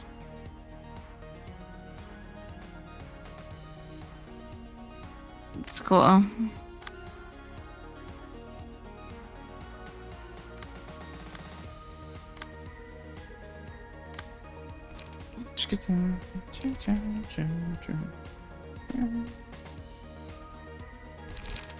So yeah, it indicates to me that Hotboy, for how good he is at media analysis, has zero media literacy when it comes to anything political. And is entirely brain broken on the topic. Well, I mean, he's not like... Man, I'll say this later. I don't want to say this live. Oh, never mind. I'm not that mean. But I'll say it. I'll say it later. I think Hotboy is a very good person, but Oh yeah, of course, like as you get older, politics change and stuff. So I mean, he's a little bit older than me, isn't he? he's like 25. Yeah, so he's a couple 24? years old. He's at least 1 year older than me. Yeah.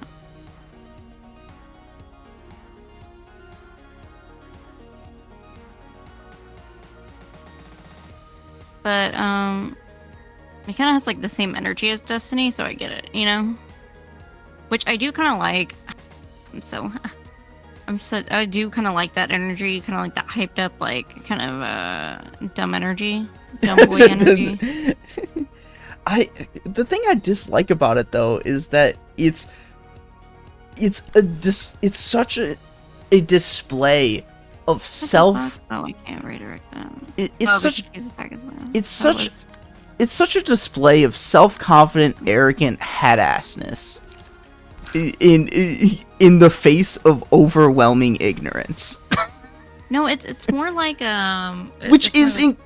it's more like, are you fucking stupid? Do you really think that? And it's like, yeah, I fucking think that. Like, oh no, you suck my dick, bitch. Like, you know, kind of like that kind of energy. I don't know. It's just funny. Sure, but what I'm referring It's to just is childish. That's why I like it. well, I mean, it is childish, but what I'm referring to goes a step beyond. Is the attitude that Destiny in particular displays that rubs off on its audience.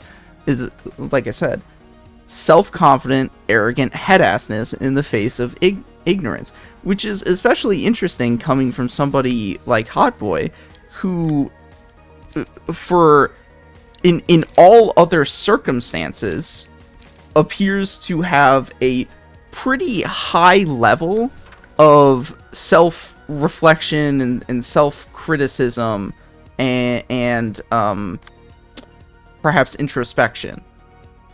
Because especially when you look at the way that he talks about and thinks about the media that he's analyzing, he has said himself that he is hypercritical of things, in part because he is also hypercritical of himself and his own words and takes on these matters. To a fault. Yes, to a fault on some level. So it's interesting. It's interesting when you have somebody like that who has been brain broken on a subject by somebody who acts in the complete opposite direction, such that he displays the same sort of level of that behavior, even though he otherwise would not have that. Even though he otherwise does not have that energy. I will say though that what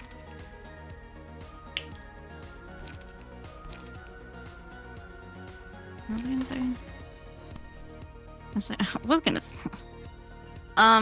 That of course everybody has their faults, and everybody's like can be really strong in some areas and like really weak in other areas. You know? Yeah, like, I just think it's an interesting contradiction because those are like two almost polar opposite behaviors operating in the same person that only operate in that way because they're completely separate topics. Even then, they're not exactly separate topics because, as has been mentioned multiple times by the both of us, all media is political, and it's silly to try and be ignorant of that fact. But Hotboy doesn't tend to analyze media through doesn't tend to apply that lens.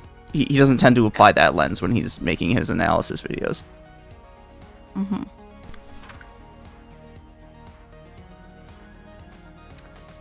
I wonder if part of the reason that he doesn't is actually because he recognizes that he, on a personal level, is not very well researched on the matter. Well, and it takes probably research. This is totally like a big leap, so it could be wrong. But it could be just a lot of research and things maybe he doesn't want you to research on. It's not his interest, so... Yeah, you know? It's not his strong suit, you know? Like he went to college for literature, not politics, you know? Yeah, I'm just saying, like, yes, there's that. And then I'm just saying that if he were to go to, like, make a video or make a script on such a topic, he would necessarily have to do research into the topic. And even outside of whether or not he's interested in the topic, perhaps he just doesn't have any interest in doing research on the application of his analysis to real life. Yeah, maybe. Possibly.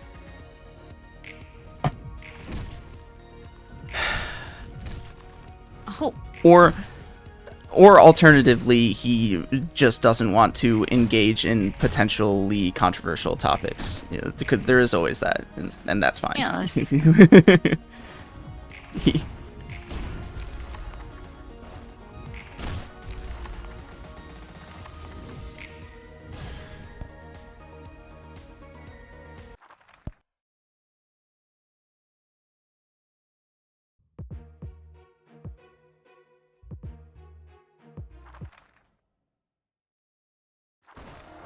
Let's see what Mio and Gibber have to say this time. Hippity hop, rabbits, do your best if you don't want to lose again. And then, oh, I guess, oh, you're not using Gibber this time. That's why she doesn't have unique dialogue. I forgot you're using Assad. Still, that's a pretty fun piece of dialogue. Hippity hop. She's a little crazy. Hippity hop, get your asses in gear, she says as she rolls 2 on both of her speed die. What happened to the hippity hop? Yeah, what happened to the hippity hop, man? I think you're the one who needs to get your ass in gear, yo. Get it together, bitch. Get it together, bitch.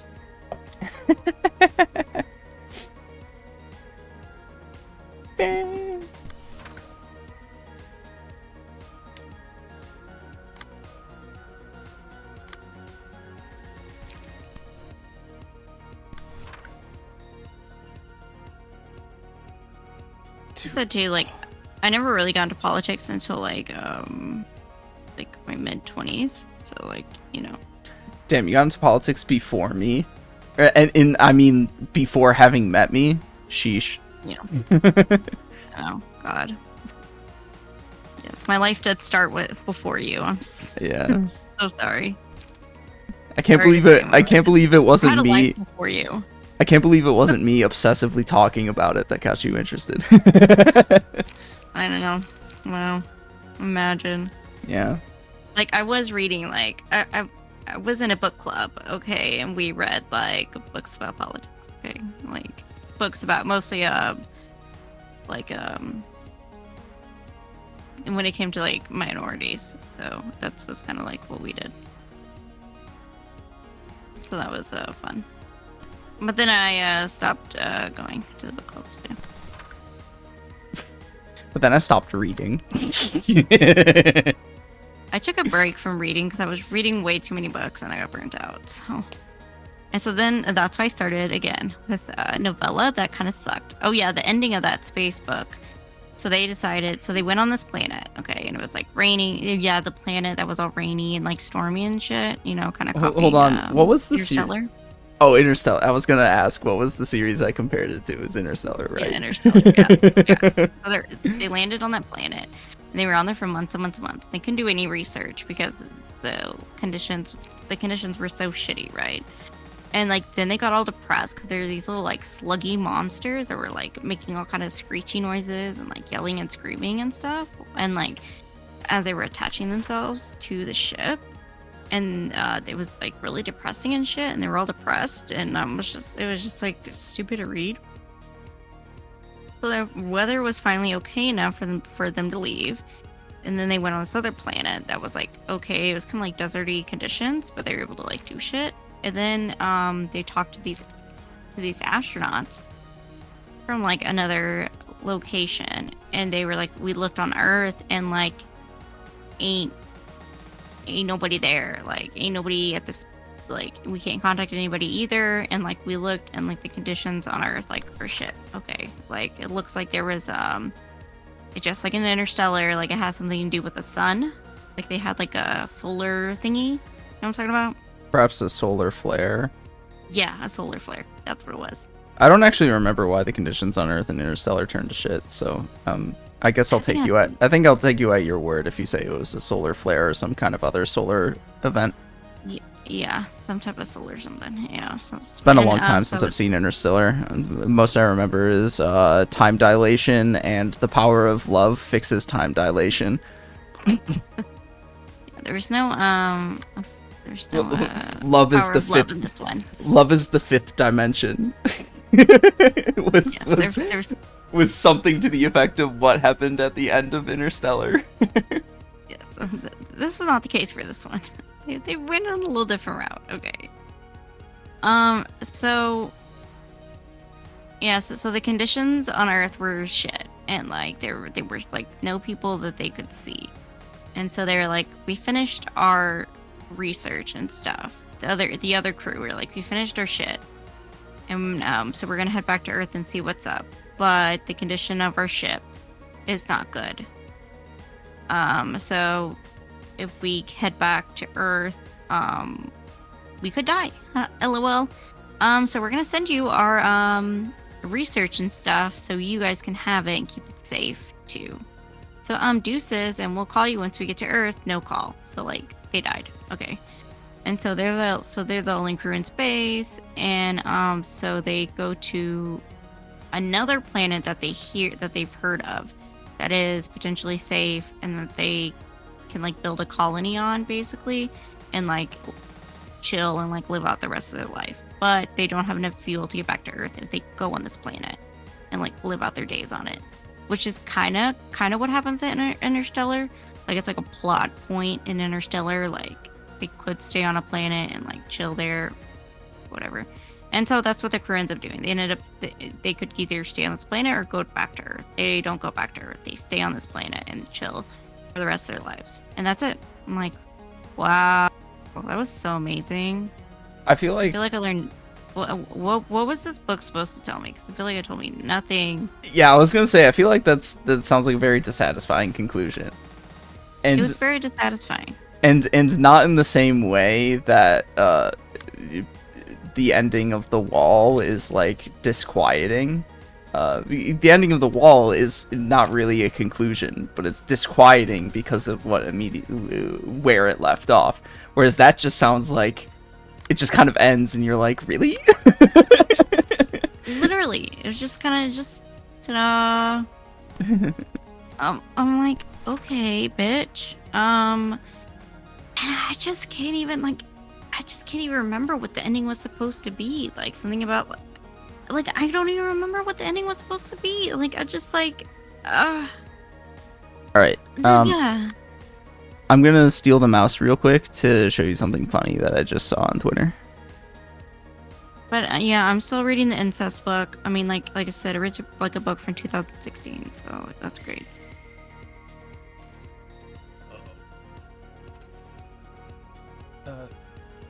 Thank you very much. Huh. Maybe these guys aren't so bad after all. Oh,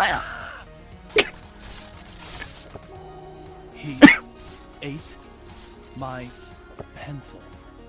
He ate my pencil!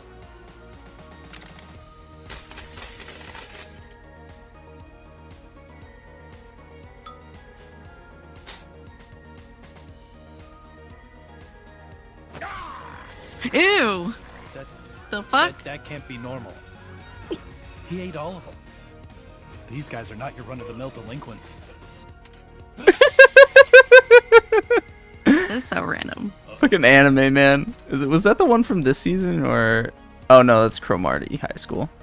I was not expecting English to come out of his mouth. Yeah, I wasn't expecting it to be dubbed either. But I guess when I was previewing the video, I didn't see any subs, so I guess that's my fault for not expecting it to be dubbed.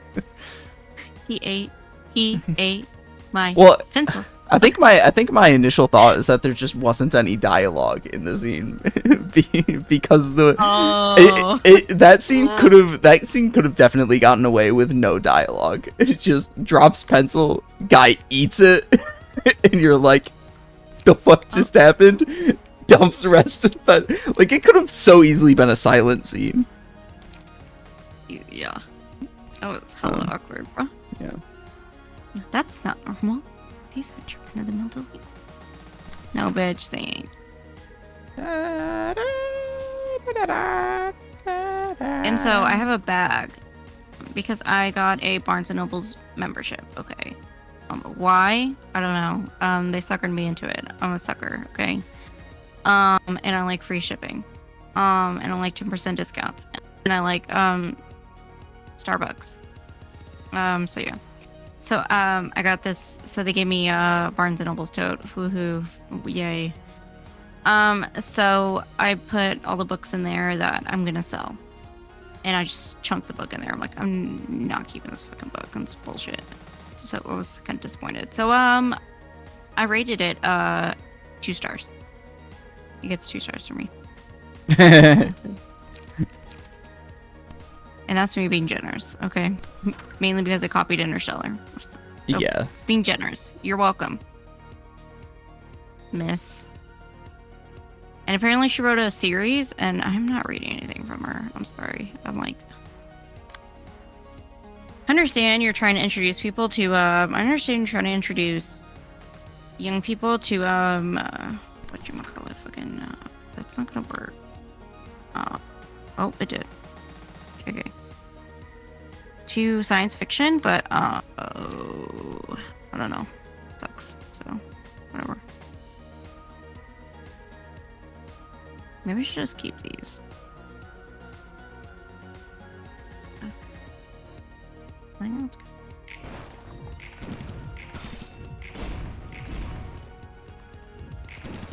I think I just got an idea for some artwork to commission Alexi. Eyes. Usually, Eyes? yeah. Usually when, usually what he does for his drawings, because this is what people usually ask for. It's full body drawings, or maybe just upper half drawings of characters. But I just saw some art on Twitter that was like a hyper detailed drawings of different characters' eyes. They were all glowy and shit, and it looked really cool. I was like, you know, that might be an interesting thing to have him do. I'd have to think more details of what I'd want, though. The main issue is artists do the best job when they care about the thing that they are drawing, right? Or they know a lot of details about it. And Mio's gonna run away too. Yes. Oh, we already got Mio. You should ping her with solemn lament immediately. Pew, pew, pew, pew, pew. Should have done that first turn, actually. Bing, bing, bing, bing, bing. It's gonna be so funny when you see it happen.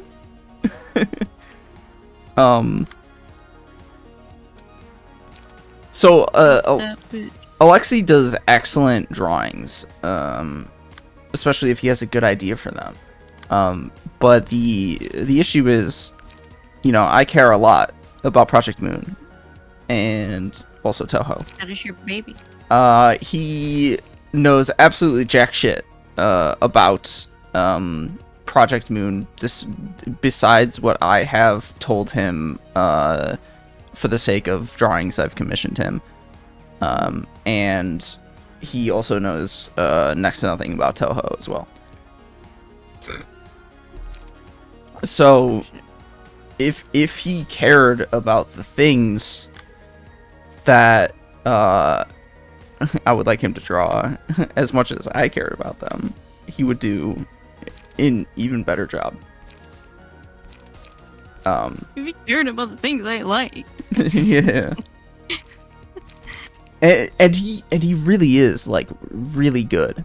If he has a good idea for something and puts his pen to the paper, or rather his pen to his tablet, he just really does an excellent job. Yeah, I wanted to commission somebody to make me like a PFP for me. So I wanted to like see some of his work, you know. He doesn't ordinarily do profile pictures, but he could probably do one for like $5. So if depending on what you're asking of him, since you can ask for like a big drawing that is then downscaled. But you could also ask for something that's literally the size of a profile picture. And he would be able to do it for $5. But my profile picture is a large drawing that he's done. I can show some of his portfolio right now, actually. Mainly the two big illustrations that he's done for me. This PC. No, it's on the desktop. You know, I think his artwork is really good. Like just based off of, you know, a couple stuff that you know, like profile picture. I might have shown you this before. Yeah. This is my lock screen on my computer. Mm-hmm. This is technically spoilers, so I'm gonna exit out of that immediately. Yeah, and I think I've seen it before because it was your. That was my profile picture for a little while. This is my current profile picture. This is the top circle, the top area here of the red mist, and I guess the way that I described what I wanted out of him alongside the references that I gave, he came up with really this excellent composition for the way that she's standing atop the bodies of these abnormalities. all cut up and wounded and destroyed. In a rather, menacing pose. It's just, which is like, hell yeah, bitch. yeah, the way that he's applied the glow to the like hair, or the coattails, I should say, and the hair, and everything great. surrounding her. It's really, it's just really fucking good. Most of everything else I have from him are less detailed sketches. We can start with I get not that one. This is a character from another series that I like called Trails, or The Legend of Heroes Trails. With complicated titles are weird. But That's cute. yeah, he did a pretty good job with this. This is Charon on a boat with Virgilius in the background. Captain Charon. This was one of his earlier pieces when he started really branching out the people commissioning him and whatnot. So it's not even the outfit and the hair are super cute though.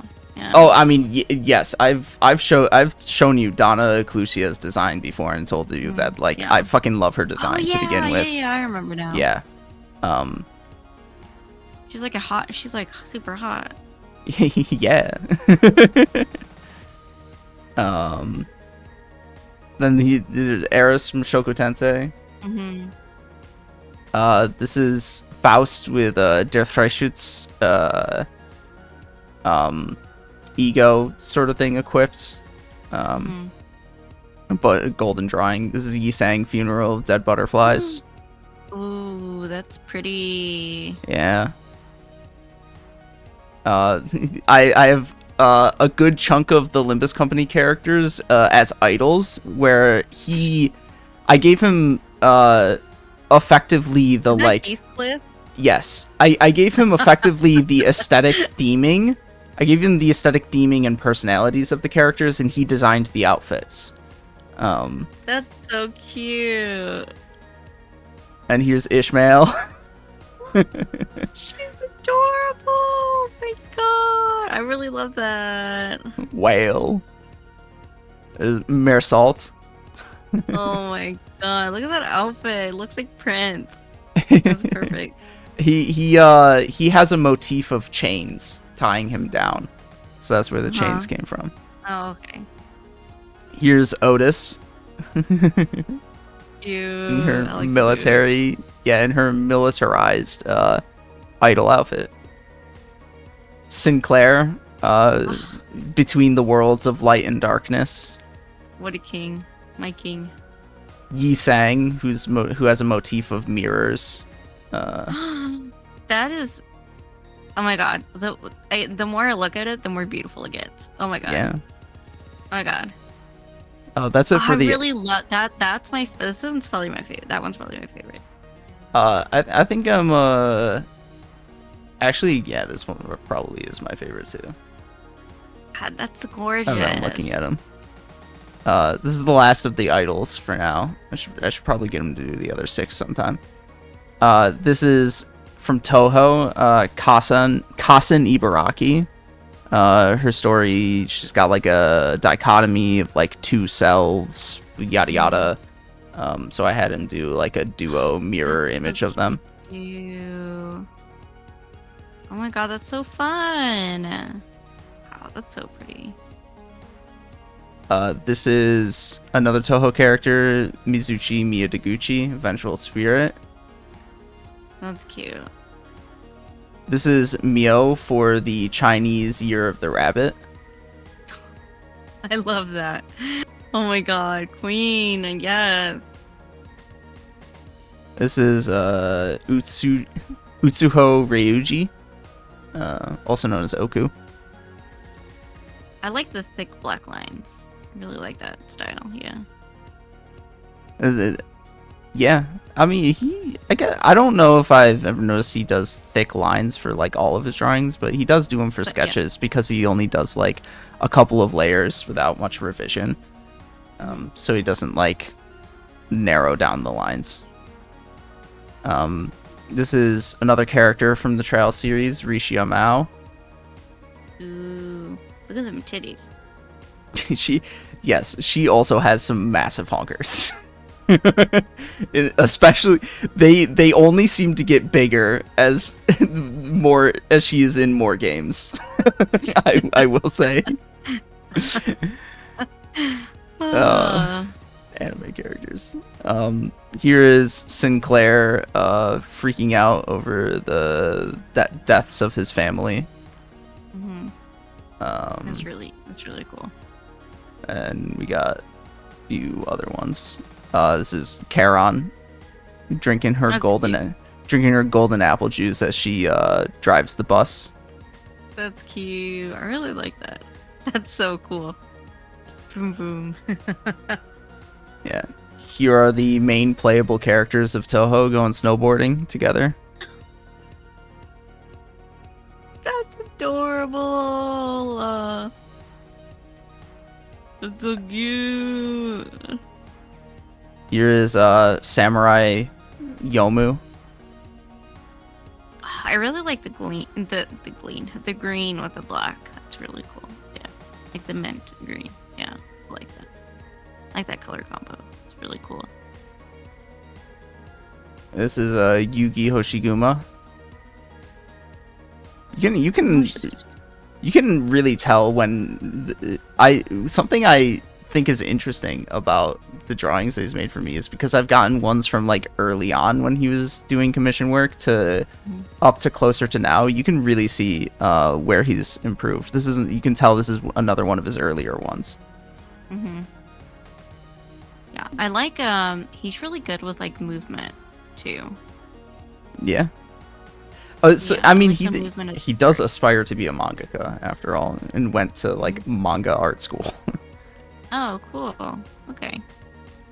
And then Yuka Kazami. Oh, that's pretty.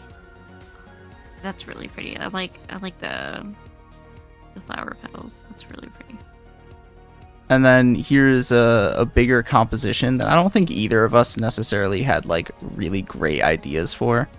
But actually, now that I see it at a higher resolution, it actually looks better than I initially thought it might look. I remember seeing this for the first time, and I was like, I'm not totally on board, but now I'm looking at it at like the 4K resolution. I actually do like it a lot more than I used to.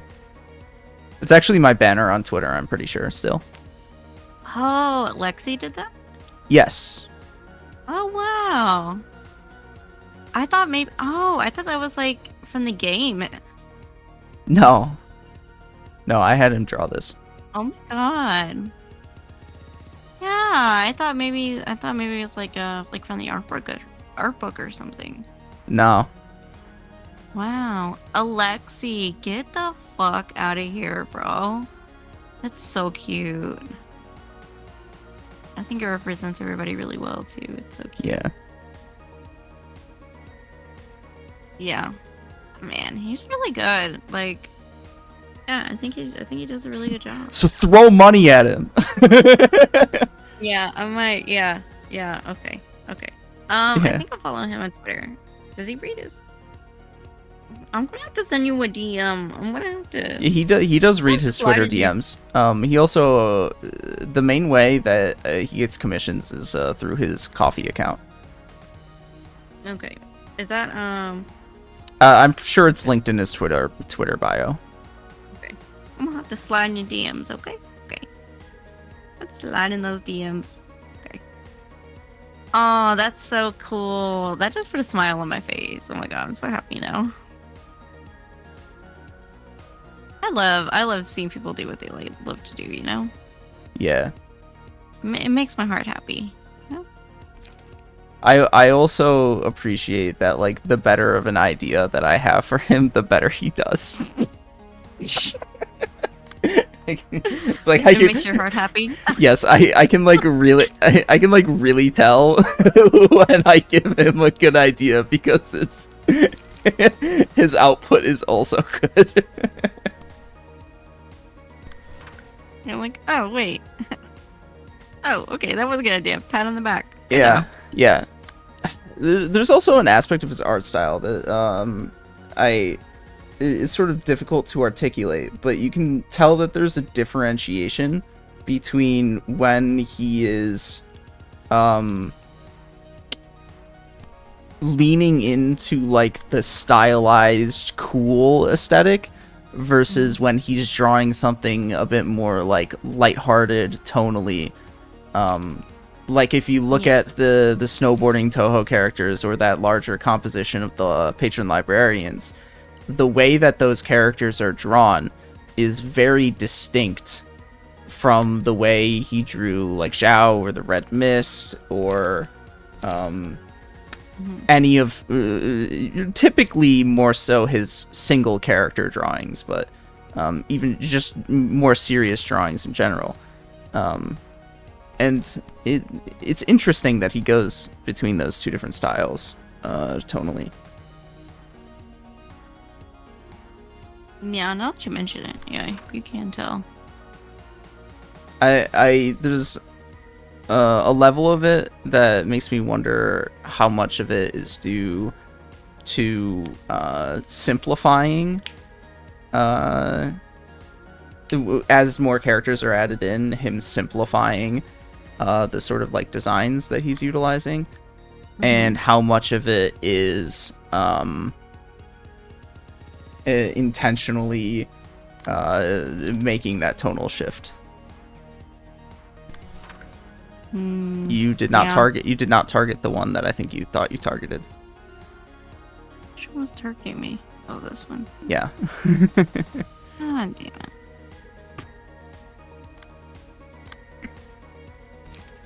I gotta pee real quick. Okay. Don't follow me, Ignatius. Continue laying down. He's like, but daddy, but daddy.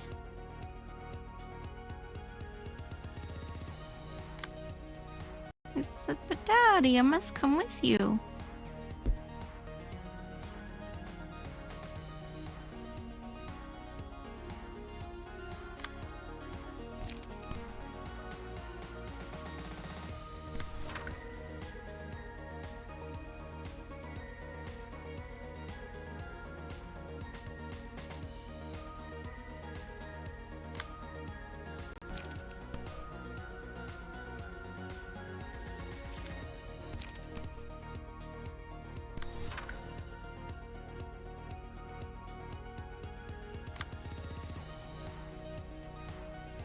He got up and tried to follow me.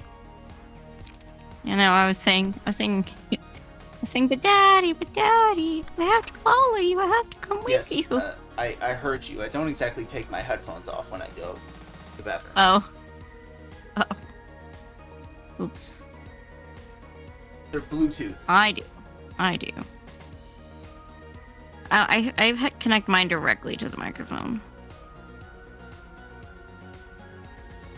That's weird. Oh, but then again, you use like a USB. Yeah. Yeah. Yeah.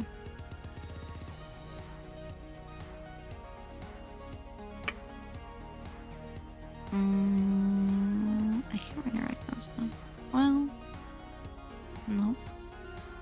If only you made more money, then you could like upgrade your kit, and then you'd be able to actually see the screen when you're playing games.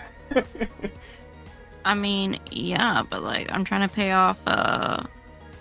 See, I paid for a $500 colonoscopy, okay, and then I'm paying off a $500 emergency room hospital bill, and now I'm gonna pay off a $1,000 hospital bill that I'm fighting off because I'm like, you guys messed up somehow because it should not be this much, okay?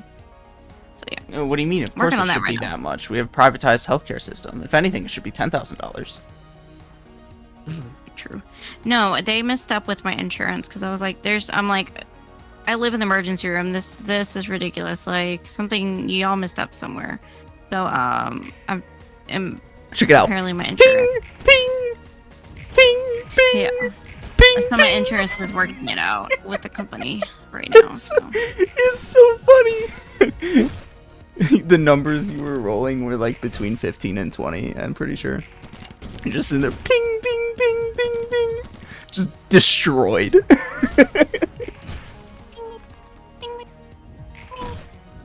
It's just too bad you Sorry, can't Mia. use that every turn. I know, bummer. It's also too bad you can only target one person with it. But that's why, unfortunately, I don't think you chose it. Or I wasn't... Actually, maybe you did choose it. But that's why it's also nice to have the cleanup one as well, the mass attack. Because you can also do that one and just destroy people. Destroy multiple people at once. To Destroy. Yeah, to slightly less of an extent. Oh, did Mia run away? Yeah. So I just That's got like scared I and said, you destroyed her. Oh. Sorry. Mia. that's why I like told you to use it. It's because like you're just gonna fucking delete her. You'll notice that guy only has a 1 stagger resist, so just whap him once and he'll be staggered. So your primary focus will be killing the other 3 while they are staggered. And make sure to do it. Oh, this guy.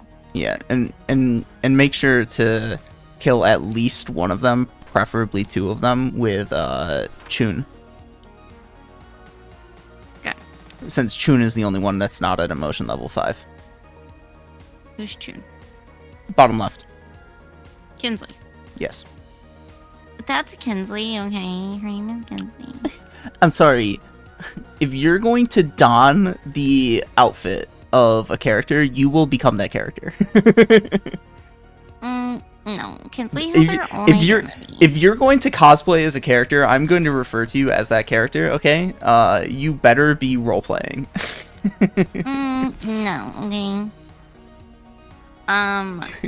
Oh yeah, have you seen clips of like drag queens, like drag queens have stage names, okay? And like this guy will go up to drag queens and be like, "Hi, Joseph," and they're like, "Oh, excuse me," like, who? Not me. That's what this conversation felt like. Also, is one unlock gonna take care of like 24? I wouldn't expect it. Yeah. Well, especially if it's only unlock 1. Yeah, definitely 2 unlock 1s is still a little sketchy.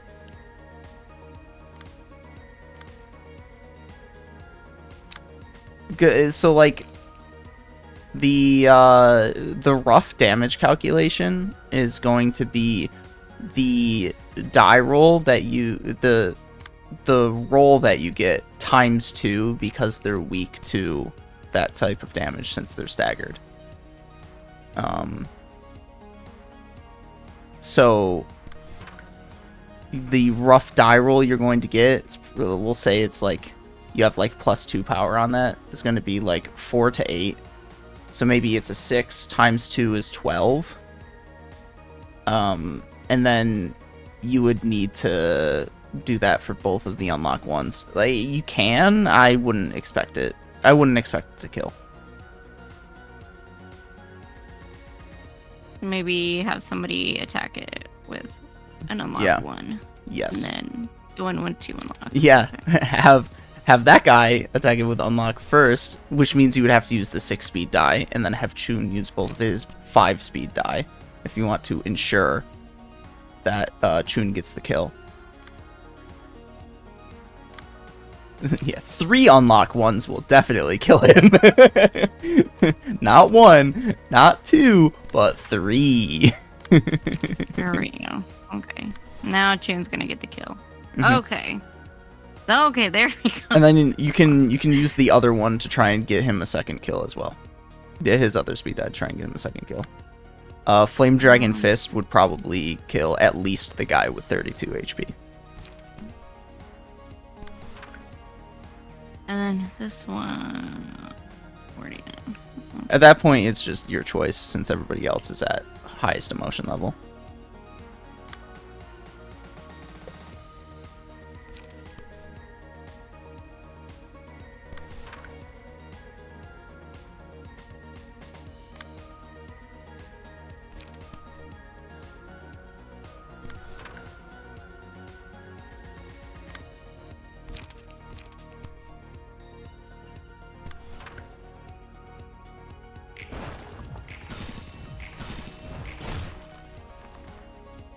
Dude, Bamboo-Headed Kim is still scaling real good. I guess 2 unlocked ones did do the job, and unfortunately Kinsley was not the one who got the kill. Which I blame you for the ordering. Whatever, you still got one more guy to kill and you can have Kinsley kill him.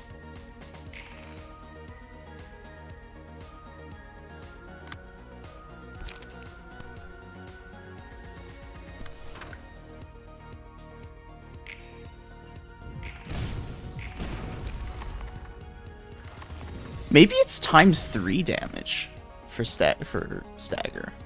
I'm not sure. Ow? Ow? I honestly don't. To be completely honest, I have no idea how damage is calculated. I'm sort of guessing. Oh my god. I thought... Yeah, Oh so my now God, you don't want to no. kill them too quickly, because now you'll actually resolve books from them. So take it a little slow, goad them into rising their emotion levels, but be careful. Each of them now has a powerful special card that they'll use every once in a while. Bro, I'm already getting sleepy. What do you mean? Okay.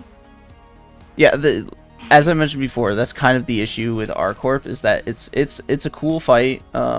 It's fun to have the occasional fight that's like multiple acts and multiple I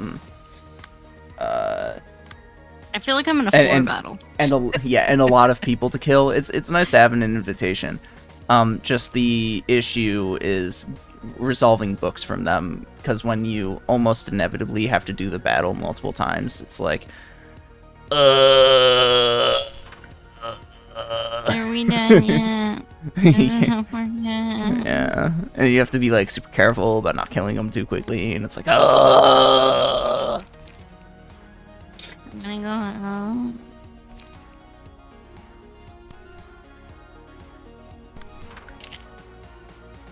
So now you also do have to be cognizant of, if you want to resolve as many books as possible, have Yasad land the finishing blow against the people who get targeted by his special effect in the order that they do. I phrase it like that because the first person he hits is going to be his target. And that's going to be the first person you're going to have to kill in order to resolve the more books. It's not just whoever he kills. You have to do it in a particular way. Okay, so since I'm targeting Mio, I have to kill her. Yes.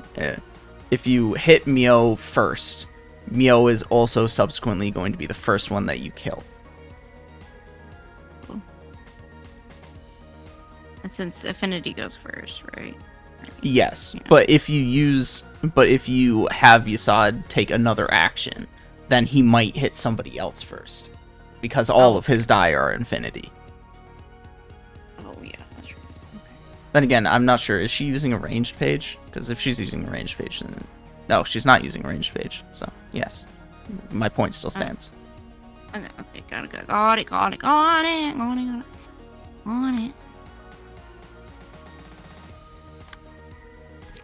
I think I got it.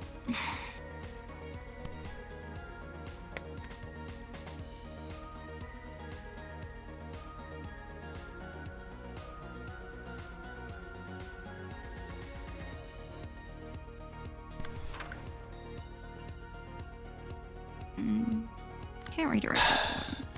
Oh fuck, wrong one. I wonder who I should replace with Nikolai's key page. I'm gonna replace you. I'm gonna replace you with like a hotter man. Sorry. Yeah, you're gonna replace me with a hotter version. Yeah. Um. I gotta level up, you know. Yeah. I gotta get a 304. You know. Who do you think? Just in person, just a man version, you know. Who do you think would be better to replace, Chun or Bamboo-Headed Kim? I'm thinking Chun. Which Chun? Kim has No, this one's Chun. Kim has obvious weaknesses in that, you know, he has He's like good for range. the single die pages, but yeah, not only is he good for range, but like having the high value single die is a good utility tool to have, even if there's weaknesses associated with it. The only issue He's been is powering through. I mean, Yeah. like, I feel like he hardly dies, you know. well, I mean, he currently has the lowest health of everyone on your team, but I think that's because he doesn't have a health hauler equipped, and everyone else might. Oh. But the thing is, Chun is also fairly strong. Chun has some strong cards. But yeah, I think Chun is probably the one to replace, though. Yeah.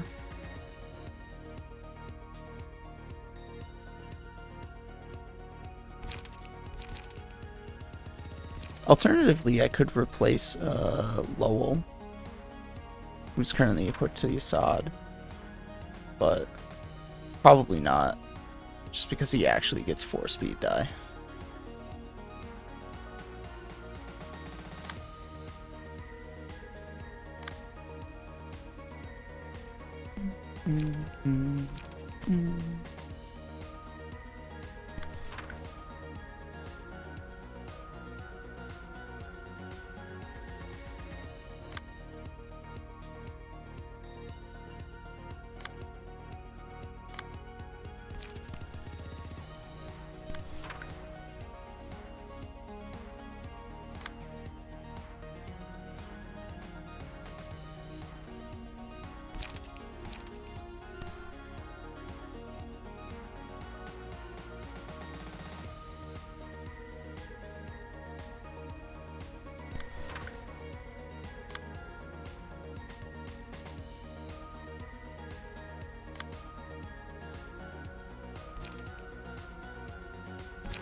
Oh, in the book, in the Incest book that I'm reading, everybody in the book is like, this has been like a long time coming.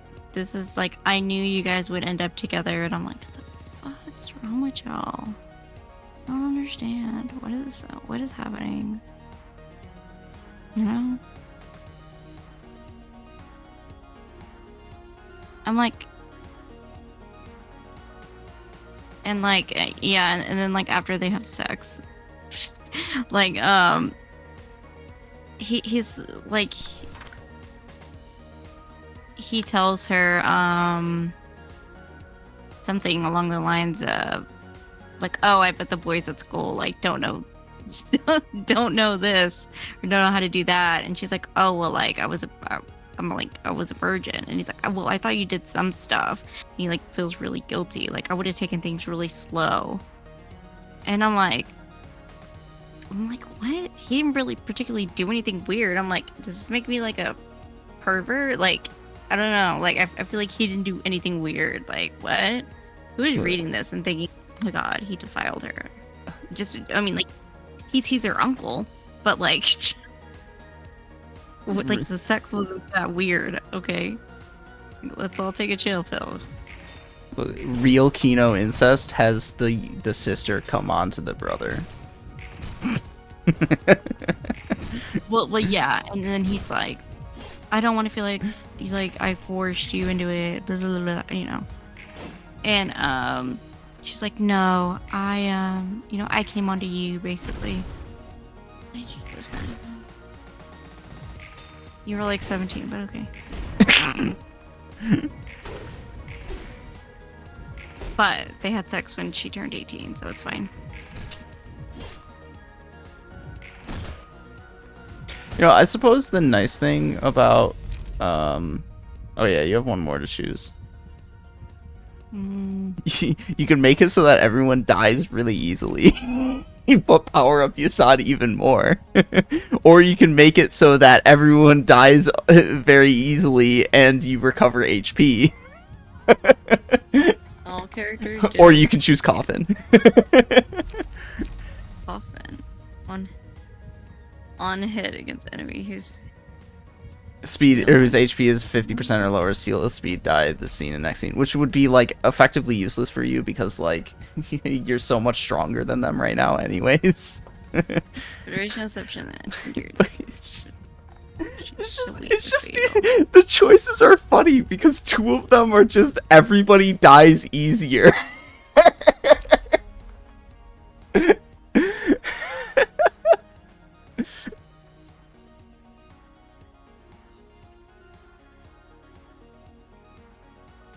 Music is just a straight is a flat damage increase to all hits accomplished by every character.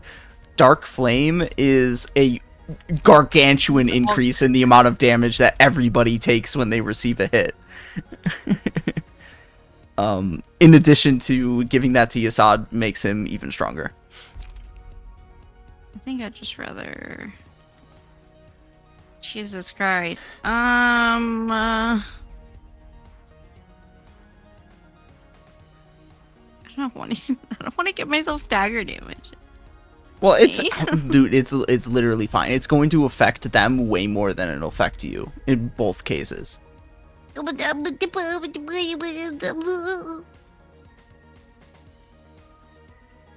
we'll go with music. How do we feel about that choice? I mean, I've no real. The only real advice that I can say is if you want them to last longer, or if you don't want to, or if you want to lessen the amount of damage that you deal, you choose Coffin. Otherwise, like, otherwise, I would probably recommend Dark Flame over music. I think Dark Flame is generally better.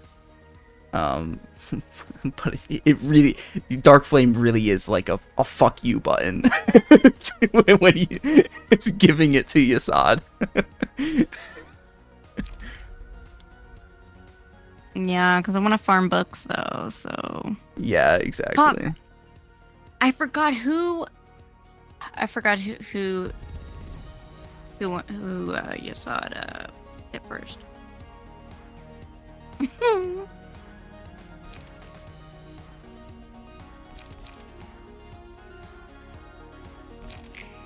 Oopsies.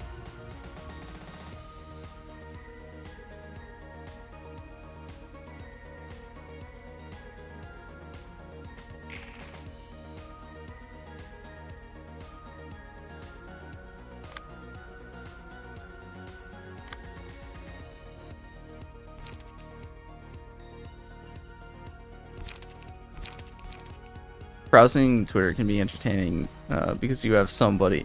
Do you know the meme of the guy making a comment as he's eating cereal and then he spits it out? No. What? You've never seen it before? Oh, hold on. I'll just send it to myself and then pull Hang it it up. on the Yowie and BL side of Twitter, so I don't know what happens. Well, this is a pretty common like meme format. your common meme format.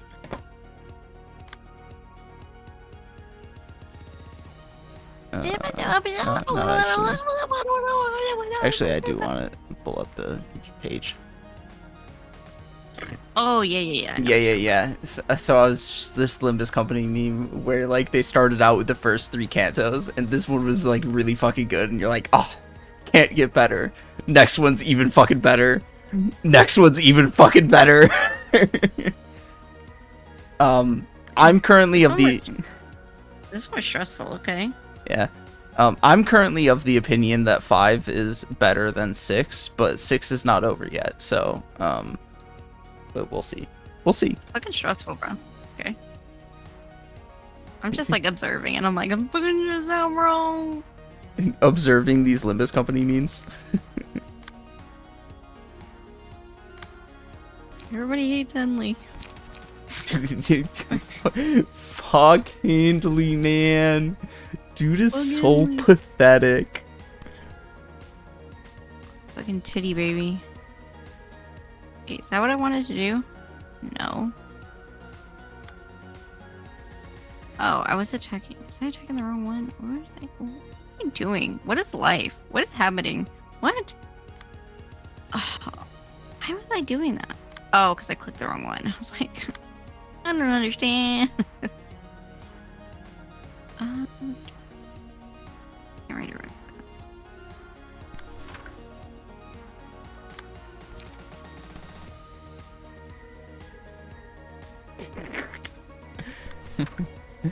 Name the hardest line in all of fiction. In Yu-Gi-Oh! Kaiba saying, I offer God as a sacrifice. Oh my god, yeah. that line I mean, is horrific. it's a hard line out of context, but in of context, it's not quite as hard. Yeah. Somebody explain the context and yeah. Well, it's because the card he was sacrificing is called an Egyptian god card. Yeah. And, well, technically they are gods in canon, but it's still... Oh, it's did I send you the Kaiba meme? The Sanrio meme? Probably. Well, actually, if it's a Sanrio meme, I don't... Maybe.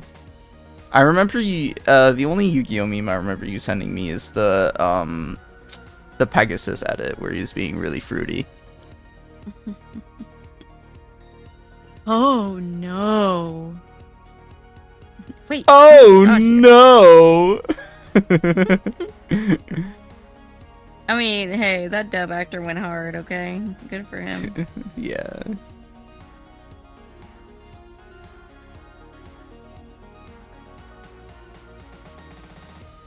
Yeah, I really hope. I'm just saying, maybe this is like hoping for too much, but like, I just wanted to bring that Sanrio and Yu-Gi-Oh! McDonald's collab. You know, I just like. You did send me that. Yeah, that's so cute, and the cute. I know you don't care, but it's cute. See, it won't even indulge me in the cuteness, okay? Won't even pretend. This is what I mean. You don't do what I want. But you will listen, so I will take that, okay? We'll take it. We'll take it. I will take it, and I will appreciate it. I will cherish it.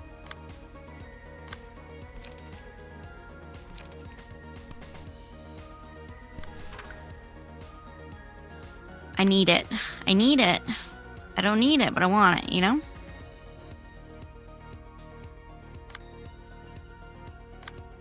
I think I still have like a Yu-Gi-Oh! VHS somewhere in my closet. Actually. Yu-Gi-Oh! Was like my favorite when I was a kid. Which I'm surprised my mom let us watch it. My Again, like I said, mom we was grew not up- a fan of Yu-Gi-Oh! Really? Yes. Really? For us as children. Because it was scary? No, because they talked angrily. This was her big issue. This was her big issue with especially the anime airing at the time on like Cartoon Network and other cable channels, is that even though they're like shonen series and are ostensibly for young boys, maybe tweens, demographically, the voice acting is you could say hyper masculine, but they generally not toxic, but they generally speak with a lot of aggression behind their voices. Especially in, you know, climactic events. But like Yu-Gi-Oh, obviously it's like 90% duels.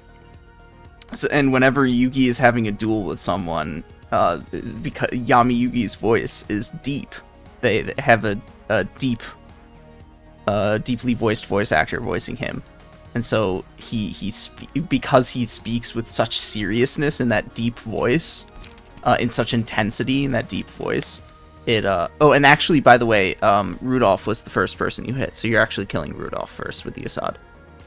You can tell there's a little blue symbol beneath Rudolph's character that indicates who is the target of that special effect. Ability. God bless America. Yeah. Not the endurance one, the one that was next to endurance. Yeah, beep, beep. Yeah, request a target, yeah. God bless America. But yeah, because he speaks with a lot of seriousness and intensity during the duels, my mom was not a fan of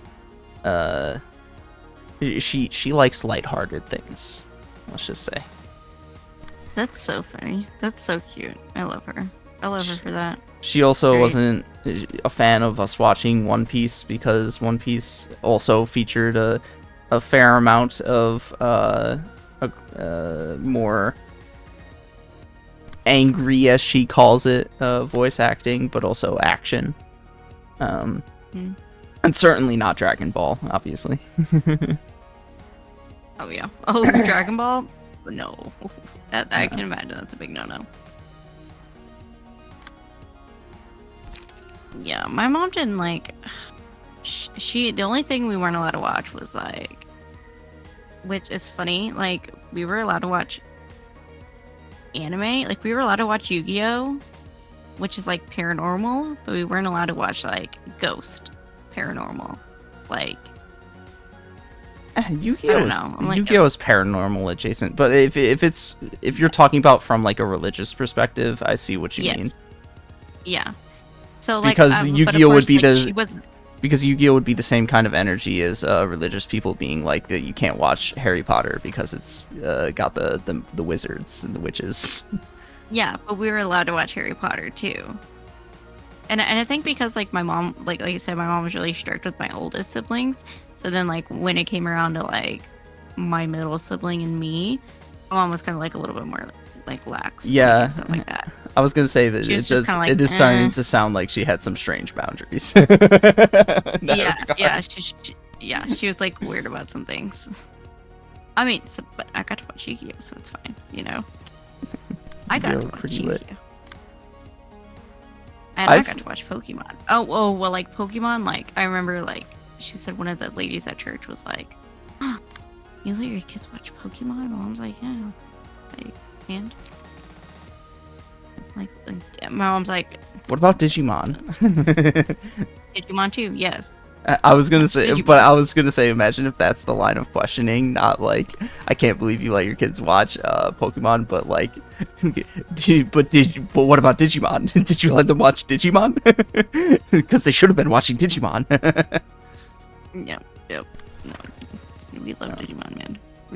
We were like, watch everything in the house, but I've shown you. You came to the ghost and no exorcisms. Nope. I've shown you the One Piece 4 Kids rap before, right? Yeah. Just making sure. It's epic. What a banger, man. I know. I remember I tried watching. Yeah, like I said, I remember I tried watching One Piece. Like Sanji's cooking. Sanji's cooking. Chopper's doctoring. Let's go.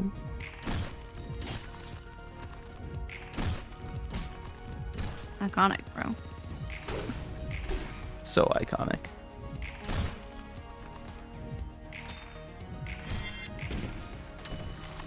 Maybe it's time you start cleaning up since Nikolai and Mio are low on health. Oh, Mio's like staggered. And Rudolph actually has a mass attack. That's right. I told you they have powerful cards now that they'll throw out. I'm pretty sure all of them can only be used when they have 20 charge, though. Bro, Except you for sick fuck. maybe Nikolai's. I'm not sure about that one though. You sick fuck. Go fuck yourself, motherfucker. I'm so sorry. That was so rude.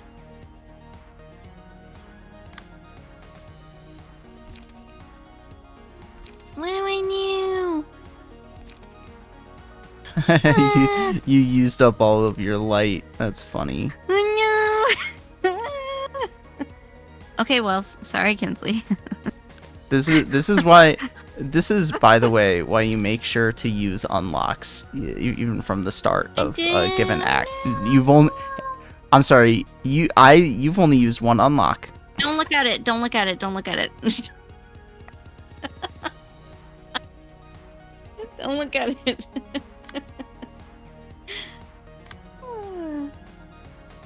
You know, sometimes you get too excited and I forget, you know. Well, just gonna start singing some. Well,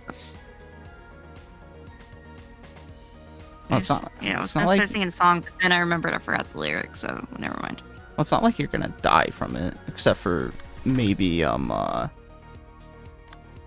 don't attack Mio before if you want to resolve more books from her. So nobody's gonna die from it except for maybe Kim. Him. Yeah, if he He's for sure gonna die. if he well, he might not fail to block it. I mean, you have plenty of light. You can use any card. You can even use an ego page. You could use regret if you want.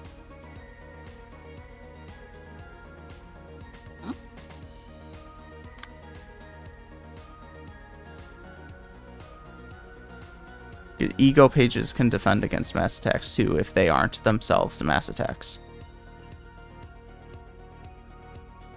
Yeah, but look, we have one light. Well, yes, I'm saying Kim can use regret to defend against the mass attack if he needs to.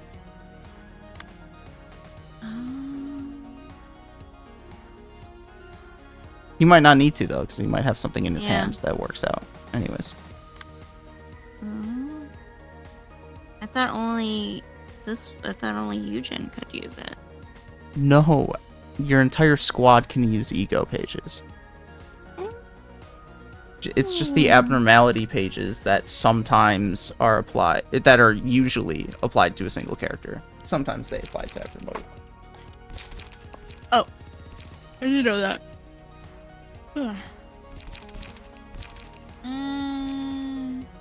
Yeah, we're gonna defend it.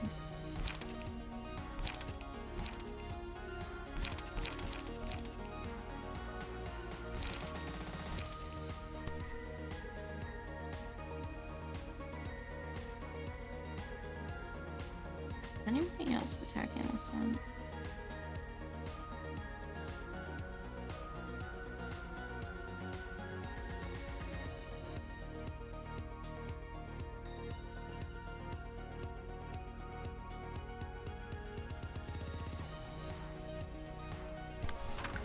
Oh, that's not gonna. Okay.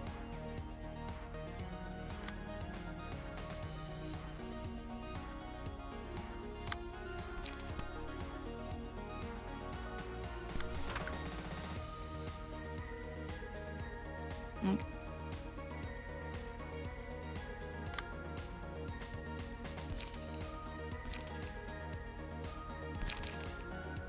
See, we got one light.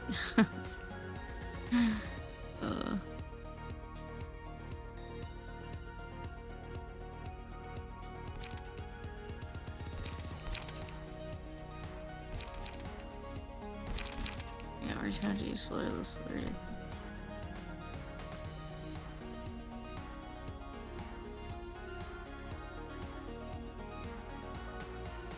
Oof.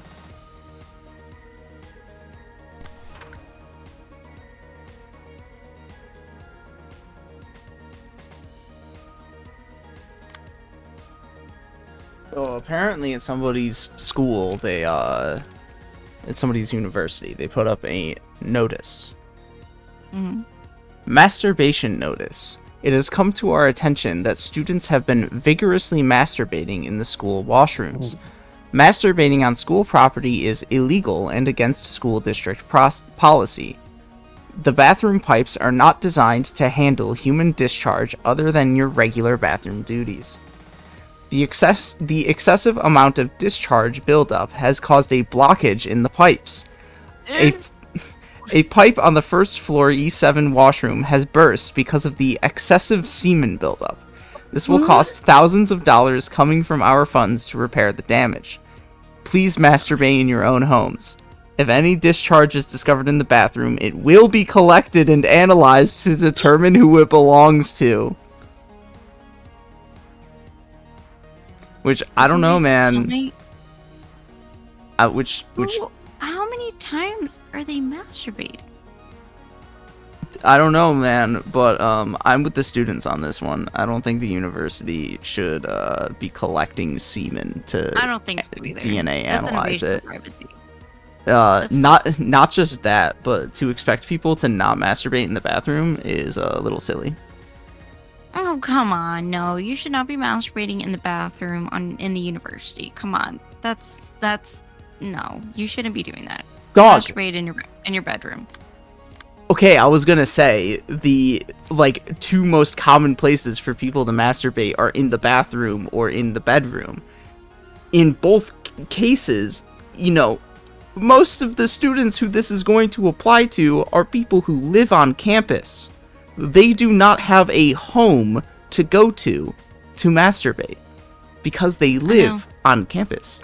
So do it in a towel, do it in a tissue. So yeah, I sure do it in tissue or whatever, but I'm just saying it's not that.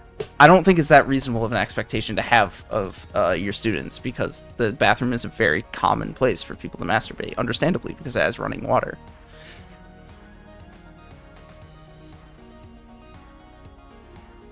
But who is I mean, it would have to be an entire population of people, not just one. I mean, that's true too. Is it in the men's bathroom? I'm assuming it's probably the men. Well, yes, because first of all, they specifically mentioned semen, and second of all, while women do have a level of discharge, it is not nearly as thick or as extensive. Yeah, the female discharges closer to water than semen is. But I don't know, you can't just masturbate a little less. I mean, come on, if it's causing that much of a problem, I feel like you have a problem. I'm just saying. Okay, but you're telling that to a number of people. Men. This is not just one person that you can throw this blame on. How about we? Okay, the pipes, I feel like must have already had a problem. Must have already not been well maintained, or must have been old to not be able to handle. Yeah. All the cum, I just came across a One Piece clip on Twitter. It's so funny. Luffy gets his finger stuck in a message in a bottle, and Zoro's like, "Oh, I'll help you get your finger out," and he goes to cut the bottle where his finger is. Jesus Christ. And Luffy, of course, says, "Zoro, you psycho." Yeah. Zoro, just as much of an idiot as Luffy is. Yes, and he's not depicted that way in live action. That's why we have issues. I know. Oh my god. Can I just be a little mean in the comment section? Go for it. Yeah, go for it. Be mean. I wanted to be I just want to be a little mean. I just want my misandry's coming out. My misandry. It's because I just think you hate women. I'm just saying. I think you hate women.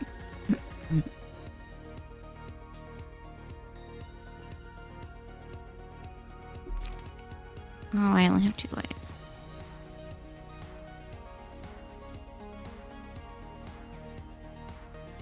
I think this is enough. What is it? 9? 13. That's 3, 6, that's 9. Well, I don't have to do it.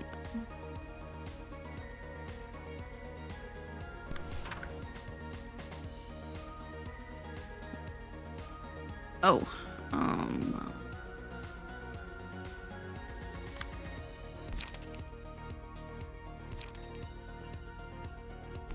oh, he's still got some light. Let's see.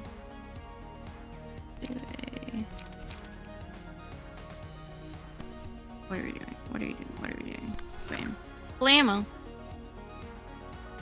I don't know if it's gonna do much, but blammo. Blammo.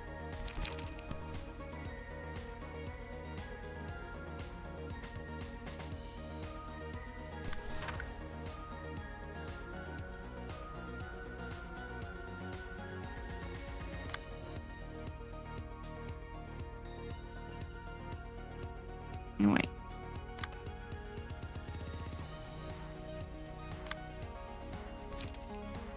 I'm gonna save those ammunitions because they're gonna get discarded. I think, yeah. I can use these unlocks. Oh, I forgot about this big boy over here.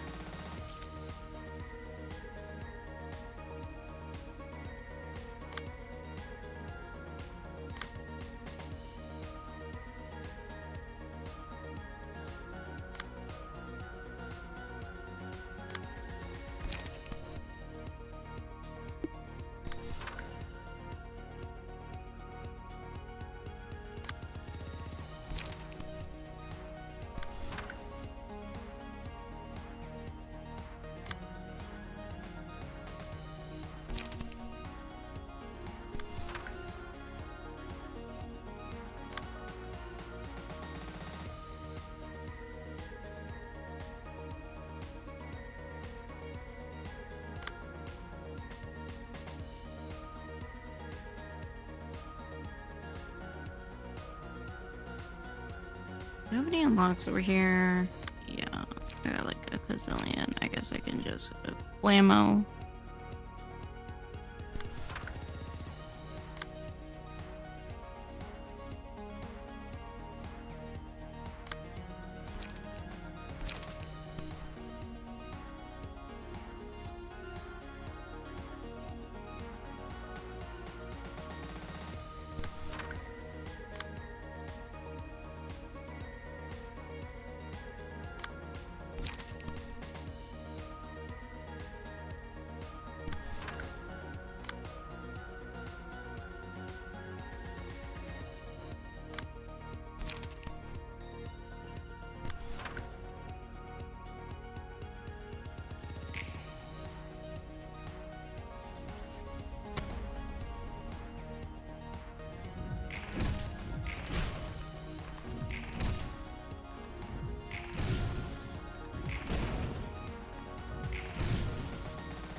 Wah-wah.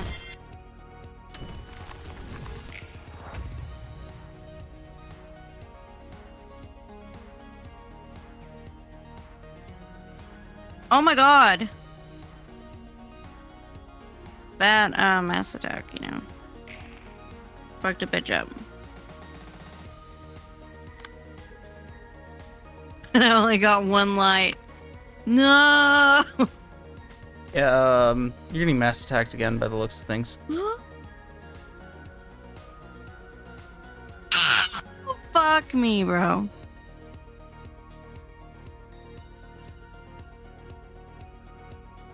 You really only have yourself to blame for this one.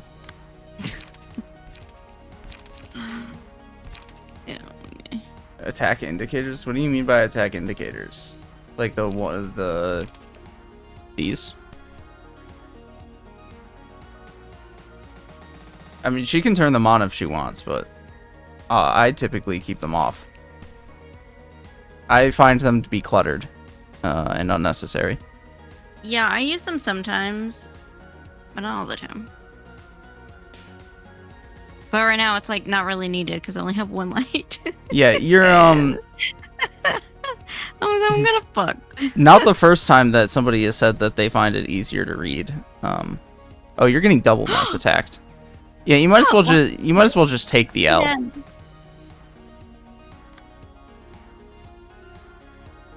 I'm pretty sure it allows you to use more than one floor.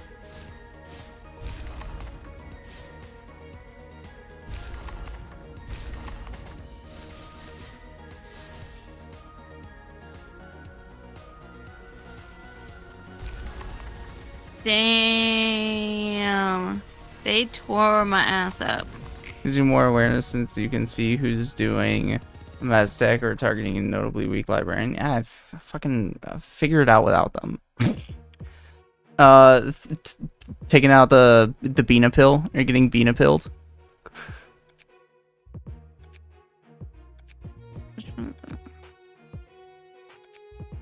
Bina's the only one with anything like actually equipped. Can I outfit people? I think I can quickly outfit key pages or quickly make by I can quickly give them stuff to work with. The question is, what stuff do I want to give them to work with? Well, I suppose I'll start with Eugen. Eugen's not actually particularly inclined towards slash.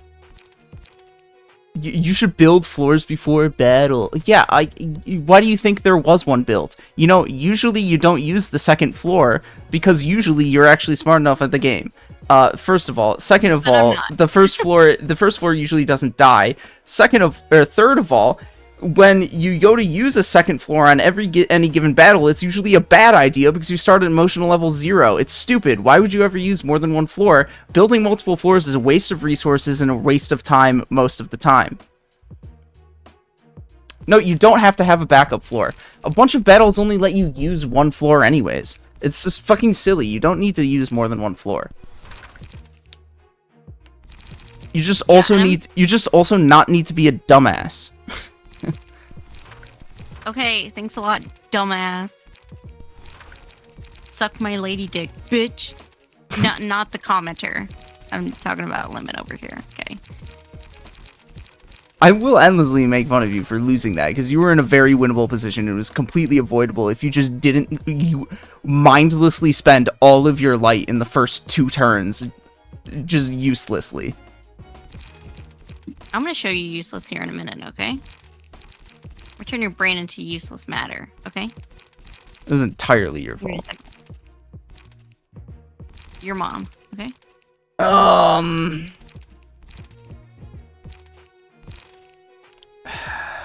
I suppose it's not that smart to actually use those ones because you're not going to get emotion level 3 because you're going to want to just take them out as quickly as possible.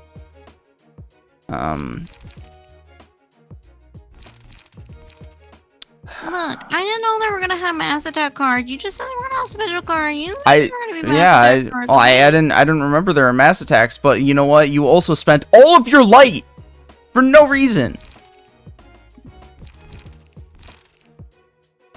You had no sense of longevity. One general reception. General receptions are boring and lame, and I don't care. Your mom has no sense of longevity in bed, so sorry. Learn to build multiple floors? Oh, okay. I'm sorry. I've only beaten this game twice before. I know what the fuck is up, okay? I have beaten this game twice before. I know what's going on. I know what the end game looks like. I understand what you're saying about general receptions, and trust me, the general receptions will be done prior to the end game. But as of right now, there's not any particular reason to do them, and I don't care. And you don't really need to. And to be fair, I've never needed a second floor until now, so... And you still shouldn't have needed a second floor. You're gonna make me cry. Okay. Okay. Do it. I'm not ready for to be dominated, okay? Leave me alone. I'm sorry. Have mercy on my soul. We're not role playing, okay? I did not consent to this role play. Yeah, it's probably good enough. I'm not thinking that hard about it.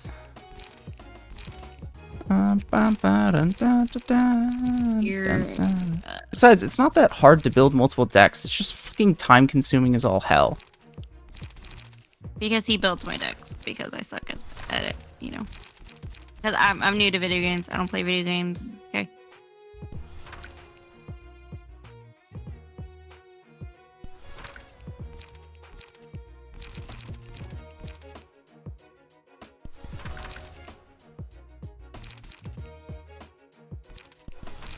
That's definitely not what the deck is going to look like.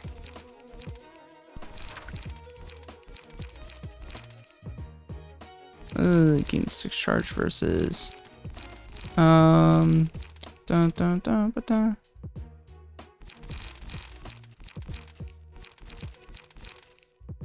Flame... Where is this guy? The ultimate meme page. What does that mean?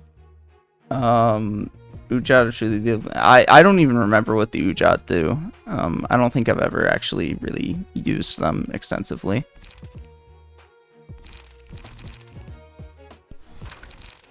Yeah, what are general receptions?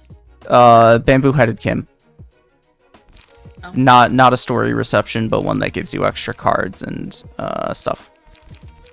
Oh. Their gimmick is essentially stacking protection. It's what the commenter said. Yeah. Nary rib. Yeah, just again, I never really used the Ujat, so I don't remember. So I would have to look at it.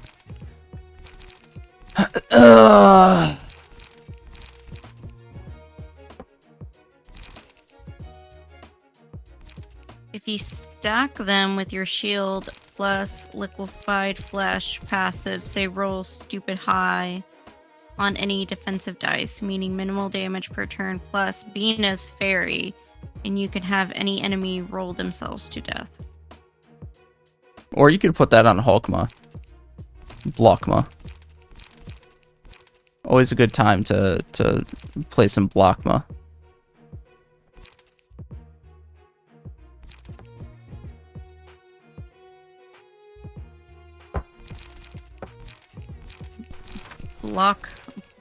Block my balls. Yeah, block my balls.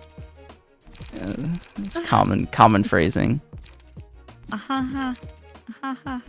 Yeah, sure, we'll go with this. And then who do we want for the last one? I could build another tune.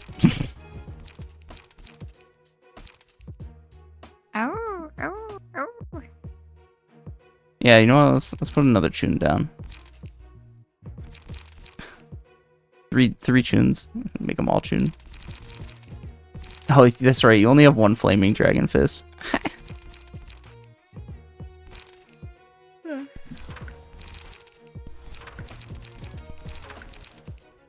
Except for this particular case, that's going to be more useful. What else did I have here? I give him Fleet Edge. Blow with the sword is not going to be particularly useful because you're not going to get enough motion levels.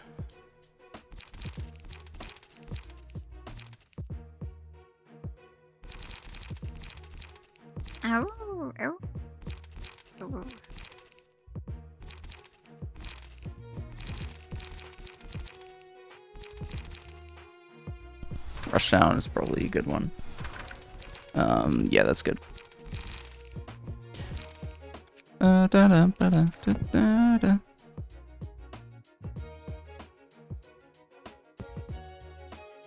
So, target down and kill. You're on the back foot now. You're weaker than them, and they have the power cards. So, just murder them. quickly as possible. I'll try my best. How far up started the city? What do you think? This is the second triple R fight. The R Corp fight. The top of the start of the city. I gotta feel like the screen was shaking for a moment. Oh my god. Top row. If she had done any of the higher level reception, any of the other receptions in the row, then like actually it should be pretty evident by the key pages that were used previously and are currently being used. How far up? Previously, Esther index was on the field. A proxy. Yeah, I'm pretty sure it's Esther. Previously, the proxy Esther was on the field alongside. Well, actually, you wouldn't have seen the red mist. But if you managed to see that all of Yasad's die were rolling infinite, then that would have been an indication that we have the red mist page. And then using Chun's page. So it's fairly self-evident.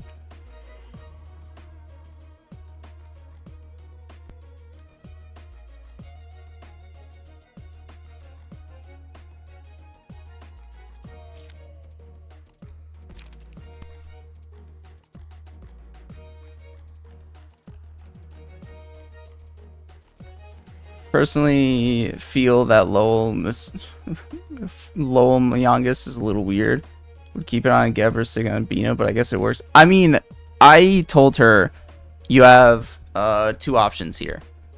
Your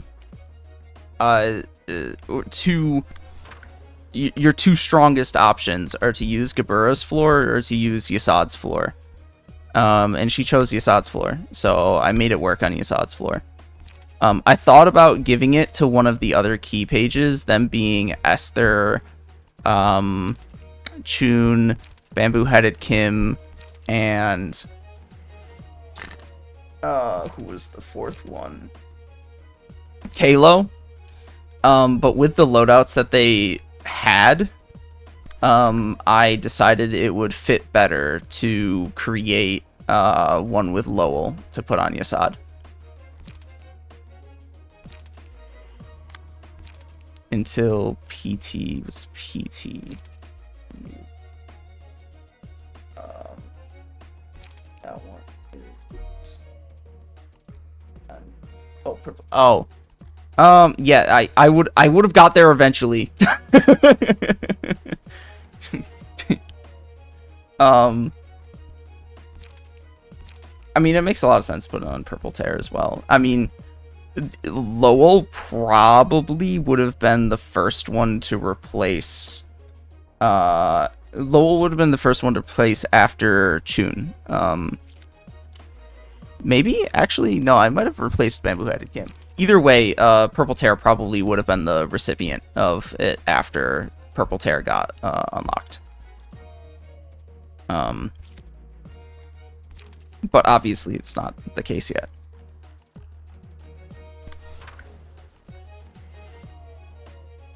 Yeah, I kind of figured.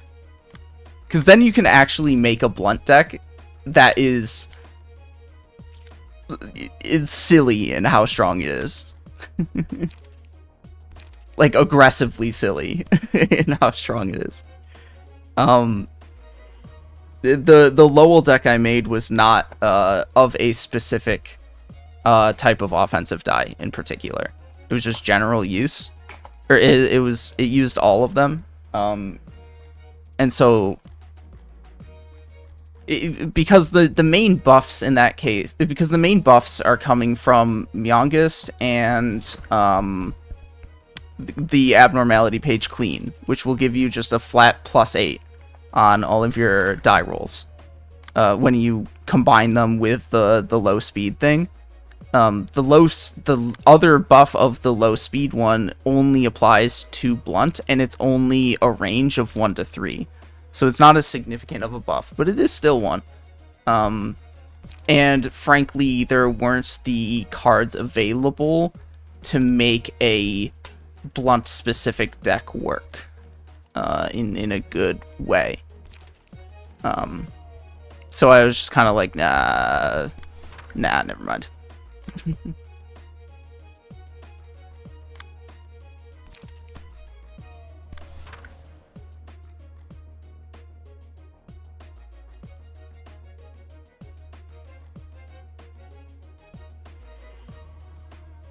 Do you stack BHK with a Dark Cloud, Blade, and Singular Strike, by the way? Yes. The Bamboo-Headed Kim scales really well because he gets what, that's 3, it's 5, I think. On any single die / page. This is just a flat +5. So he scales really well and is particularly useful against range pages. So that's why he's been sticking around. Despite the fact that his key page is ostensibly on the weaker side because he only gets speed 1 passive and only starts with 3 light. It is quite silly against range pages. It's too bad that most pages are not going to be ranged from here on out. Mio, I don't fully remember. I think there's a couple of characters in the ensemble that use a lot of ranged pages. But Mio here is really the last vestige of for quite some time, and certainly the last one in which it's a particularly effective strategy. Although maybe it would be useful against Pluto.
I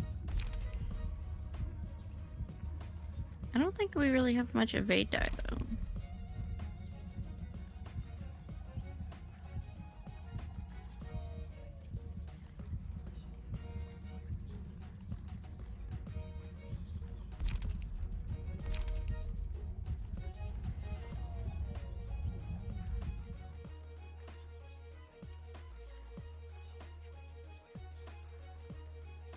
This might be helpful though, but I would like everybody to get some light.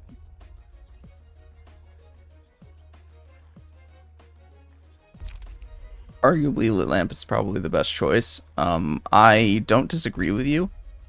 I would probably, on a personal level, I'm going to preface this by saying there's not a great answer here due to your circumstances. I would personally probably choose Watchful Eyes. Because again, I don't know if it's necessarily the greatest choice. I'm thinking about it. You've got some high rollers that you're up against in speed die. Mio in particular is going quite fast.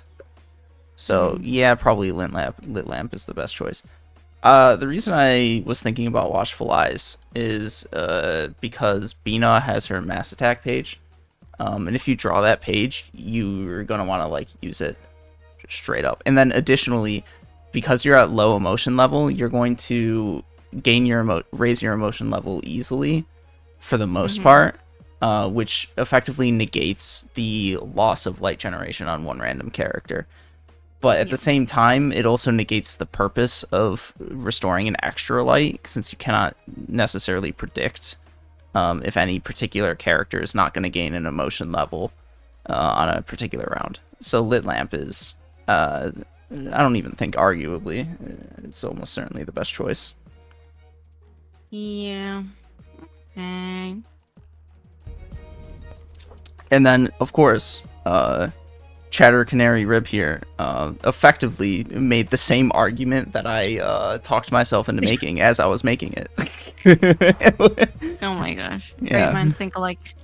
Yeah.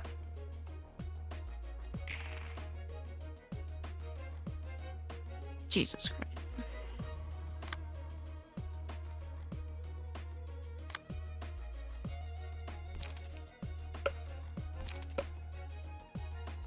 And I was trying to like be watchful of my light because I'm like, Well, you don't. That's not something to be worried about in this case anymore, because you're at low emotion level. You'll likely regain light after every single turn. First of all, second of all, well, actually, that's the main thing.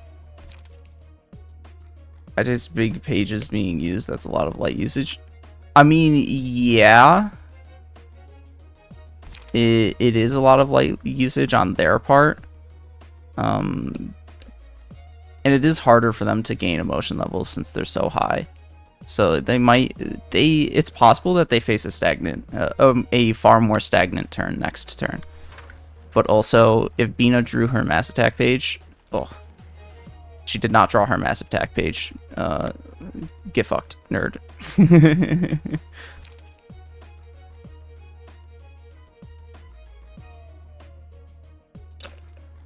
Wait, who did you give the redirection abnormality page to? Bina. Oh, it just wasn't showing up. Never mind. I didn't realize you had to be hovering over the character herself instead of just have her die selected.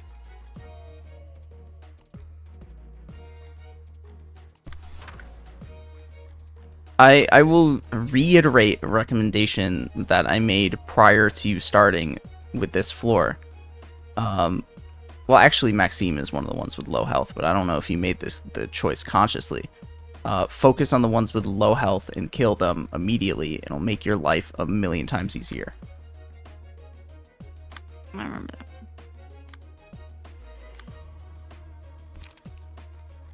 To be fair, Maxime was in fact a good target for Bina to have for that specific reason. Maxime's at like 23. Yeah, that's yes. I know. I thought you were saying that because like You want to target somebody else? I mean, I also did think he had higher health at first, to be fair, but I was just making, Girl, bye. I'm just talking. Girl, you chatting. Girl, Yes. you yapping. Yes. I was so confused. I was like, Again, I didn't know if you were making that choice consciously. If you abuse turn order, you could potentially kill Nikolai right now. This is very true as well.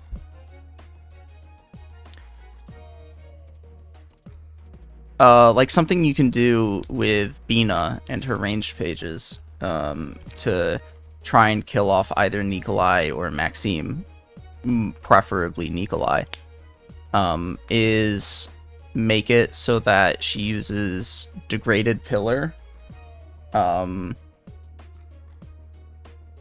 as a one-sided attack, and then failing that, securing a kill, use Degrading Chain as insurance against as a clash.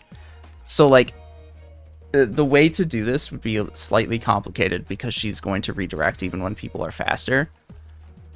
You would have Degraded Pillar be used on the 7-speed die and target one of her pages. The particular one doesn't necessarily matter, just probably not one with a defense die is the first die. If that's even, well, that's not the case, so get fucked, nerd. So just target one of them, basically. And then on the other one, take the degraded chain and target that same die. So now what's going to happen is that Bina will fire off her degraded pillar first as a one-sided attack. And that has a fairly decent probability to kill, but it will at the very least leave her with very low health. And then the other attack that you're using, which clashes again, which will do a clash, will secure the kill. So Nikolai is effectively out with this turn. Oh. Okay. I don't think that far ahead. Against Nikolai's 2 dice, then have Ferentz's 3 dice. Which one's Ferenz? Oh, Ferenz is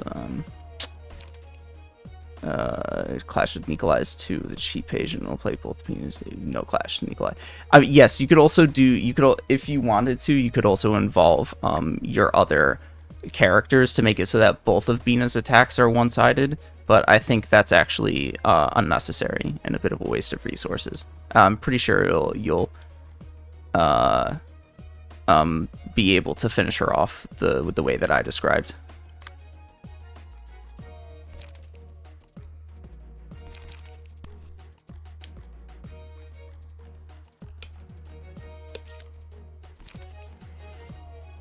If it doesn't, then that's my fault. I will beat you up. It would be extremely unlikely for that to not kill, though, I think.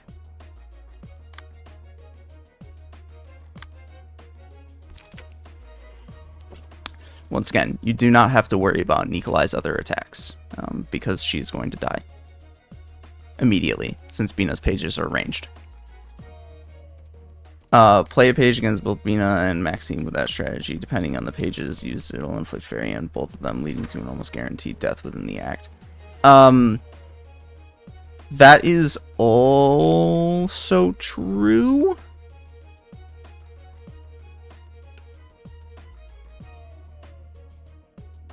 I, on a personal level, prefer the way that I described.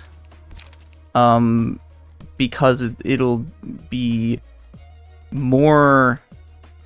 I did forget about the fairy, to be fair. But it'll be more, outright, I suppose. And you have to worry less about, taking attacks to mill their health via the use of fairy.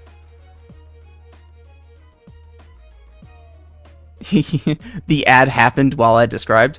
Basically, Bina is going to do a one-sided attack with Pillar, followed by a clash with the chains.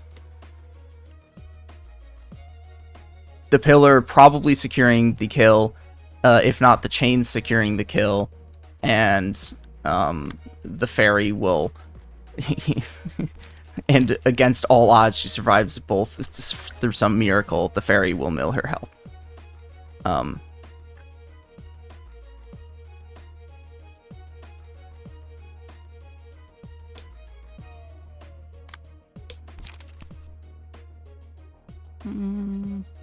I think that's a better way of going about it than trying to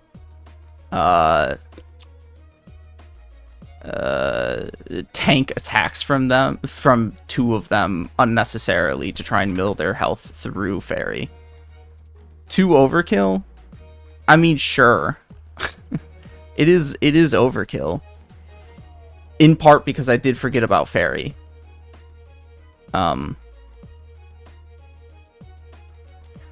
But I mean, the only way to make it less overkill would be to use somebody else's like super weak page as the bait instead of the chains. You're stacking a lot of extra potential damage on one character that's essentially guaranteed to die. I mean, sure. But also, fuck you.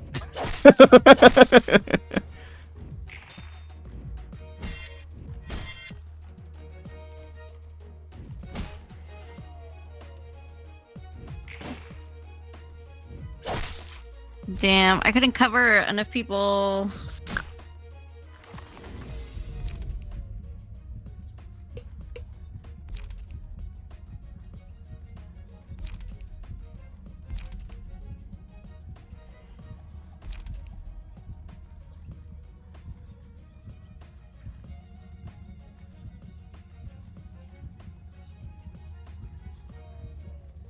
I don't know.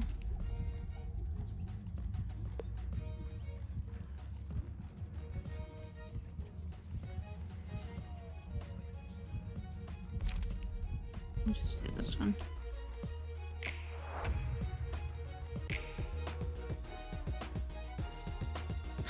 Fuck me.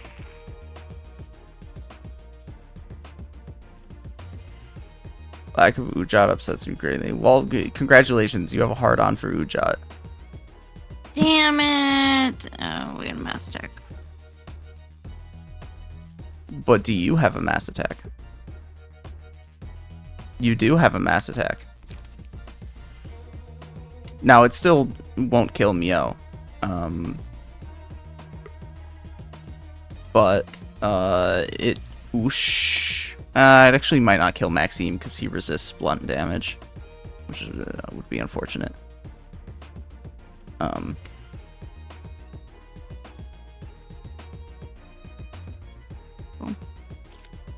I think the strat here is to use degraded shockwave on the non-mass attack targeted Bina die. I said shockwave, not pillar.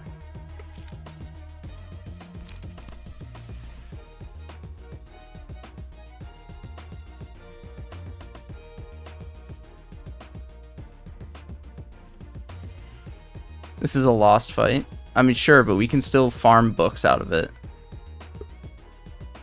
You can play the starter, evade, and defensive card and still peek with them.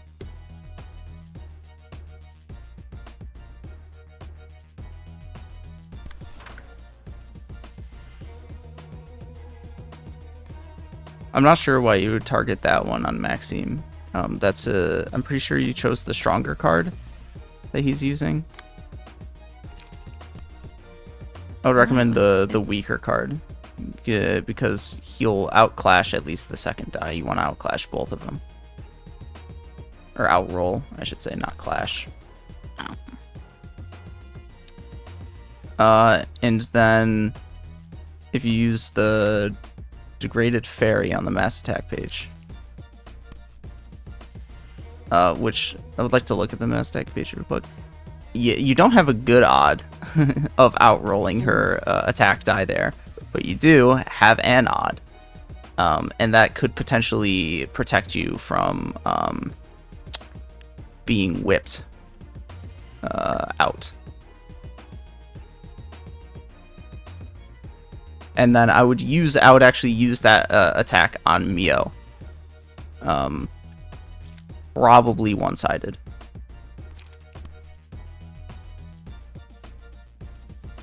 What is this number? A 6? Yes.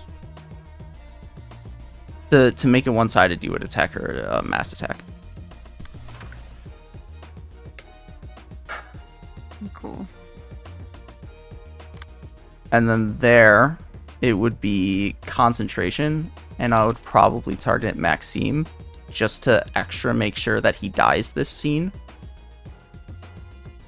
Also one-sided. And then the second one, quick suppression on Mio. To try and kill her as well. Just one-sided? Yes.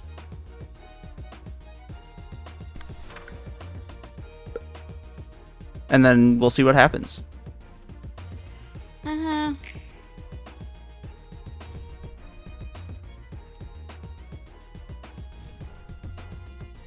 Damn, that really did do nothing because he endures the blunt damage.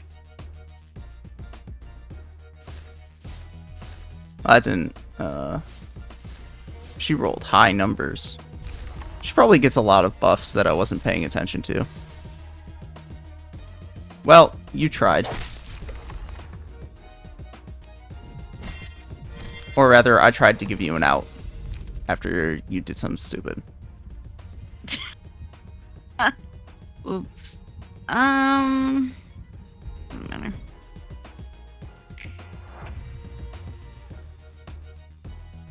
And I'm staggered anyways. Yes, that's like I said. I tried to give you an out.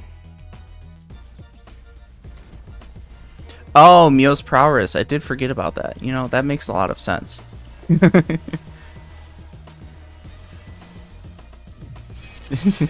Nemo's just tanking damage because he has the thing that restores his health from based on how much charge he has. Oh yeah. Oh. Yeah, so you definitely. Oh wait. Oh, that's why she was rolling so big. 'Cause she targeted the staggered one. Oh, that's interesting. Let's start with doing this.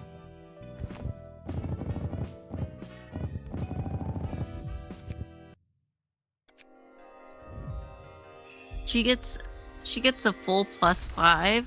Yeah, she also has Mio's prowess. What is skank? Yeah. We did get complete book of Nikolai. Let's hope for Nikolai's page. Let's go. Actually, I can probably burn a second one. Yo, let's go. We actually got all of Nikolai's like unique stuff. I could probably burn another one though, just for the fucking sake of it. Actually, probably a good idea too, because then you get clone. Oh, and then we get the cool strat. We get the cool strat. Yo, let's go. Let's go. Yeah, we got another cool strat coming up. You're gonna. This is a fun one. This is a very funny one. I will put. Burn all 3 since you'll get more. Yes, later. I know. I just did. Oh my god. That one, I was not expecting it to be that difficult. Well, because it shouldn't have been. You just wasted all of your light. Again, I reiterate. It's on you. Like, the numbers were big. What am I supposed to do, bro? You're supposed to think. You're supposed to think. It's 4:30 in the morning, okay? And I was like, falling asleep a little bit. I don't have to do that all over again. Jesus Christ. Alright, and then you... So you also want charge. I don't plan on having you use charge, but you do need to actually generate charge to some extent. Which means less battle commands, because I also want to give you unlock. If you can actually learn how to use unlock, that would be excellent. I swear I use it. Yeah, but you don't know how to use it. You just fucking use it. I just use it. I use it on the 2nd or 3rd or 4th die. Isn't that how you told me to use it? Yes. Okay then, what's the problem, bro? Because you don't use it every turn.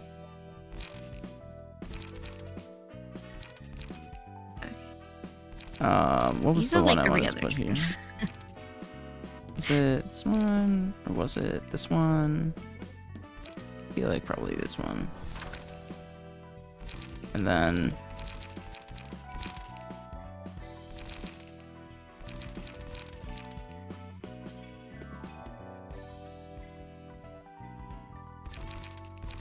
I'm not fully sure what I want to do here. I think I'll put a raise the grass. Didn't your mom teach you how to talk nicely? Why don't you talk nicely, okay? No. Oh, you're definitely gonna want page draw though. See, we didn't talk nicely in my house, okay? We ripped each other a new asshole every day. Yeah. The chatter agrees with me. Unlocks a powerful card since it's essentially a multi-slash card, but you don't need singleton deck, and you want unlock 3 as fast as possible. I do. I use it. And especially when you have an overwhelming domination of speed die at your disposal as opposed to your opponent's, you can use all of the unlocks in your deck. Without I'll go through at the end. Without sacrificing your clashing capabilities. Yeah, I don't even go through at like the very end when like I'm doing clashing and I'm like, okay, do I have any unlocks? And I'm like, unlock. Da, da, da. I use it. Does it like recycle? What do you mean? I don't know, like once you get to 3, does it like stay on 3?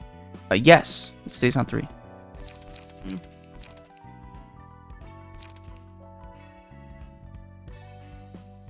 I wonder if I use it more on one character than another. I think I'll probably do that. I mean, given the notable lack of upgraded unlocks in your hand after the first few turns, and when I am half paying attention to what you're doing, yeah, that's probably the case. Yeah, because there'll be one character that's I'm thinking about it. There'll be one character that will have like unlock at 3 and 2 or out of 3, and then there'll be another character that's like on unlock 1.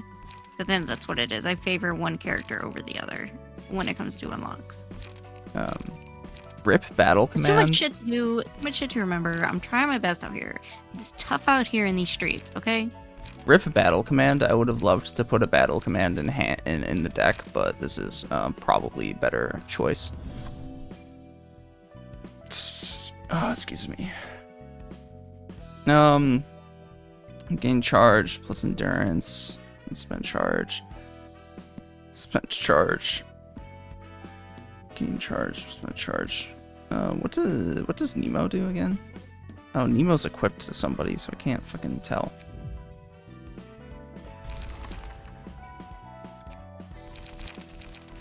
Nemo. I need to stand up for a second. Oh, my back hurts. Gains charge, gain endurance, spent charge, gain strength, and then nullify the damage, spend all charge to recover 5 HP. Which I suppose would be nice to have, but I'm thinking the better option here is to Myongest Nikolai. Which begs the question, what the fuck am I gonna put on Lowell? What was on Chun? Because I replaced Chun. Lila, Gloria, and Emma. I kind of like their red capes though. It's very Gloria, flamboyant. Emma, and did I go past it? I did go past it. Lila.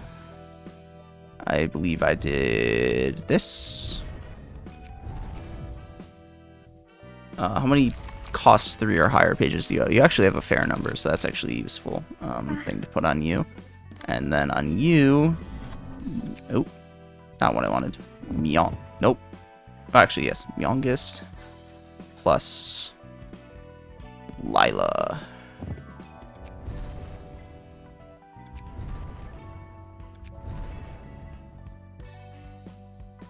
Characters 11 more charge at the end of scene gain. Actually, I could. Well, if I'm gonna put Myongest on there, then I can't put that one on anyways. And I could, but I could do it through here. Actually, because I forgot about these guys. 11 more charge deals plus stagger damage. Emma I could put on Nikolai. I could put that is true. You have a point there. I'm doing the thinking process. Trust the process. He loves to think out loud. He's a good boy. Yes, because I'm thinking since you're gonna have charge and you're gonna stay at high charge, I'm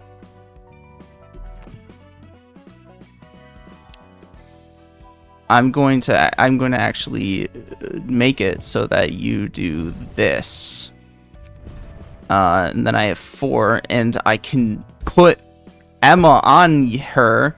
Yes. Get off of Boris. Nobody fucking cares about Boris.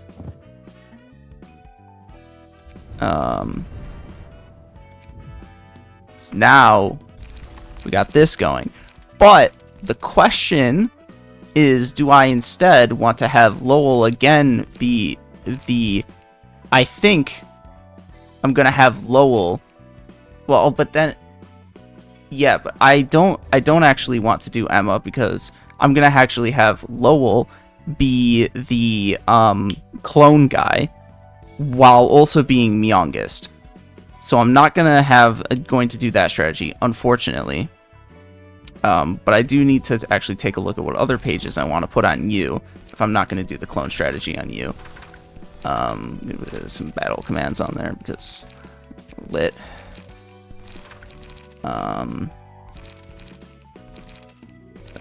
So before I was in a couple quick couple bulky impacts. Do something that spends charge. Oh right, the concentration also gains charge. What spends charge? Energy strike? I don't really like it, because then you're dealing stagger damage to yourself, and that's fucking annoying as shit.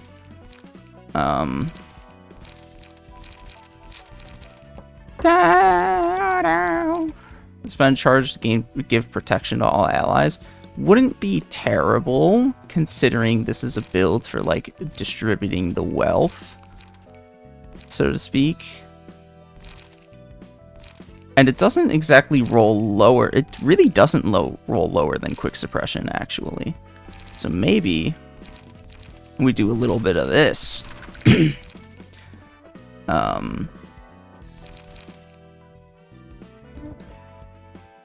Bulky impact, I'm pretty, yes, straight up better than absorb. Positive motion. Oh.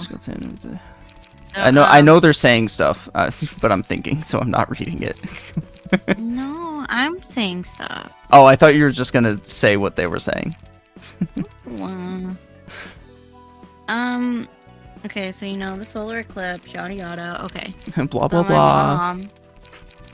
So my mom was like, "I'm not watching the solar eclipse.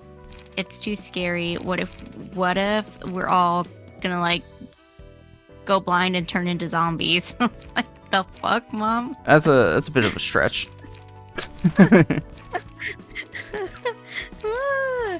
And I was like, well, fine, then you can stay inside with Blue, because like they said to keep dogs inside, to keep your animals inside, because like it could hurt their eyes and like make them go blind. And Blue already is kind of blind in one eye because he got scratched by a cat in his eye. Anyway, and I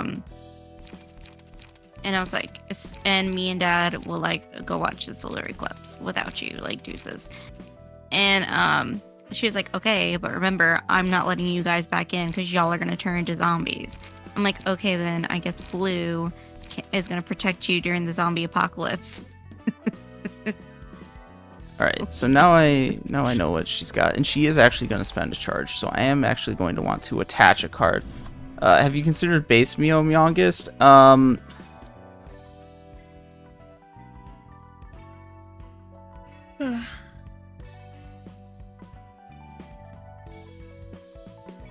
No, and I'll tell you why I say no. Because I'm stupid. I got so like into the headspace of attribution and the fact that I was planning on using Nikolai, but not like Myo. And he says trust the process. Well, you mostly trust the process. Mostly trust the process. Okay, mostly. And so, anyways, so you understand why I am the way that I am. Yes, that was a very wild set of things that you said. Like, she was serious. She was dead serious. Oh right, I was gonna do the fucking spending of. Hold on, I want to unequip Nemo.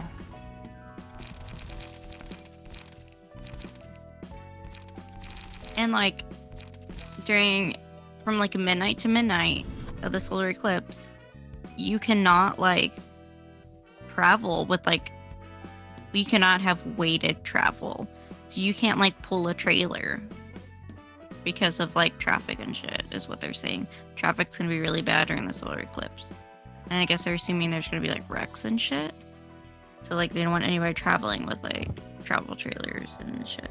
Like, oh, okay. Wait, oh, sorry. Yeah, So my dad's like, well, I guess I'm not working people- that day. yeah, people are gonna fucking blind themselves. Yeah. Dude, I'm like, yeah, good, stay home. you're not even in the belt. We're like right in the line of where the solar eclipse is coming from. Like everybody is here and everybody has booked a hotel because Oh, does the line go through Texas? I know it goes through the Yeah. area of New York that I'm in. I just Yeah. I thought it didn't Yeah, I go know. through Texas. it goes through Texas. Like it goes like right through the county that I'm in. And yeah, so like everybody's booked a hotel here, and like the town I live in is like a tourist destination anyway, so like it's so busy here, and I'm like, oof. Traffic's like crazy. Gotta love the tourists, man. Oh, not key Gotta pages, love it. combat pages.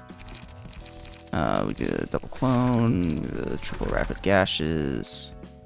And then what else do we want? I know emotional, maybe a sturdy defense to help page draw. It's probably a good one to have. I mean, you're gonna want to have a lot of page draw. Somebody said Stack, Blue to be looks fair. sturdy. I'm like, no, he's just fat. Don't lie to me. Don't lie to him, okay?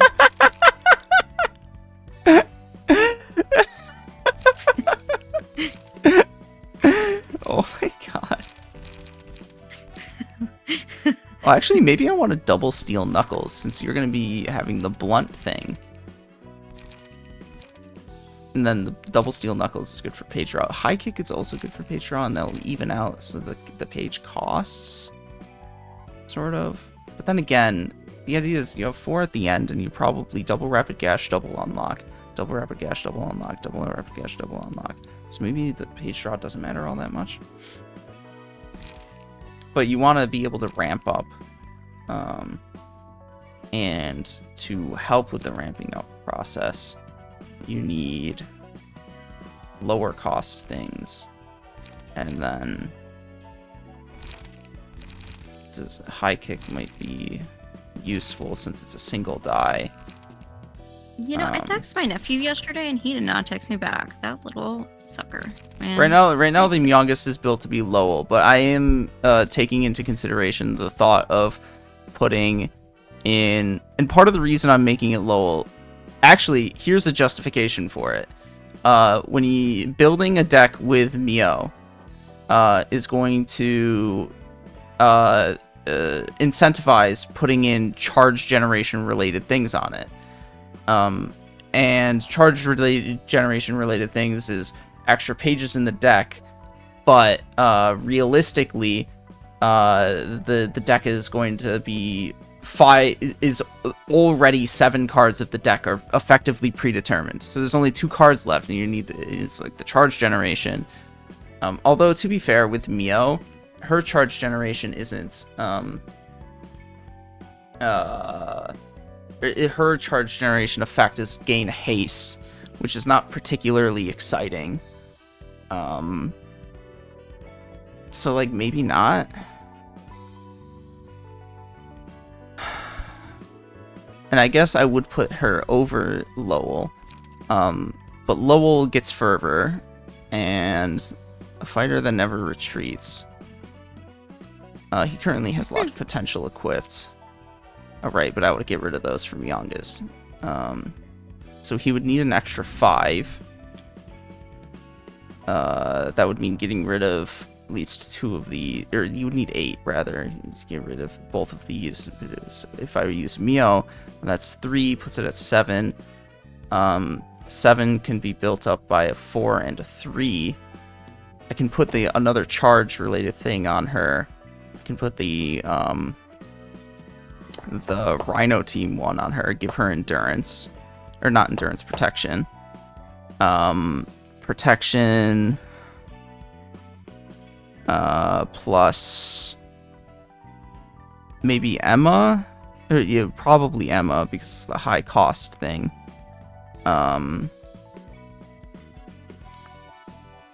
And that's probably the best loadout, potentially.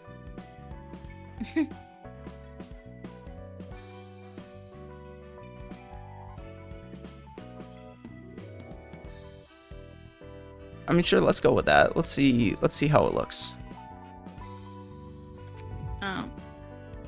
Well, it's gonna go night-night now.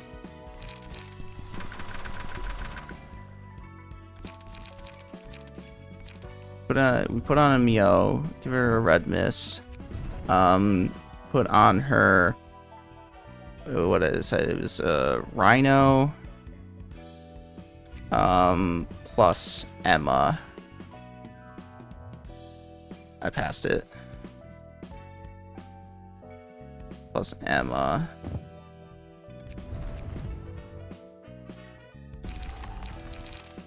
And then you do double unlock, double clone, triple rapid gashes, and then give her something related to charge generation, maybe concentration. Play that a couple of times, and then something a little lower. Oh, she does get concentrated fire. Oh, that's right, she does. Ooh, that does give the option of ranged pages. That's true. Ooh. New thought unlocked. Have you considered fighting night owls and sticking Alan's passive to lull? No, wait, that doesn't fit. You've only got 10. Yes, only 10. Speed 6 gain +2 power. I don't like that as much as concentrated fire. It's single shot bullshit. But now where's the charge generation? There's got to be at least a fraction of it in order for it to make sense. Then again, I guess it's not necessary to have the charge. Yeah. I guess I can replace it with something else.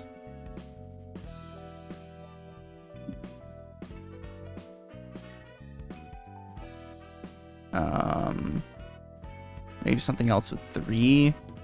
Customer now. Burn no. Dennis do no. Playing a ranged combat page first offensive die get +1 power. I'll maybe. Would you describe yourself as approachable?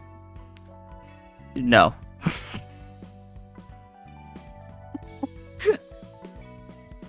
At least you're honest, I guess. No. I'm not an approachable person. Unfortunately.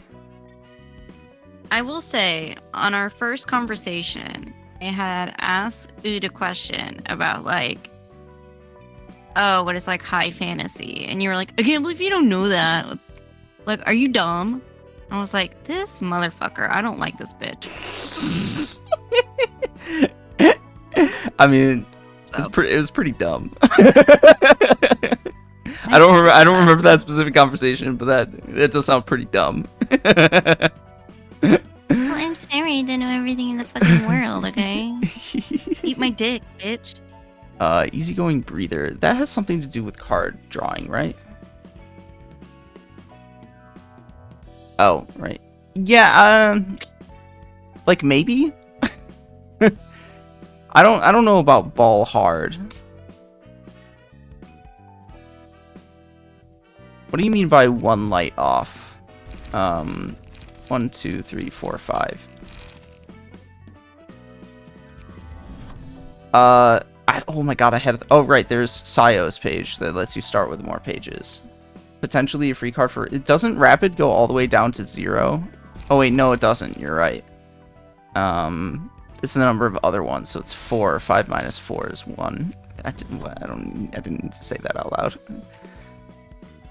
I see what you mean, but the cost is so low when you have all of them that I don't think that it's necessary to try and save the one light. I just don't see that being particularly useful. On the other hand, if you start with extra pages in hand,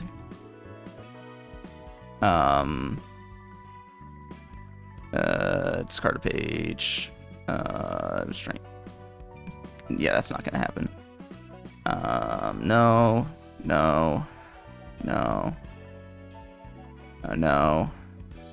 This is the one that I was initially thinking of, but I'm pretty sure there's another one where it's start with one extra page in hand.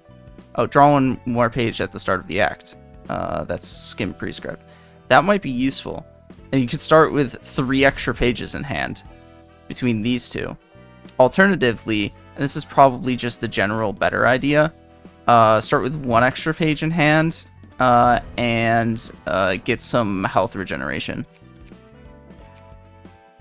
Just because health regeneration, you know, it's just useful, man. It's just useful to have to regenerate health, you know. Also, what is it? Oh yeah, lowers when motion level rises. You're useful. Oh, she's out of space.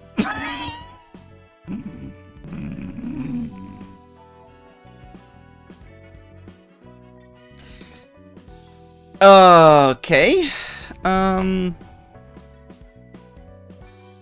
Where does that put me? What are some other 3-cost ones that we got here? I already burned through those. No, I mean, yeah. Maybe empowered first shot. I just inflict burn on hit. No. Then ally dies. Lone fixer. Lamau. Let's do power first scene. Margin. 3%. I feel like this is more useful than having Glorias. So then we have this. We have Nikolai is probably ballin'. As a charge character, slightly charged character. I don't think I want to put Lowell over any of these guys.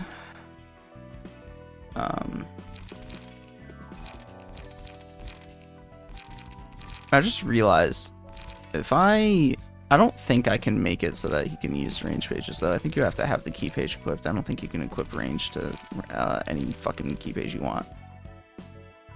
No, I don't think so. Would you even know? That doesn't sound right, because the way you've talked about range key pages, like the 3 key pages range, right? Yeah, I've said it before. I'm pretty sure that's the case. So I was basically just thinking out loud at the time, or just now. Yeah, so don't be a fucking asshole, doo-doo head. Oh my Lanta. Doo-doo head. Yeah. Yeah, this is probably good. Look at Fem Yasad. Femboys Yasad. Yeah, Fem Yasad. What a queen. Yeah. Alright, you're good to go again. I don't want to go again. I want to go to bed. Lame. You were up until like tired. at least 6:30 last time. No, I want to cry and go to bed. You still got another 45 minutes in you. No. You've only been Can't playing make for me. 7 hours. Oh my god, we've been playing for 7 hours. Yeah. Well, okay. Okay, the first like 20 minutes which was longer than I anticipated or necessarily wanted. Yeah, it was yapping about like political hate shit. See, this guy gets it. 7 ain't enough. Oh my god. That's what every gamer says that has come on. 70 nothing, okay? Like no, Come it's a on. long time. Well, okay, how many? Okay, people haven't really said much about it besides me, unless you've talked No, to it people no, outside there of was here. there was a couple other people that were like 7, nah, that ain't nothing. So Like you're not a real gamer if you haven't gamed for 7 hours or something like that. you have to you're gonna leave just because somebody else got here. Sheesh. I mean, we're probably gonna end now because you want to go to bed, but but yeah, man, gaming sessions are usually like more than 12 hours. Like, come on. And maybe you take like some potty breaks in there. Maybe you get some lunch in there, but you know, you commit. No, I'm I can't believe tired. you don't have that level of commitment. I do not have that level of commitment. I don't have that level of commitment to anything besides my dogs. Okay. That's it. Okay. All right. Next time, you're gonna play a little bit better, and you also have a little bit better of options available to you. Oh yeah, I did want to quickly explain the new strategy. Anyways, Okay. so Rapid Gashes, really powerful card, but it costs 5 light, right? Yep. However, it has the effect. This page's cost is lowered by the amount of other Rapid Gashes in hand. Oh. Now, so you have 3 of them that can lower the cost of each individual. If you have all 3 in hand, that can lower the cost of each of them down to 3. 2 other ones means -2 on each of them, you know. Yeah. Now, ordinarily, you can only have 3 copies of any given card in a deck. I'm sure you could do some very silly things if you could have as many copies as you want of any given card. But there's this neat little other card in the game called Clone. Clone, when you use it, you copy the most expensive page in hand, and add that to your hand. Basically, after you use the Clone card, it gets replaced by the most expensive card in your deck. So, the strat is you use both of your clones to copy the Rapid Gashes. Now you have 5 copies of Rapid Gash in your deck, which, if you have all of them in your hand, reduces the cost of all of them down to 1. And you have this really strong 4-die card that you can use a bunch of times at very minimal cost. And it's very silly. And it's especially silly since we're putting it on a key page that's going to get that buff from the having more speed than your opponent gives you plus power. Clone a clone card.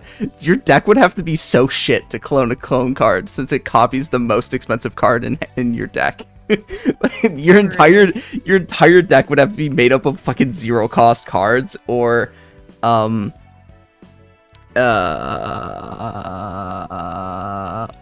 would have to get lucky with the 1 cost cards in your deck, something like that. If it even is scripted to allow you to do such a thing, I don't. I'm not even sure if clone is like allowed in the code to clone. I do actually. Can you get 3 copies of clone? Oh wait, we burned all of the Nikolai pages, so I don't actually know. I'm not sure if you can get more than 2. But if after you complete the R-Corp invitation, we get another copy of clone, then you could make it so that you have 6 Rapid Gashes in deck. Actually, I think that's an achievement, actually, that I've already unlocked.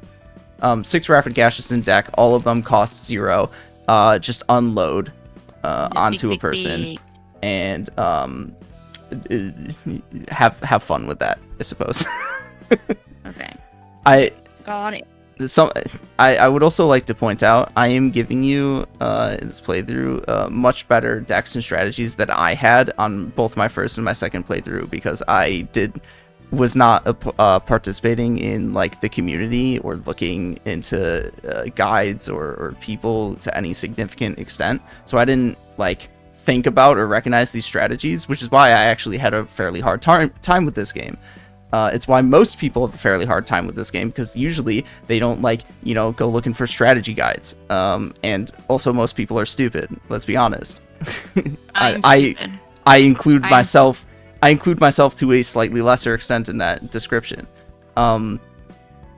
but without like participating in communities and reading what communities have to say about how a game like about strategies within a game like this, you're inevitably going to have worse strategies than like what is optimal, so to speak, and consequently it makes a lot of the fights at like this section of the game very difficult.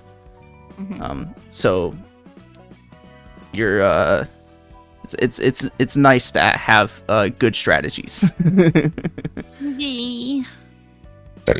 Anyways, that's we're easy enough, though. we're gonna end it here because you have to go to sleep. Show the Kim deck. Fine, I'll show you the Kim deck. For now, it's not like particularly special, because there's not like a particularly strong, there's not been something that would be an effective replacement for Extreme Edge yet. I mean, it's good for the, No, I range won't. attacks. No, I won't yield flesh. I understand why yield flesh is like cool and fun or whatever, but to claim their bones is a very expensive card. And I think and we tried to use it. We did have it in the deck. yeah, it was for a particular fight, but it didn't end up coming to fruition, and it's because there's a couple of like problems with trying to set up a good to claim their bones, which is that you have to deliberately lose a clash with a card that is not all that geared towards losing clashes if you've set up your deck very well. And then you have to spend a shitload of you have to survive that attack too. but then on top of that, you have to spend a shitload of light to use to claim their bones, which is only useful against a single combat page of the opponent because it's only a single counter die. Now, granted, you can choose what that counter die is used against, I suppose, or you can have it as like a sort of backup. That would be kind of a waste. But it's still not as useful as it could be thought to be. I mean, especially now that I'm looking at it again, that single slash die is only 14 to 23. That single slash counter die is only 14 to 23. And while that may be better than, let me quickly... While that may be better than, while a counter die may be better than a non-counter die, generally speaking, that's still actually lower than Flaming Dragon Fist, and Flaming Dragon Fist costs one less light. And I get that it also has the bonus effects of paralysis and I think it's bleed. But it's just... when you think about like the use case that you would try and have for yield my flesh and to claim their bones, it's just a bit convoluted and difficult to actually capitalize upon. What he said.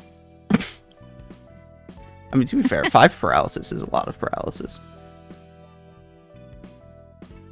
Yeah. Yeah. Anyways, that's that. Ending the recording. Bye. Yep. Peace.